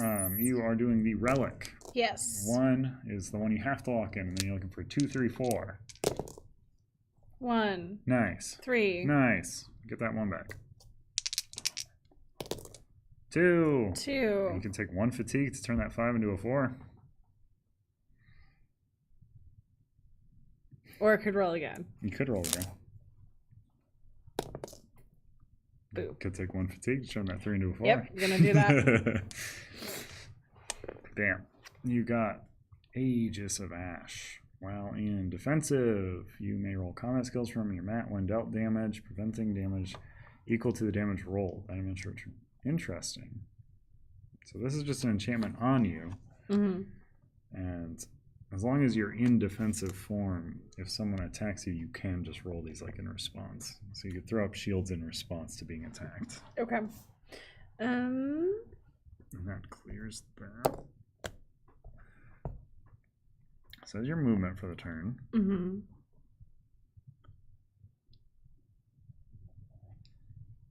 And you can just throw the little acrobat die if you want. I don't know if it's going to do anything, but you know what? Why not? Yeah, there you go. Now you get to roll. You get to move for 3 at the beginning of each turn. I get these 2 back. Finally. Did you want to use your ability? Yeah. And if so, you could force yourself into several different attack forms to gain 1 additional light fatigue to be removed with this. Because then you gain 1 extra health. If you cotton on to what I'm saying. Not quite, to be completely honest. So yeah, I mentioned you can switch forms, roll extra attack but it's at the cost of fatigue. You can you've already rolled the dice. This would cost you a fatigue to change. Since you know you're going to do this turn anyways. Oh, okay. This will gain you 1 extra health if you do it. Okay. So if you want to change form, you can remain in one-handed and just say, I'm doing that thing. But in the end, it would just equate to you adding a light fatigue to your cooldown. Right. And then you could use your class ability and remove 3 and gain 3 HP instead of 2. There we go. Bam. We did it. We did it. All right. And then that is... I believe that's the end of my turn. Here you go. All right. Okay. On to me. I also forgot about that one. I'll use that one later. Oh, yeah. That one wouldn't have gained you health. That's true. The health is that's the important part. the big factor here. I'm going to cover that up so you know you've used it. I suppose I could throw myself into a different form to deal some damage. To actually do something. I'm going to put myself into one-handed and throw some dice. Oh. I also take a damage from poison that guy gave me. Just no good. It's quite bad.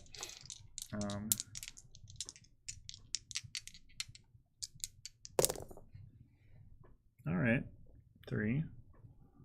And that kills this fella. Kind of overkill, but, you know. We never know what we're going to roll here. Very true, very true. Alright, so that guy's dead. I get necrosis stack chip. Whap. I'm going to cool down 3. Might have to take an over fatigue to take an extra turn.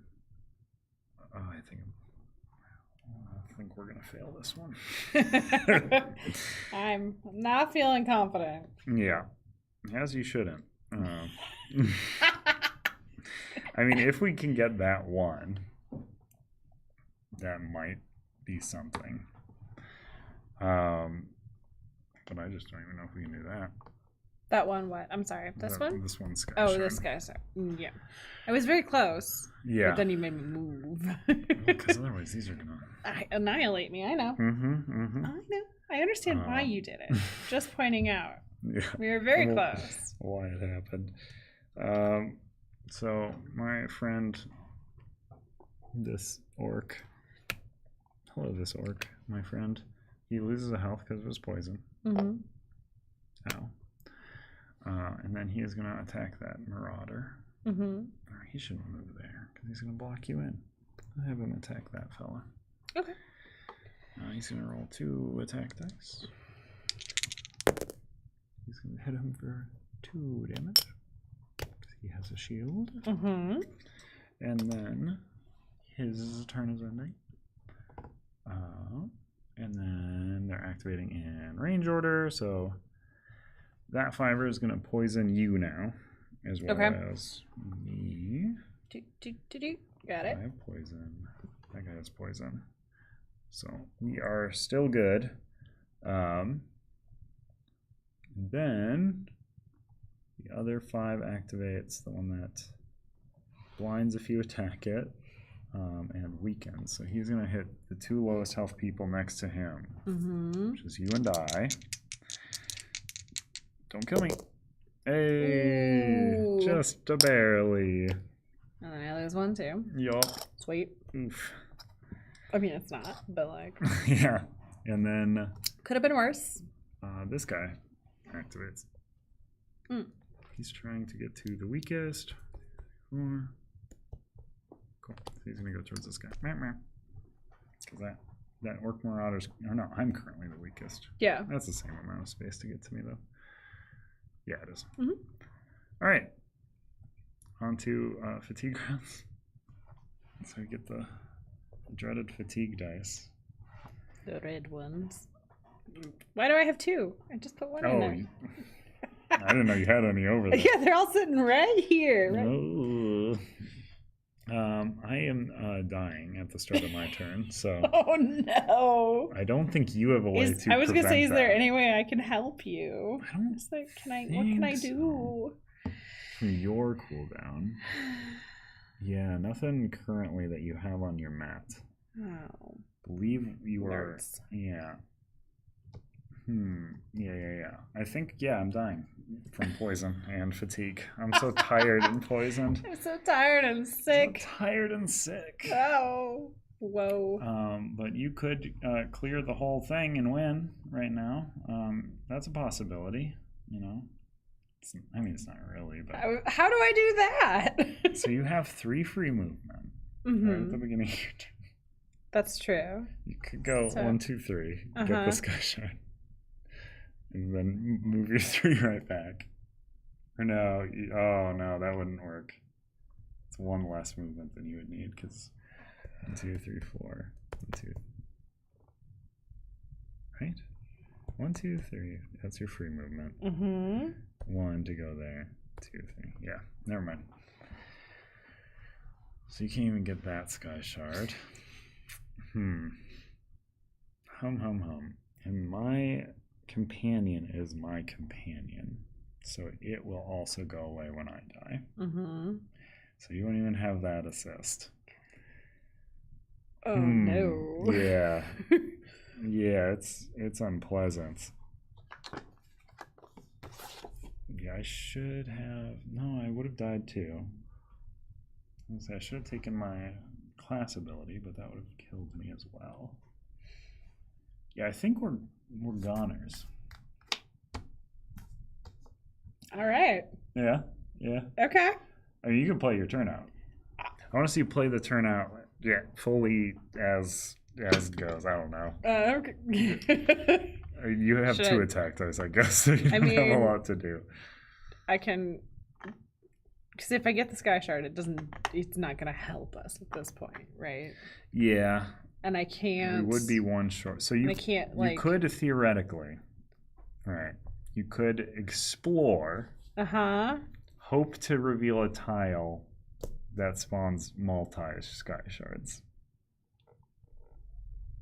This is a possibility. You know what? Let's try it. Sure. All right. Move onto it, the explore thing. You might, like, if you want to throw up. Oh, you could do a free switch, right? Mm-hmm. Because you're not throwing any dice. Right. But you have this thing that says as long as you're in defensive form, if someone attacks you, you can throw dice. Okay. So that was a free thing. You moved. Mm-hmm. You can explore. Nope.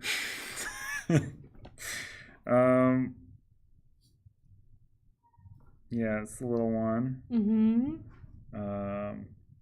Yep. Okay. It spawns a 5. Oh no. Mm-hmm. I don't like where this is going, And but I'm gonna try it anyway. It is gonna cover the exit too. It's a big old It's spider. a spider. Oh no. Oh, that's fine. It goes there. Uh-huh. Uh-huh. And your turn is ended by the effect of the thing. Uh-oh. You do have a lockpick though, so that's gonna Yeah. override that turn end. So you're looking for 3, 4, 5. You have 3 attempts. There's a 4 and a 5. 4, 5. And then you have... No, you have the 5. The 5 stays on there. Yep. Okay. Yeah, I it's see. not like a relic. Ah. Okay, you have 1 more attempt. When, Oh yeah, you can just do that. Yeah. So, hurt break him. a spider leg. Hurt him. Hurt the spider. Oh, poor thing. All right. And place a treasure on each hex that doesn't spawn an enemy. So 2 treasures in this room. Yep. And there's not a treasure. I don't know how much it matters, but you know, we're gonna play it like it matters. Okay. And then that would be you because you ended, so you'd cool down. Mm-hmm. I go. I lose health from poison and fatigue. So Or no, just poison. now you're out. But I'm dead. My friend is out too because I'm out, and he's my companion. I believe that's how that would work. All right, and then all the enemies activate. Not all of them, just most of them. 1, 2, 3. So this guy moves up. You already have poison, so I think you're fine. This guy moves up. Yep, 2 attack. I have a bunch of attack dice down here too. 1. Okay. Spider moves up. 2 attack dice. Oh no. Wow. I mean, I don't know. The over fatigue kills you, I guess. Yeah. Yeah, because at the start of the next round, you're going to get 1 and you're going to take 2. Yeah. Oof. You had to roll 2 full blanks there. All right. Guess that's it. Yeah, that was it. Woof. Okay. So that's the demo. Did lose, but you did quite well, honestly. Like, we got to the final part of the quest. We got our Doom keyword. I don't remember exactly if we would just retry this delve. I'm not going to do it right now because I want to eat so much. But yep. basically that is the demo and a full quest, because had we succeeded, which we were close to, honestly, like, you could have rushed into that one room and got a Sky Shard. Do you want to kick us back to the face cam? Face cam. Or... Hello. Yeah. We lost. But... Quite badly. Yeah, that's fine. So if we would have succeeded, we would have gotten 4 XP. And then we would have also gained an ally. Which, you know, was like a cool quest unit that can hang out with us. So those are the stakes. That's the demo. So for and this thing is like, we have been streaming for about exactly 4 hours, 4.5. There was setup of cameras and an opening. And this is also a region that I am learning. Right. That had a fight in the first 10. Yep. And I think that played quickly. A typical demo in Blackmarsh, which is the place I'm most familiar with. Typical demo, teach, and the playthrough takes 2 hours. This one's a little longer because it also ended in a delve. That went poorly. Yes. We did draw a significantly small amount of Sky Shards. Let's see. We would not have found our third one for 3 more rooms. Oof. So yeah, we were would not have gonzo. made it. Yeah. We probably should have shuffled these a little better. There's like a pile of 4 in a row. Oh man, that's fine. It's all good. It happens. I still had fun. Yeah. And now you having feel like never played anything like this before, it was still approachable. Like, there's a lot to keep track of, but definitely still approachable and not totally impossible to figure out what's going on as you are playing. Yeah, I'll say the nice thing about this over Bones is when I teach it, I get to hand you a skill card that has, here are 2 possible dice that you could have. That's all you need to know right now. Right. You can look at these next helpful. dice, but you can't have them right now. We didn't once summon an ally. That would have helped. Because this big tree... This big old tree just doesn't take damage much, and that's good. Right. It diverts attacks from itself. But yeah, that's the Elder Scrolls. That's the first look into Morrowind with the delve. I will say the excavation quite bad though. A single one really got us, because I think had our, with the amount of movement you were able to do, had we not had the auto turn end when exploring, you could have zipped through and got us more Sky Shards. Yes. But every time you looked at a new room, it ended the turn. So, which was silly. Yep. That's because we failed to stop Dislandra's digs. It's important to be very proactive. She's evil and devilish, and you don't want to let her get even one dig completed. All right. Does anyone have any questions or anything at all? You know, keep it live for a few moments while we sort of start to pack up. Yep. But this is a lot of fun. I like Morrowind. I think it's interesting. It's very different from Blackmarsh, where all the missions are very far, and the thing is so much more about moving across the entire map versus this. We just had more steps in our quest, and we just kept dipping back and forth between very close together locales. I think these are all ones and I'll sort them. Okay. I can sort them. Right. We got any questions coming in? I don't think so. Okay. Can never be too long. I disagree with can never be too long, but I will say this game plays much closer to the time that is on the tin. Yeah. This is much more as advertised than, say, Cloudspire or Bones. I genuinely think if you're playing this game with, I don't know, 4 people,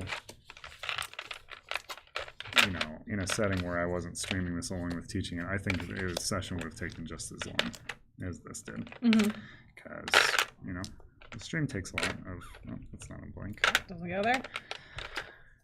But yeah. Okay. All right. Very Solo cool. be shorter. Yeah, I mean, it's definitely always going to be shorter for solo because, I don't know, you're not teaching it to somebody. And again, the teach is a length of this. if Amanda had known how to build character without me building her character with her, like, would have been quite definitely would have gone a lot faster. Yeah.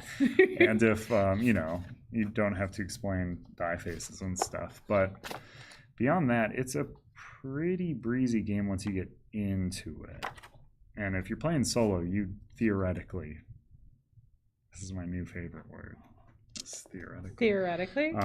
But yeah, if you are familiar with the system and you're playing by yourself, you know, I'm gonna zip right through that. Mm-hmm. You know? Yeah, I definitely feel that if I was more familiar with the game, we would have clipped through it a lot faster. Yeah. I mean, having to explain all the mechanics as we encounter them is always going to take a bit of time, but yep. Hope you had a good time. I did. Thank you. Thank you for teaching me. Play again? Yeah, we can play again. Snoozes across overpasses, disease control. We didn't get the Hellraiser quest, the wacky box of wonders. Maybe next time. Maybe next time. All right. Amanda, from a first-timer's perspective, it's an Amanda question. Ooh. What felt most important in character building in hindsight? Do you feel like race, class, or skills were most important to you? For me, it's purely blind assessment. Yeah. So class was the Dragon Knight. Thank you. Race is the Red Guard. And your skill lines were your one-handed dice. Yes. And your acrobat. I think the race was the most important because that's your like real building blocks, like knowing where you have your health and the stamina. I think for me, as a novice player, because I'm like this. For me, these are things that are tangible that I can see and like relate to. I mean, I'll say real life application. Your class abilities are what got us out of some that's rough true. fights. That is true. That having that class ability also, I don't toss up between the two. Yeah. Those were the two, and I think skills are whatever you make them and however you choose to level them up, and when you choose to. Yeah, skills can certainly gel well with a class or a race, but they are kind of their own thing. Yeah. I'll say, as a not first timer, that class is probably the most important out of the gate, and skills can certainly become quite high up on that as well.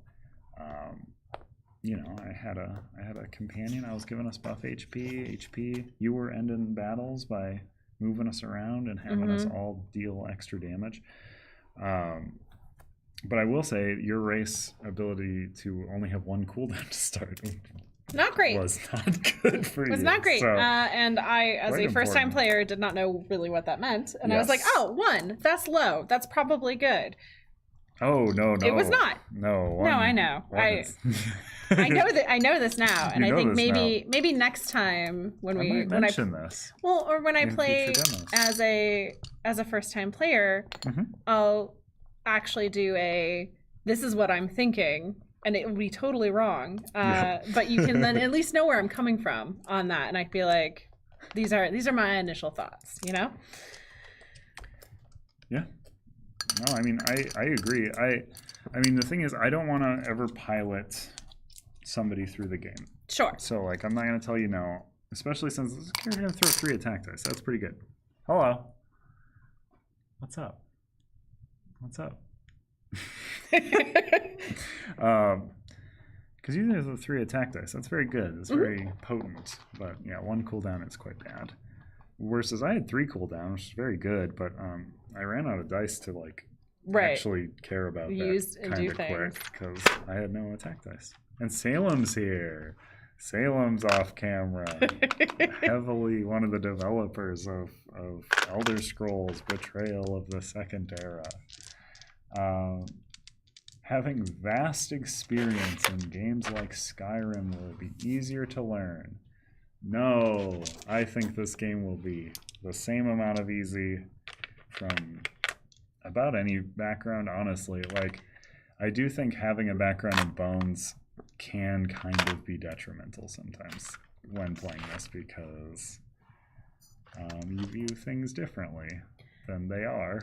I think you'll be more familiar with the terms and the locations and the characters and like those types of things. Yeah.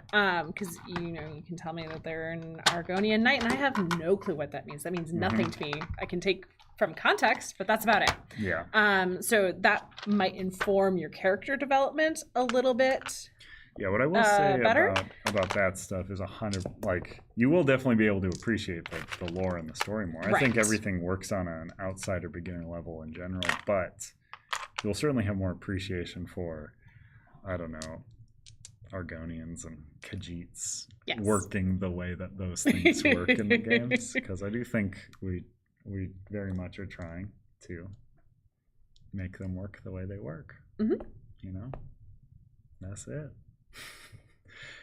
I'll give it another second for any more questions if you have them. Otherwise, we're going to wrap up here. This can go in that 3 spot. Yeah.